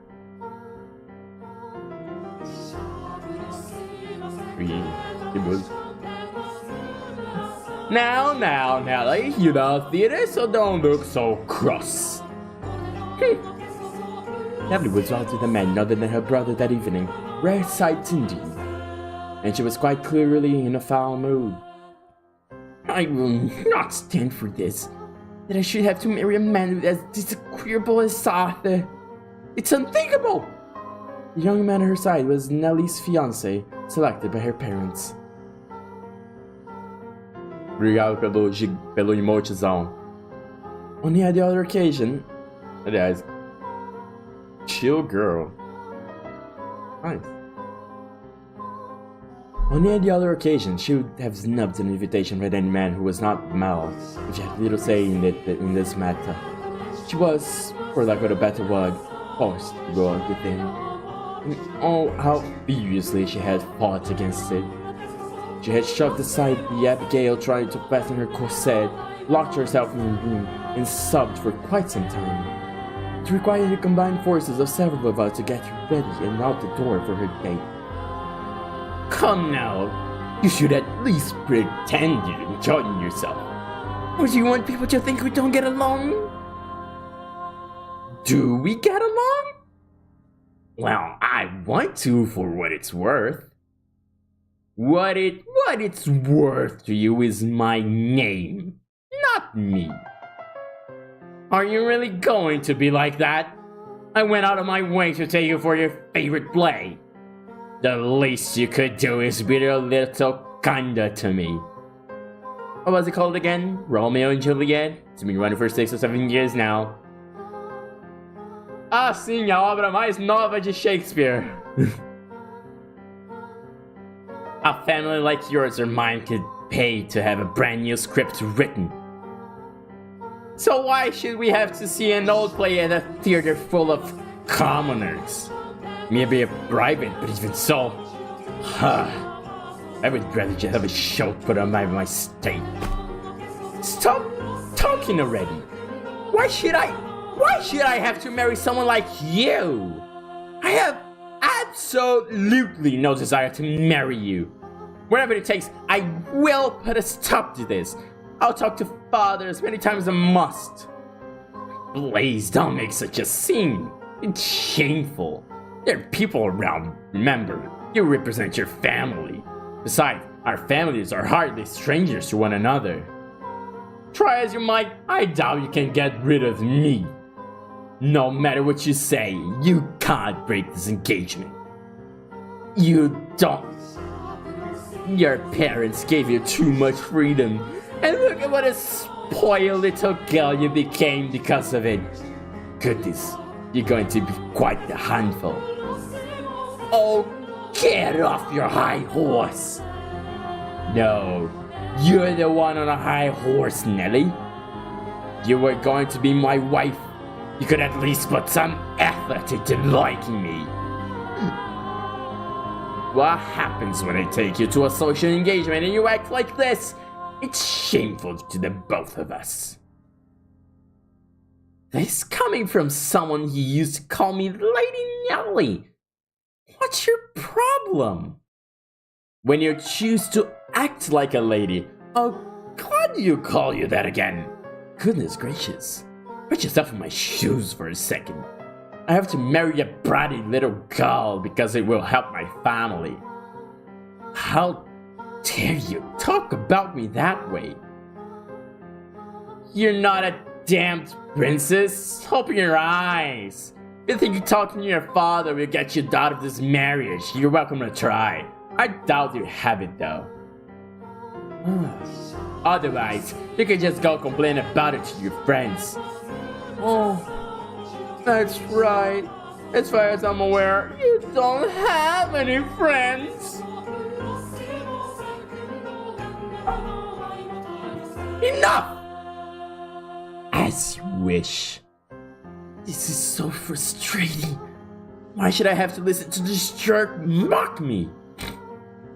I have Mel. I know. If Father won't listen to me, I'll ask Mel to talk to him. Mel will be able to convince him. Come on now, your favorite plate is about to start. Maybe you should face forward. Enjoy it while it lasts. You won't be talking down to me much longer. What? Is that... Wait, Nelly! Get back here! What is that damn child's problem? I didn't give her permission to leave. Father will be sure to hear about this. I cannot have the Rose making any more of a fool of me!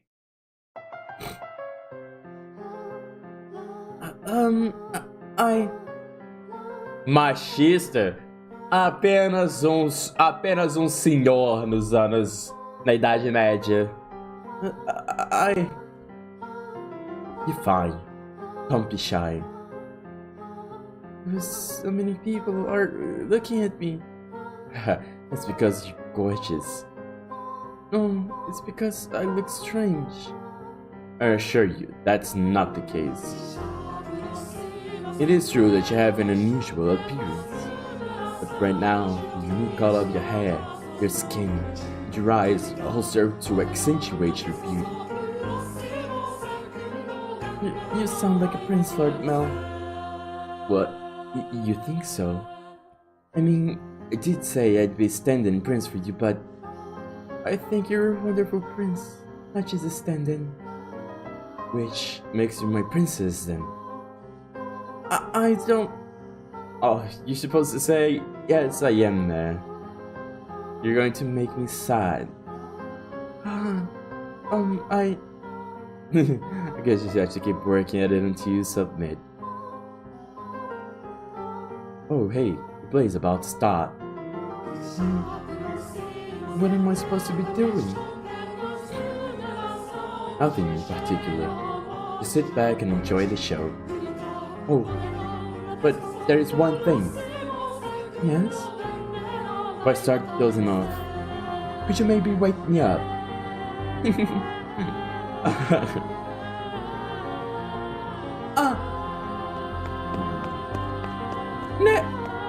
What? Dearest Mel! Nelly? Dearest Mel, why are you... What are you doing here? I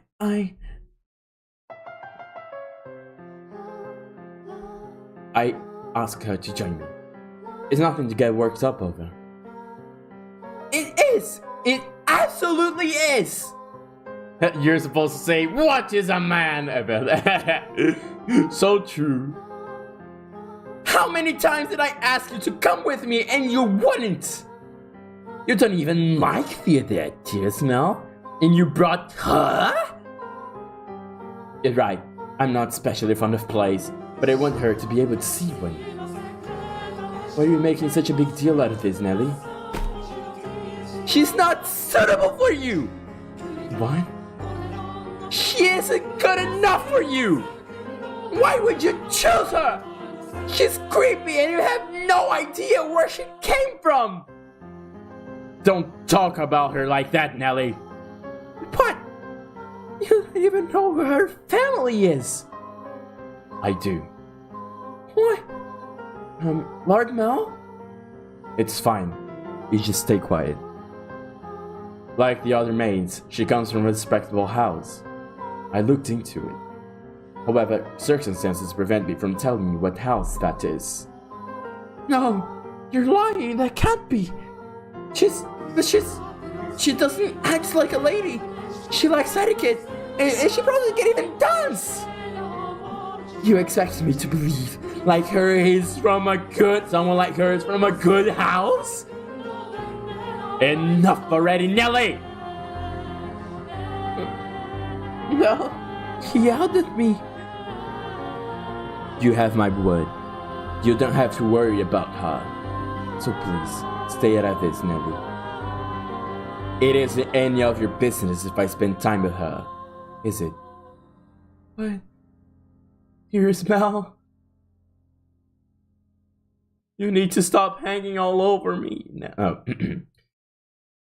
You need to stop hanging all over me, Nelly.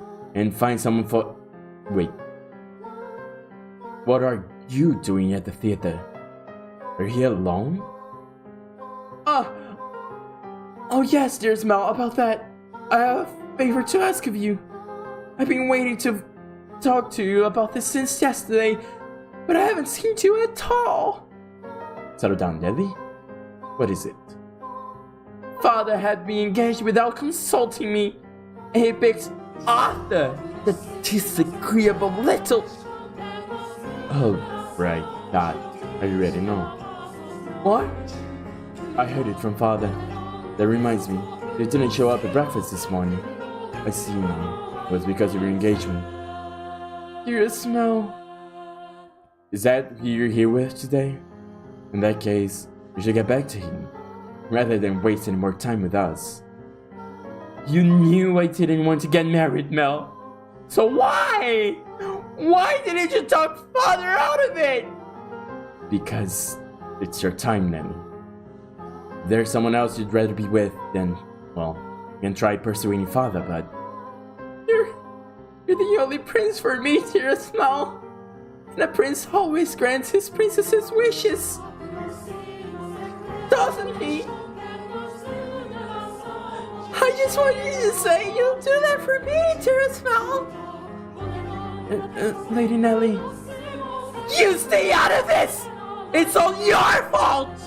It's all because you showed up and played your little tricks on him! I warned you about this rat years ago. He's not suitable for it! I told you I had enough already! How much longer are you going to continue acting like a child? I can deal with you being a spoiled little girl, but how dare you be so derisive to someone else? Mel, hit me. Lord Mel. Go on, the show's about to start. People are giving us dirty looks. Return to Beth Roden now. We apologize to him afterwards as well. You said you would always be by my side. That you would always be my prince. The time for make-believe is past, Nelly. No! No! I refuse to believe it! I will not have it! Nelly! I cut this that girl! Are you not going after her, Lord Mel? No, just let her go. Isso é ruim. The only place she even has to go is home. Just wish to start acting a little more like an adult. I imagine Lady Nelly simply... She what? You know, it just wasn't my intention to get it between you. Don't blame yourself. It's not your fault we had an argument. But you two were so close. Well, yeah, we're siblings. So we're close. But nothing more. I do care about Nelly, and I enjoy spending time with her. She's my sister, nothing more. Anyway, sorry for making such a scene. No, I imagine she left her betrothed behind without seeing anything. So I'm going to go apologize to him. We have to keep up appearances. Stay here. I'll be right back. Very well.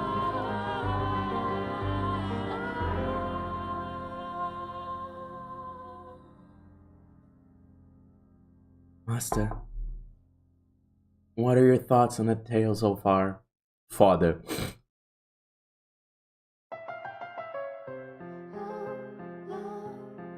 Uma palavra. Which of the singles you think was in the right, Master? The brother or the sister? Oh my, I apologize for the abrupt question. Did I startle you? What do I think? Yes, I believe Mel was probably right. He was also surely happier than her. As Mel had anticipated, Nellie fled from the theater, leaving her fiancé behind. She forced her way into a carriage stopped outside, probably one called for a different nobleman. Another bid to carry her home. Bell's assumption was correct. The only place she had to return to was the mansion. The sun was beginning to set, and as a young lady, she could not simply go wandering through the town alone, nor did she have any acquaintances to take her in.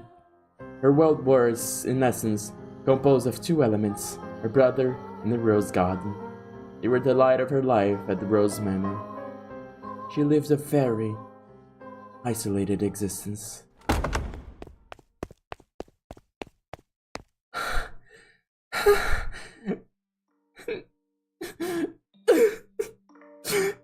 And she escaped back home. Nellie went straight to her room, locked the door, and began sobbing. The waves of her sorrow came crashing effortlessly over the levees. Tears streamed through the cracked walls of the dams, blocking her tear ducts.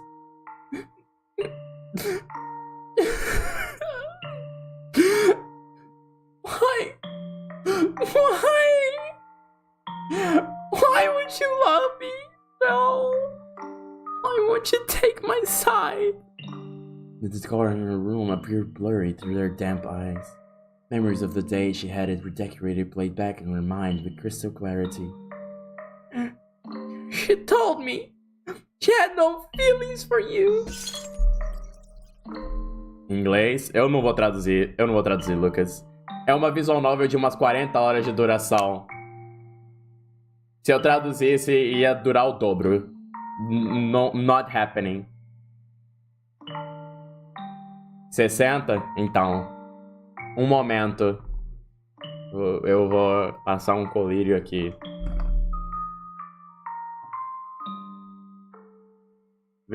Observe-me enquanto eu passo um colírio.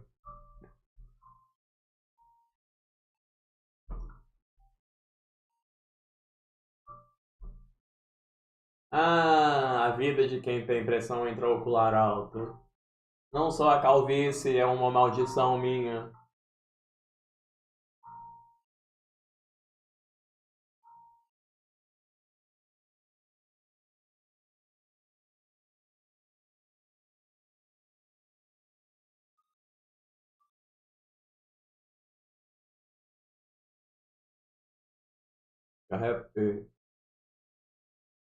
Errei a porra do olho de novo.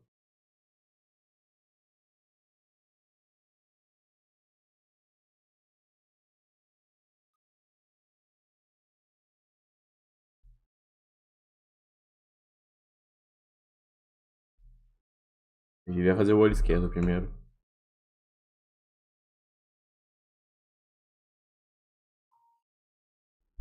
A arte é boa.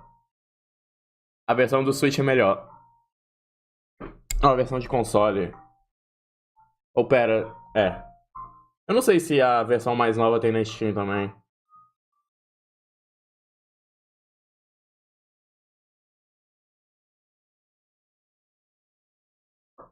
É, não tem? Tem que cair. Vou ver alguma coisa caindo.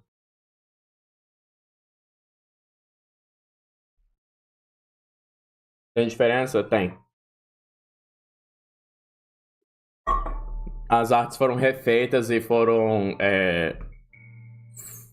desenhadas para widescreen também. Cadê? Acho que eu consigo mostrar aqui.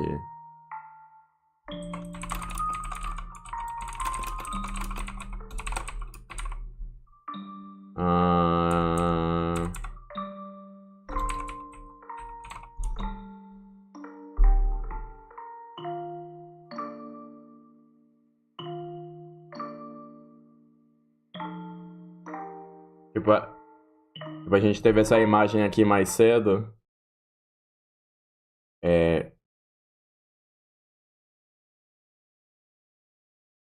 Pera.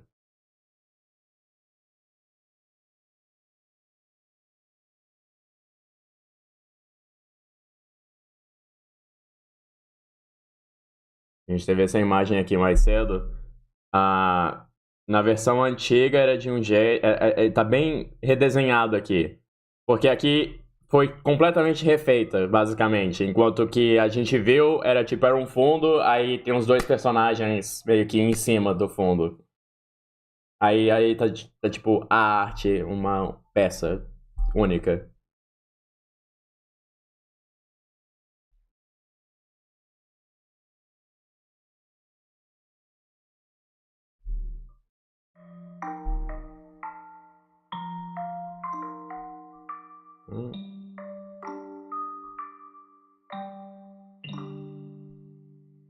Mas é, visual novel de 60 horas de duração. Então, assim...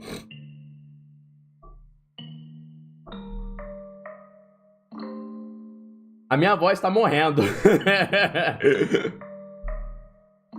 E eu tô ficando com... Tô sofrendo apóxia com uma certa frequência. Mas é tudo pelo teatro. That liar! That liar! She let her emotions run wild, breaking glass, a craftwork, silver plates designed by famous foreign artisans, flower vases, all sorts of things. Não sei se você vai aguentar traduzir isso em inglês por muito tempo também, não, pra falar a verdade. Muito texto também? Vamos ver. It was as though a beast had been set loose in a bad chamber. The vase she tossed shattered against the painting hanging on the wall, spraying water, porcelain, and roses in every direction. It was a portrait she adored so dearly, of her and her brother. Vai poder fazer aquela piada?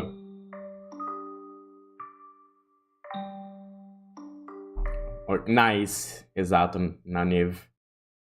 And what happened to her, and what appeared to her like a metaphor for her life.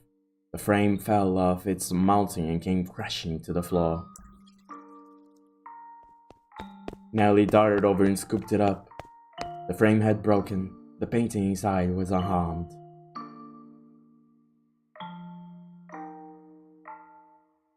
The two smiling children were still in the very image of happiness, inseparable siblings gently holding one another's hand. My prince is no more. Though in her present state of mind, that image of happiness brought her nothing but misery. And the worse she felt, the more frustrated she grew at the smiling girl and kind boy of our past. And princess is no more either. You're not a princess anymore, Nellie. Some other woman has taken your place. I trusted you, Mel. I believed you will always be there for me. This painting is nothing but a lie. That's not the real Mel. That's not the real me. It's all but a big fat lie. A lie. I wish this painting never existed. That it was never made. That I never had a brother. This painting. In a fit of emotional distress, she scratched feverishly at the painting she once considered precious. She put more force into her fingers than she, perhaps anyone, might have imagined she could. Flakes of paint began falling off the canvas, and in time she noticed something peculiar. Huh? What is this writing? Something's hidden beneath the paint? Just a little more. A date? Why would that be hidden? What could it be for? Completed May 1587? The painting of 87? Ok, sinto. Ah, pera aí.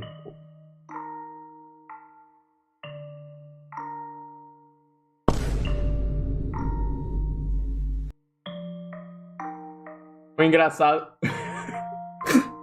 O engraçado é que o Lucas chegou de paraquedas aqui e, tipo, mandou isso por causa do Pyro of 87, ou Painting of 87, mas tá sem um pouco do contexto. O contexto é que eles estão nos anos 1600 e pouco. Essa pintura é antes deles terem nascido. What the fuck? E tal, foi essa pintura, no final das contas, que causou o que o pai deles... O pai da menina. 1687. She read aloud the faded, scratched-up handwriting. After staring blankly at the text for some time, the comment on her face began to drain. What is this? How could this have been painted 16 years ago? I wasn't even born yet then. Mel would have just been a baby. This is not me. This is not Mel. There's still more writing. Hers on her, gone by her rapidly pounding heart, Neri furiously scratched away at the painting. Even as those clean, pink fingernails were soiled with fragments of paint and blood, she did not stop. She was so overwhelmed by trepidation that she could not stop. She had a horrible premonition that something was about to happen. Something indescribable, incomprehensible.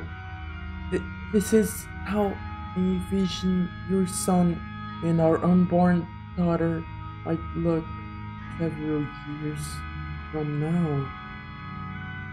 Your son and our unborn daughter.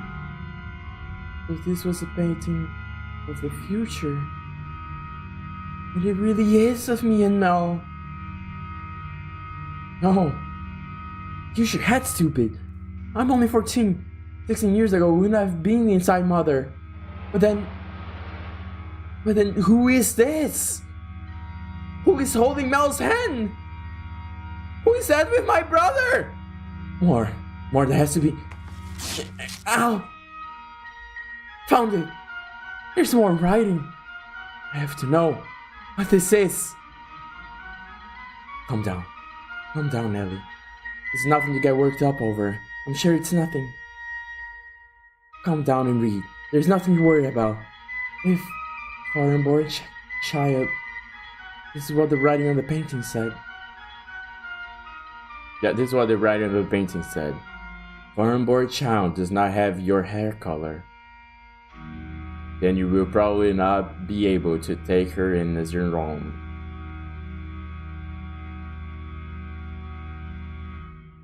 I will be punished. My life made miserable. O maluco foi banido por causa de uma pintada diferente.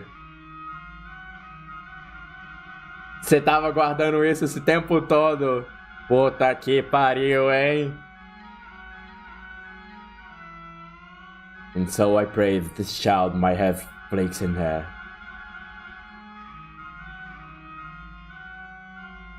Though is it a sin to wish she was in her a trace as me? I do hope it is a go. What am I reading? I don't get it! Someone tell me! What does this mean? A painting from 16 years ago. Hair color, sin. I do hope it is a girl.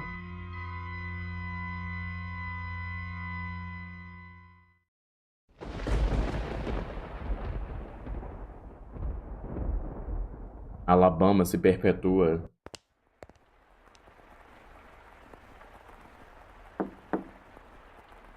Yes? Miss Nellie, let me in. Lady Nellie? Oh, you changed out of your dress. That's a shame. It looks nice on you.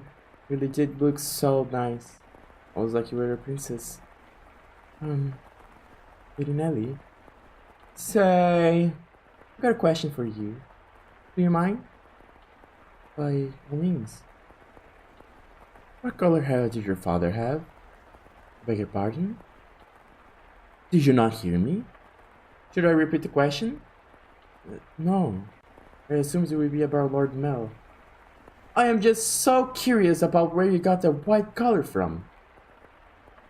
My father was more tan than white. So I didn't inherit my paleness from anyone. I ask about your father's hair color. Why would you want to? There's a reason you can tell me. Is there? My father, had white hair. But that was simply because he was an older man. I do not think he was born with... Ha! Lady Nelly?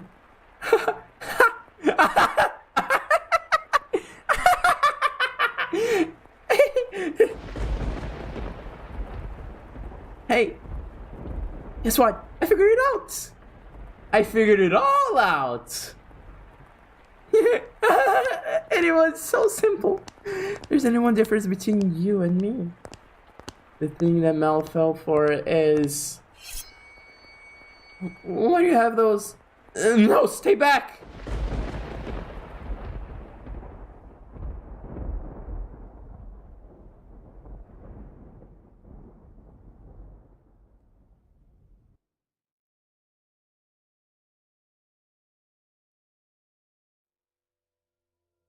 Porra!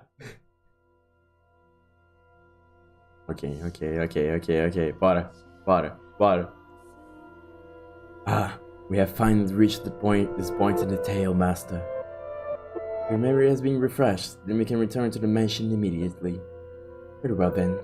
If you insist, Master, we shall proceed with the story. It was a stormy night, much like the one where that white-haired girl had first arrived on. It was quiet as a crypt in the mansion, not a single light visible in the halls. The house sat in wait for the sun to peek out over the horizon. The darkness is, generally speaking, something that rushes by like a gust of wind as we sleep. The flaxen-haired young man, too, lay in bed, pale blue moonlight sporadically streaming through the gaps in his drawn velvet curtains as he attempted to submit to slumber.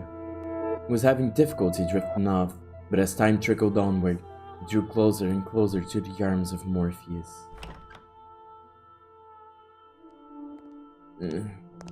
Suddenly, he sensed a presence in the room, much like the one from those nights some weeks earlier. Someone there? Answered a slender, feminine finger pressed gently against his lips. Dessa vez, não é legal. There was no hostility in emotion, but rather a great deal of affection. The silhouette faintly visible in the dark room was the same as that night. A flash of lightning shone through the drawn curtains, illuminating her beautiful white hair. Several silky locks spilled over her shoulders and brushed against Mel's cheeks. No. A couple soft puffs of air tickled his face as though she were silently laughing. He assumed her finger, held against his lips, was her way of telling him to stay quiet. She began to slowly, delicately trace the outline of his mouth, moving down his cheek and along his jawline as if over porcelain. Rather more forward than I remember. Well, I suppose you always were quite there, and this is the first time you've sneaked into my bedchamber. Ah! No! The boy said in an attempt to conceal his surprise. To remember the night she came to exact revenge on him for her father. Indeed, she had proven herself to be a rather bold girl once already. It's dark, I can see you very well. Why not I light a lamp, or perhaps we could open that... Before he could finish, the white-haired girl sealed his lips with her own. In the near total darkness of his bedchamber, the two shadows appeared as one.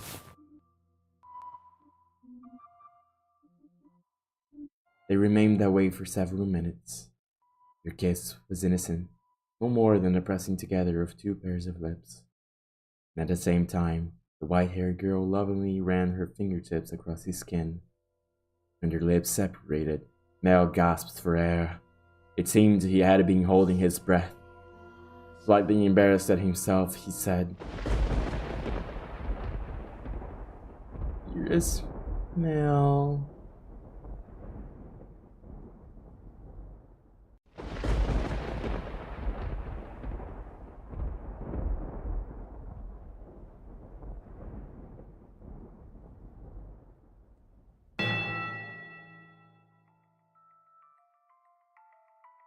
Nothing. He could not speak.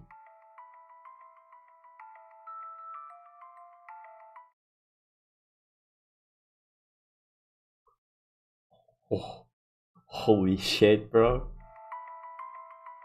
The silhouette hanging above him was certainly the white-haired girl's. Or was it? Because his next words were, "Get off me!" He reflexively shoved the girl, straddling him aside.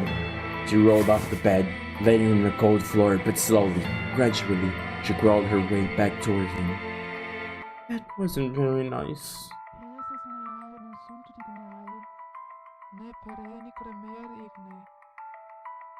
Feeling darker,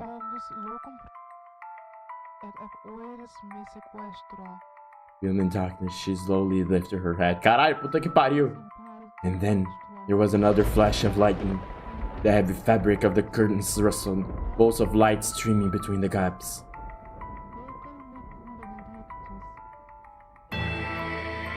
Her flexing irises glimmered, though in the bluish white light they took on a twinge of almost golden yellow. You need to be so rough. This is the first time she's visited your bedchamber. Is it, Mel? Or did I not kiss you the same way? Tell me, how does she run her fingers across your skin? What does she do when she nuzzles up to you? Stop this madness, Nelly! Why would you do this? Because you like white hair, don't you, Mel? You like white hair, which is why you fell for her, isn't it? So if I have white hair, then you fall for me too. Then I can be your princess again, dearest Mel. What are you even talking about? He could not escape from her, or his sister's piercing gaze. Why? What happened? How could she? Questions crashed into the young man's mind like waves in a stormy sea, but none of them found answers. They simply caused him further perplexity. Your hair. What happened to your hair? How did you get it that color? This?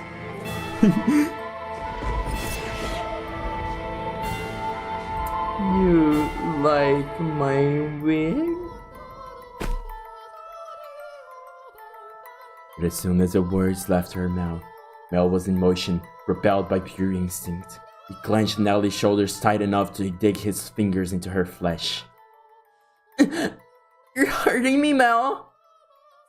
What did you do to her? Tell me! What did you do? I made her leave. It was a perfectly reasonable decision. She was obviously not nobility and thus hardly fit to be a part of this household. There's no need to worry, Mel. I'm here to take her place. You sound like a mad woman. It doesn't matter if she was of noble... It doesn't matter if she was of noble blood or not. She promised she would stay by my side. So why? How could you do that to her? I promised you that Long before she ever did. and I love you far more than she did, Mel. Have you lost your mind? You're not making any sense. Where is she now? What is she doing? It's always hell with you. What more could you want from me? Tell me, what does she have that I don't? What do I have to get you to focus on me and only me? We're siblings. Don't you understand what you're doing? Oh, I understand it quite well. Far better than you do, dearest Mel. I even know that our former queen was executed for it. But if we don't get caught, there's no problem. Nellie, are you saying you've always felt this way about me? Oh my, you didn't notice, dearest Mel. You truly are a dense one. I guess romance just isn't your strong suit. But you've noticed now, haven't you? You know exactly how I feel about you, right? Quit it. Enough! Don't say anything else! Stop! Stop having these insane feelings for me! It's disgusting!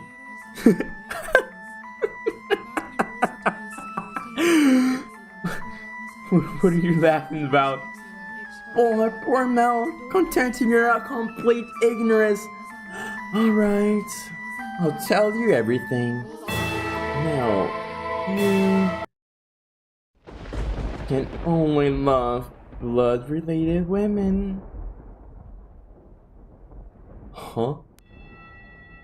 His cackling sister appeared to him like some kind of inhumane life form. Her actions and incomprehensible exclamations slowly drained him of his strength. What kind of deranged nonsense is that? I love her. She's your sister. No. Very funny. How far out of your mind have you gone, Nelly? Poor Mel. Do you honestly know nothing? Say that her father was a painter? He painted pictures for a living. What of it? For a time, her father painted for her family. You've seen the picture before, dearest Mel. The one hanging in my room of the two of us. That was painted by her father. Did a good job, didn't he? Kept asking and asking until you finally agreed to hold my hand. And how did you feel about that? You were rather embarrassed, weren't you? Do you remember that day, dearest Mel? You couldn't possibly remember it. But there's a chance you might remember this. Before we moved to this mansion, we had a painter with white hair. I don't remember any such thing. He was, long ago, a painter in service of the Rhodes family. But that painter did something very, very bad. And because of that, he couldn't remain a part of our household. Do you know what he did, Mel? He lay with Mother. My father was chased from your house. If the child had been born with flaxen hair, then the painter would not have been thrown out. The baby would have been accepted as part of the family. Uma bela pintada. But it wasn't how it turned out. The child had white hair. She didn't look at all like she carried the Rose family blood. But see, Mother had me. That I'm here is not the proof you need. That girl born 16 years ago did not have flakes in hair. But till his last breath, he was only ever concerned about me. He held me in his arms and wrenched his hands from my hair, and a apologetic look in his face. You're talking total nonsense. What proof do you have? If you want to see it, I'm going to show you. The artist left a message in a painting in my room. Tell me, am I truly wrong? What did that girl tell you? You're lying. What part of it is a lie, Mel? Everything I'm telling you is the truth. Why don't you go and ask Mother? I'm sure she would throw quite the fit. Mother wouldn't. The mistress did not send me away when she saw me. Quite the opposite. She took me in as a servant. It never made sense to me. Why would she hire a maid she knew nothing about? Someone who just showed up at the door one day? And when I asked Mother to make her my maid, she stubbornly refused. From a good house? Don't make me laugh. If she were really nobility, she would have given us her name. But Mother was so desperate to cover up her mistake. It doesn't make any sense. I don't believe a word you're saying. It couldn't possibly be true. Wouldn't it be nice if you could bury your head in the sand? But Mel, feigning ignorance is a sin. No! I refuse to believe it! Not a chance in hell! You just don't understand anything. How I feel, how much I've suffered. Do you have any idea how long I've loved you?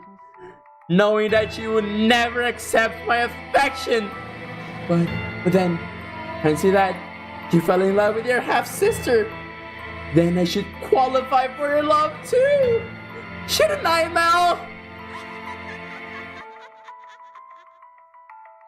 Stop it! Enough! Shut your mouth! Not another word! I don't believe any of this! Mel!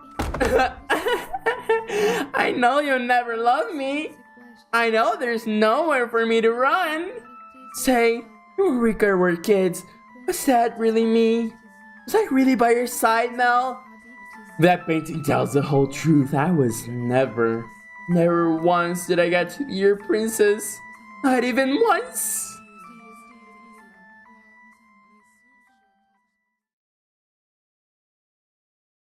Dearest Mel, everyone just loves to dote on me. They're always telling me how pretty I am. Mother does, father does, and all the maids do too. I can do anything I want. But for me, acting like a spoiled child is the only form of rebellion I have. I don't have the kind of freedom you do, Mel. Just a doll for the family to play with. When I have visitors, it's only ever for show. It's not my fault that I don't have any friends.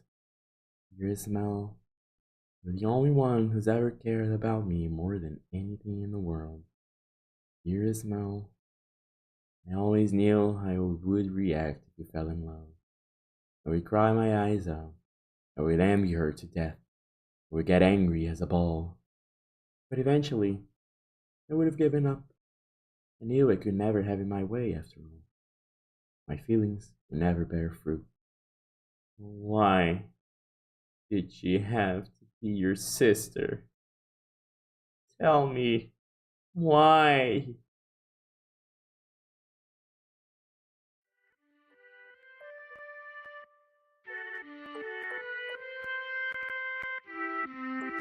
Oh, dearest Mel, have you here you are again reading such hard books.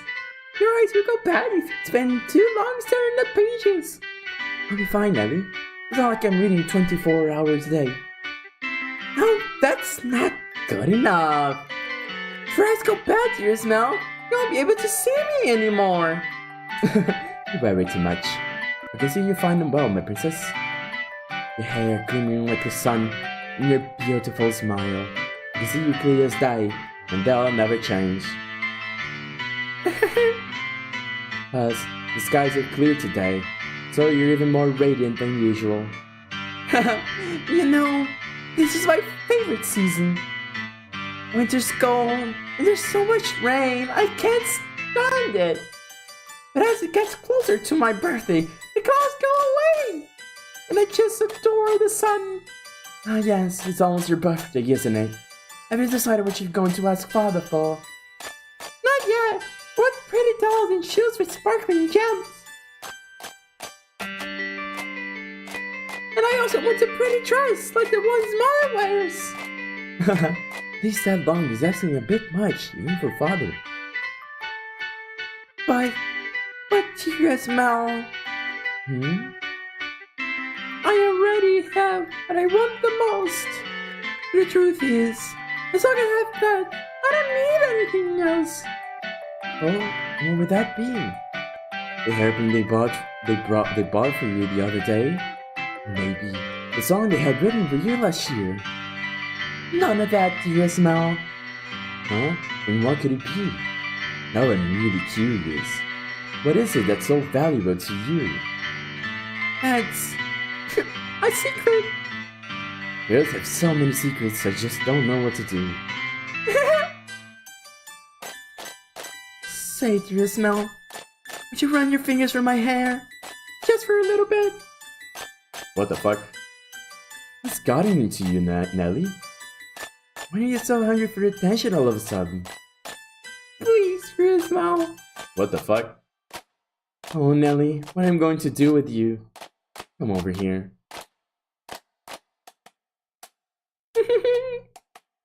And I want to sit on your lap. Yes, yes, as you wish, my beautiful, beautiful little princess. Say, dearest Mel? What is it this time, Nelly? Nelly? Right now, I'm so incredibly happy.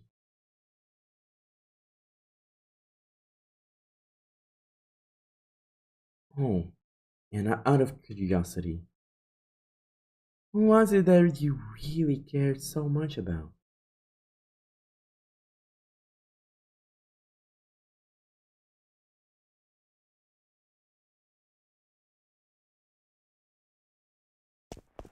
In a fever frenzy, Mel fled from the mansion. Even in early summer, the night was cold, and to make matters worse, raindrops pelted him from head to toe. But that caused him little discomfort, for a far greater maelstrom of pain rampages within his breast. Night, the town took on a different appearance, not simply for lack of illumination, the people active within it as well. It was not a suitable place for young aristocratic men to go wandering unattended. Darkness is not only the abode of devils, but of beggars, thieves, criminals, and all manner of things undesirable. Despite that, he continued to run, knowing not where he was to head. He simply went where his feet took him, and where he arrived was a church. Father! Father! God should be able to offer me counsel. To answer all my questions about that painting, about her, about Nelly's feelings, not her lies, but the truth. Please, open the door! Open the door! As you might expect, the door was locked. The priest showed no sign to respond to his calls. The sound of the pouring rain drowned out everything else. His head drooped feebly. Looks like a helpless little calf who had wandered alone onto a dark, precarious mountain path with no end in sight. Why won't anyone tell me the truth? All I want is for someone to tell me it's not true! Have I sinned? No, I didn't know anything! I didn't know! No, none of it is true. So I haven't done anything wrong. I am not at fault, am I? Nevertheless, his sister's claims and her laughs continued to echo within his head. If he truly believed it to be false, he would have gone to look at the painting. That he could not was an indication that uncertainty had a stronger grip on him. Fragmented images of a white-haired painter fluttered through the back of his mind, but he desperately shoved them aside. What good is the church? What good is theology? What good is God? What? Something moved near the boy. It stood immediately behind him and grasped his light resting ground. He had been so consumed in his own world that he had never noticed the passion's presence until they were close enough to touch him. What? Who are you? Standing there was a beggar dressed in tattered rags. Still begging at the church? The hooded beggar tentatively extended his hand toward Mel, pleading for relief with sad, slender fingers. Were he a generous young man, Mel would have given the beggar something. Were he generous, of course. Lord, get your filthy hands off me! I don't have a damn thing to give you right now! Don't you dare touch me! Suddenly, the beggar's head turned upward. My eyes catch the beggar's. Her hood fell back, revealing a hairless...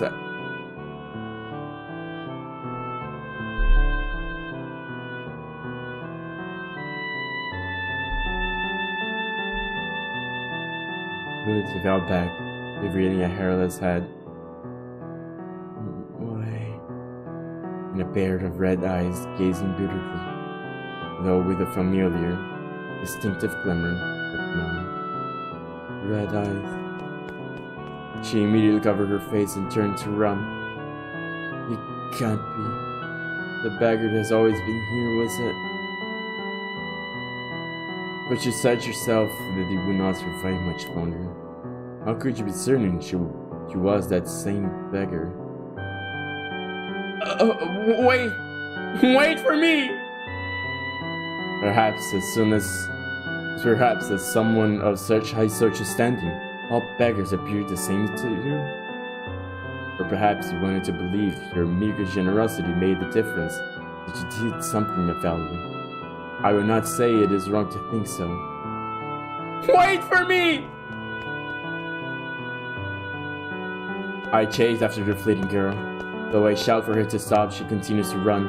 The rain's so heavy, I'm afraid I may lose her. I'm terrified. But I didn't do anything wrong, did I? I'm begging you, please stop. I just want to talk. White hair girl, tecnicamente, não. She comes to a stop at a corner. Please, no, go around this corner. It's you, isn't it? I am sorry. Why are you apologizing? The white-haired girl. What I said back there was terrible, and for that I am truly sorry. I didn't realize it was you. E aí que você está errado, meu amigo. Você deveria agir assim com todas as pessoas. Please, come back to me. You're concerned about social status.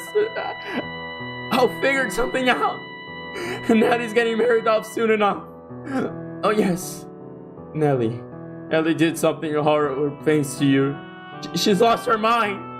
She was talking nonsense. But don't worry, she'll be out of the picture soon enough.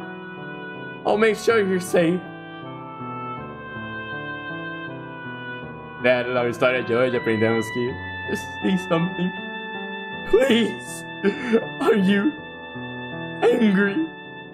You're angry, aren't you? I am not angry at you. I am not.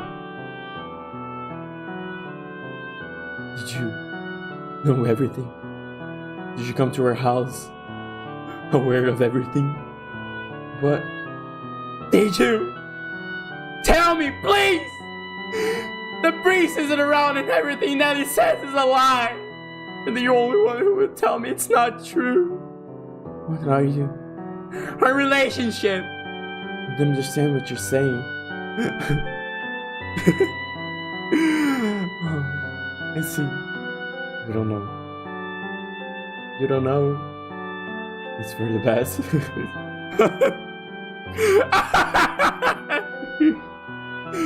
That is the only one who knows. And you should be gone before long. Everything will be alright. Lord, no. It'll all be alright. Let's go back. I'll make sure you're never put in danger again. I'm begging you. Stay with me. My appearance is no longer suitable to stand at your side. You saw how unsightly I am back at the church, did you not?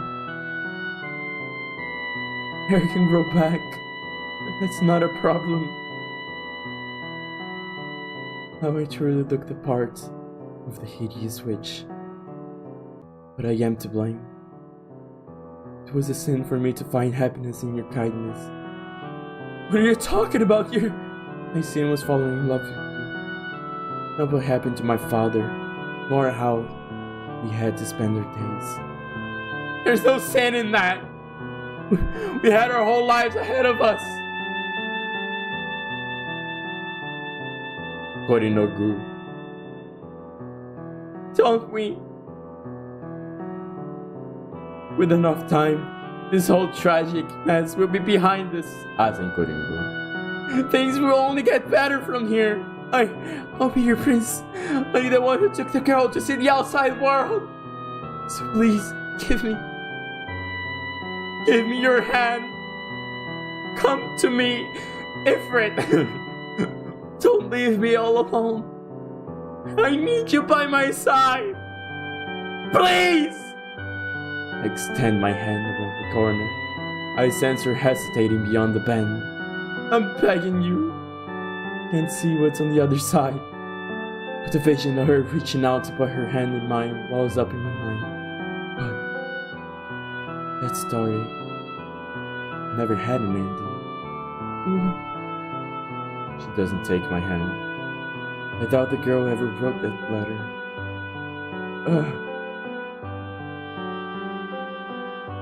She's not there when I turn the corner.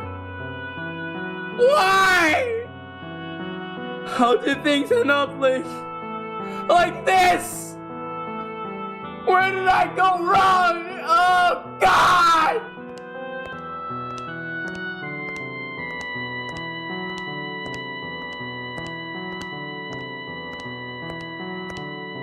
Your error was likely your kindness. Thoughtlessly, haphazardly spreading your generosity. But that generosity came from your own desire to avoid pain, or your own happiness. What should have I done? I can't take this. Everyone was happy. Natalie used to laugh and smile. She once meant the world to me. How did things end up like this? It's not my fault. I didn't do anything wrong! You pretend like nothing happened, and perhaps then you go on smiling in your head. But regardless, you must follow the path you tread. It is your path alone. The path you chose when, in that moment, you decided to run. Make the wrong choice in those moments, and you shall find yourself on the road to ruin. I would have better off not knowing, better off in the dark. Just wanted those tranquil days to last. They were supposed to last forever! At some point, your childhood must come to an end, and that ending may not be the one you anticipated. Can't stand this world. You yearned for a world that would treat you with kindness. What should I do? What should I have done? So, please, help me! You should return now. You spent too long out here. You are liable to catch a cold. Now, let us return to our own time.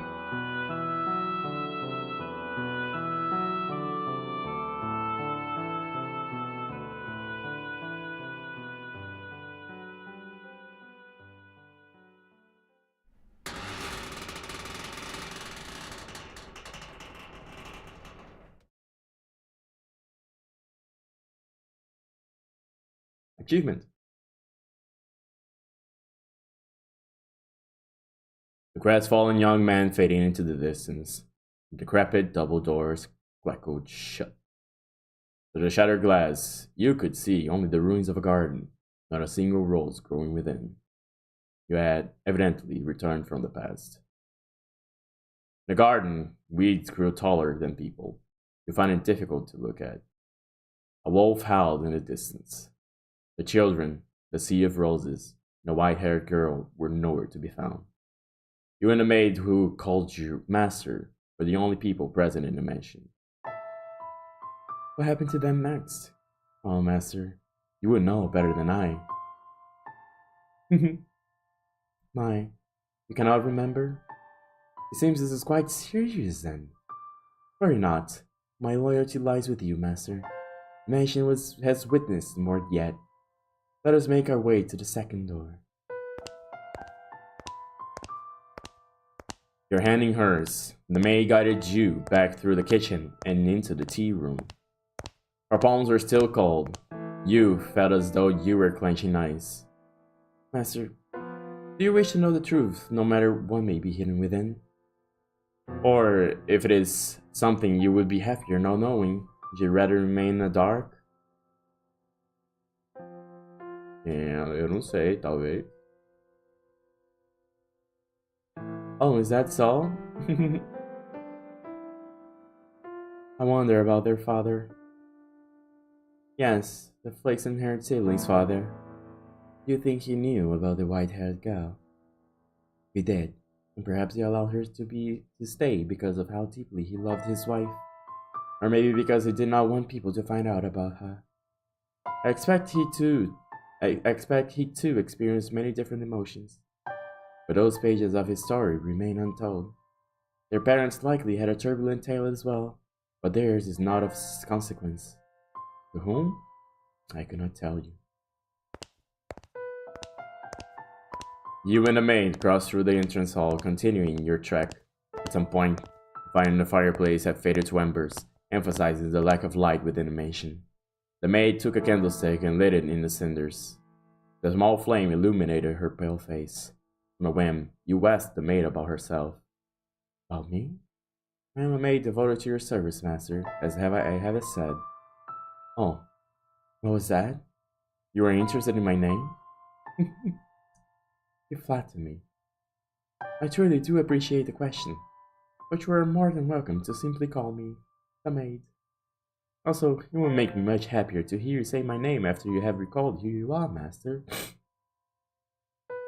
A subtle smile rose to the maid's face, after which she began to lead you down a first-floor corridor. Still holding the maid's hand, you passed in front of a full-length mirror. In it reflected the warm light of the candle, which disappeared out of range shortly thereafter. Oh my, is something the matter?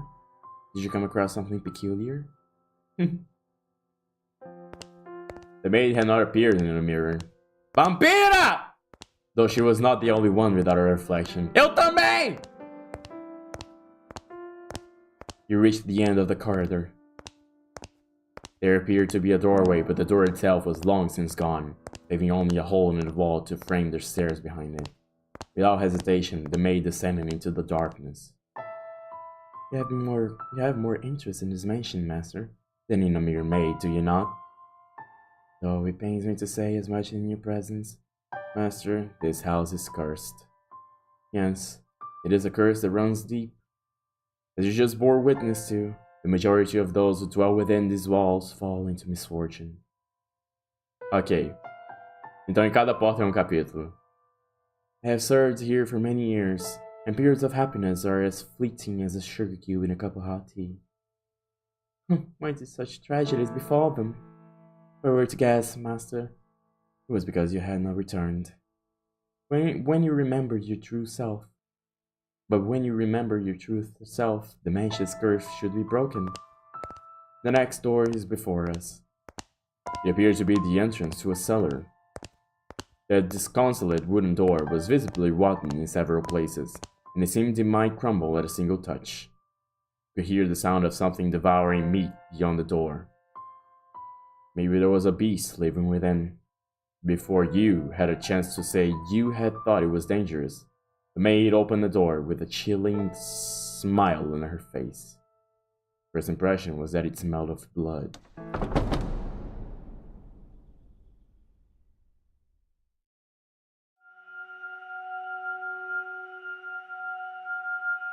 Segunda porta. Passou 100 anos. 1707. Ok.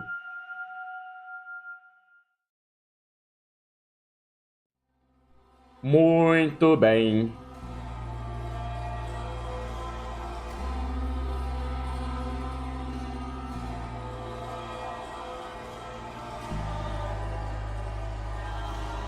Weeping Manor. Belo nome.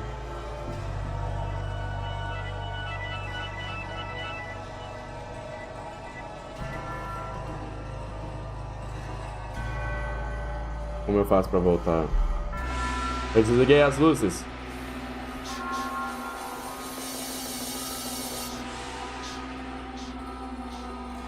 Tem literalmente como desligar as luzes, ok. Ah, pera.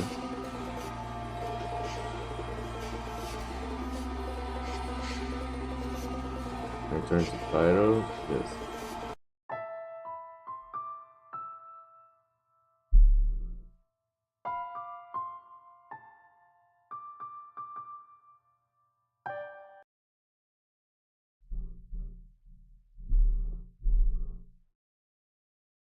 cinema.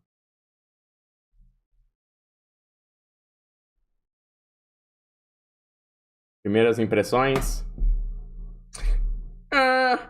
Mid 5 de 10. Não. Ok. Primeiras impressões.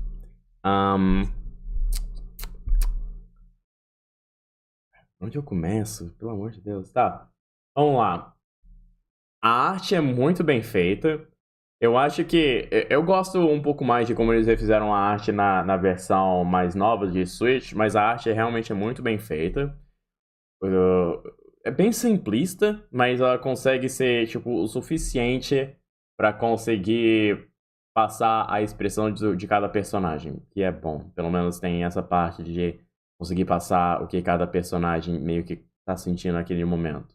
Agora, uma outra coisa. Não é o foco, né? Obviamente, o foco é a escrita. E a música. Eu acho que o foco é, tipo, os dois. A música é muito boa. Eu acho que lá, mais ou menos, na primeira metade do capítulo 1... Sim, é verdade. É uma arte menos genérica da maioria. É verdade.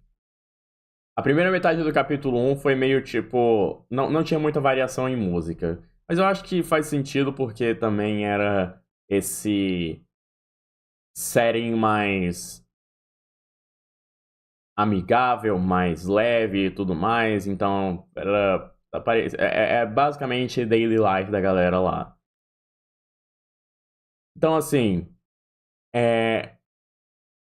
depois dessa metade do capítulo 1, acabou... Sabe, esse negócio ficando cada vez mais interessante, tanto em questão de história quanto em questão de música. Em questão de música, porque puta que pariu, velho. Assim, aquelas músicas que tem. Parece que tem algumas notas tocando ao contrário, a melodia no inverso. E especialmente ela, porque eu não consigo lembrar exatamente muito bem das outras, eram perfeitas pra esse tipo de... pro ambiente que eles estavam querendo criar naquele momento. Realmente me fazia, ao ler cada linha, me fazia ter um nível de ansiedade que eu normalmente não tenho em jogos de horror. O que é estranho, porque assim, jogando alguma coisa como Fatal Frame ou Silent Hill, eu não sinto tanta ansiedade quanto lendo uma história tão bem escrita quanto essa. Porque a escrita, ela realmente consegue te levar passo a passo pra alguma coisa que você acha que vai ser algo terrível. E isso depende muito do quanto você tá engajado na história. E, obviamente, eu tava engajado pra um caralho. Eles realmente estavam fazendo um esforço ali pra fazer você conhecer cada um dos personagens, e eles conseguiram bem. Claro que tem várias coisas que ficam em aberto, mas é claro que esse jogo deixa várias coisas em aberto, porque que não deixaria? É o que VN mais adora fazer. Acho que mencionou que o início é meio enrolado, mas vai aos poucos engatando. Eu acho que é o normal de cada história ser desse jeito. De histórias serem desse jeito no geral. Eu acho que mesmo sendo meio enrolado o capítulo 1, ele teve bons momentos. Claro que teve que fazer basicamente toda a fundamentação dos personagens tipo, não tem como só partir pra algo chocante com eles se você não se importar com eles. Então, eu acho que eu consegui tempo suficiente conhecendo os personagens pra saber, pra ter uma ideia da personalidade de cada um. Só que eu acho que a ideia, mais ou menos, é que eles meio que escondem as personalidades, como muitos aristocratas costumam fazer. Mas, tipo... deu tempo suficiente pra conseguir... investimento na história. E assim... Caralho, cada twist que rolou lá. Não, foi basicamente, capítulo 1 foi inteiro só construindo o negócio lá, aí depois, ó, aqui, toma essa lapada, toma essa outra lapada, e toma mais uma lapada. Pô, foi tipo umas 3 lapadas em seguida, assim, que o cara deu de uma vez, e porra, absolute novela real. Mas, assim, uma coisa que eu me pergunto, que não faz muito sentido se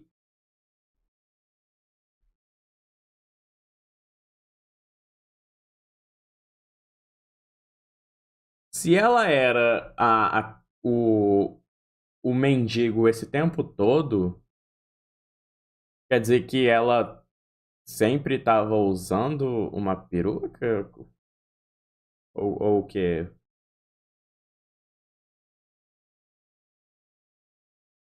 Não entendi exatamente essa parte, porque, tipo, ok, ela tava careca naquele momento, tipo, ela ficou careca porque a Nelly tirou o cabelo dela, mas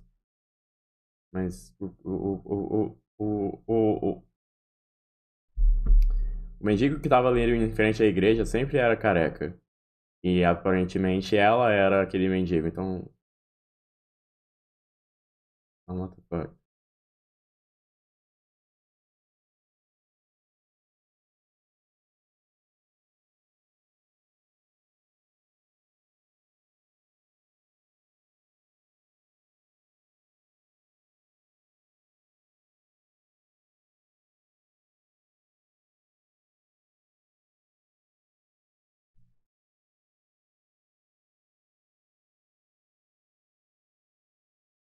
Tentando pensar nisso. Tentando pensar aqui. Acho que não é que ela era o mendigo, mas o que ela tava vestindo faz ele pensar que era o mesmo mendigo. Hum, Era isso? A escrita me deu pra entender outra coisa.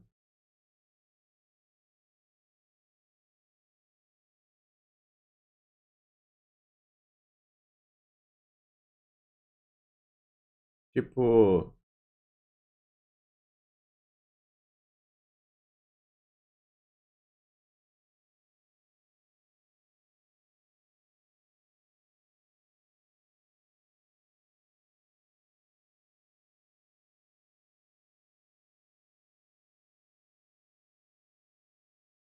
Não é uma parte tão importante assim. Hum, Posso dar uma olhada depois nessa parte, porque tipo, pelo menos do jeito que tava escrito lá, me fez entender dessa forma. Mas enfim, assim, a gente meio que já sabia que ela ficava por aí mendigando e tudo mais, então não fico surpreso de que era bem capaz de ser ela em algum momento, assim, ou talvez o pai dela, porque no início mostrava que é um cara careca, ok.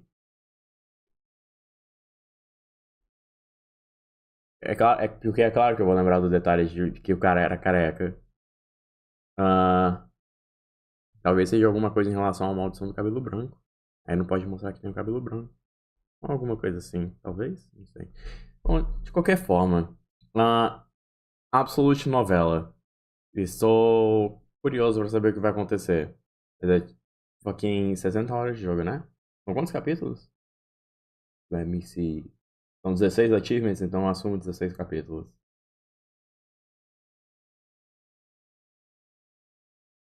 Não,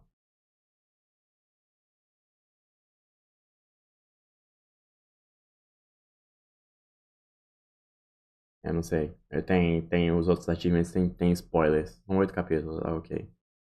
Tava colocando um monte de mistérios no início, parece que nada se conecta, mas no meio pro fim as coisas vão começando a fazer sentido. É o clássico. E falando nisso, eu tô achando a escrita muito boa. Tem finais diferentes, algumas das dimensões pra... Ah, tá, tem. A escrita é muito boa. Muito bem escrita até agora. Ainda mais pra uma ambientação, tipo, de dos anos 1600 e tudo mais. Consegue pegar a ambientação muito bem. Nota 100. Hell yeah. Deixa eu ver o que mais aqui. O que eu queria falar.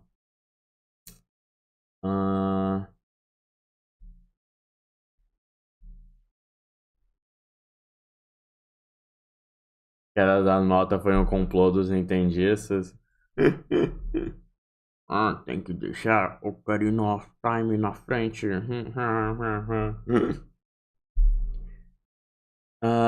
É. Escrita muito boa, não só por causa da ambientação, mas também por causa de conseguir criar um suspense imenso e também os twists e a... Tipo, a... Ah, sim, lembrei um negócio que eu queria falar. Primeiro falando sobre os visuais naqueles certos momentos, muito foda, cara. A revelação da Nelly com o cabelo branco, foda pra caralho. Que imagem. Que imagem. Na moral. Mas também algumas das músicas, algumas das trilhas. Agora eu entendo por que o jogo recomenda você usar fone de ouvido. Porque algumas das trilhas ficam abusando da binauralidade pra chegar assim, um sussurrinho aqui, sussurrinho aqui. Ok, eu tô vendo o que vocês estão fazendo, seus filhos da puta.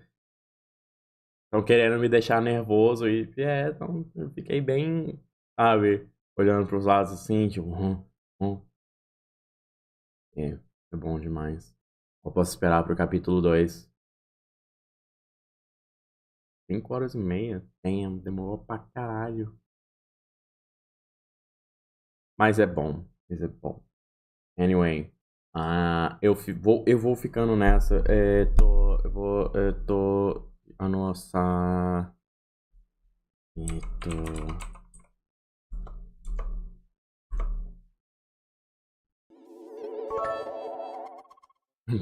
Buisson obrigado it. Thank you, Lord. Thank you so much. Buy some bread with it. Né?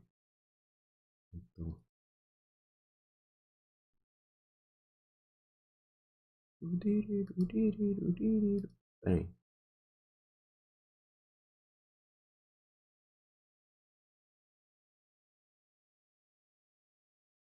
Aparentemente eu não sou a única pessoa fazendo stream de House em Fata Morgana na Twitch, quem diria? Ué? Cadê o canal?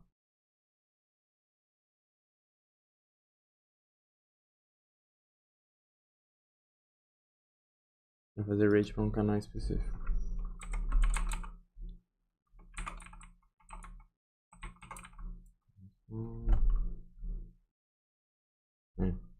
VTuber fazendo live de Fata Morgana. Yeah.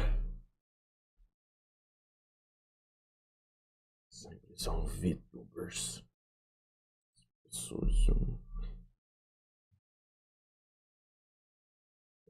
Estão roubando nossos empregos.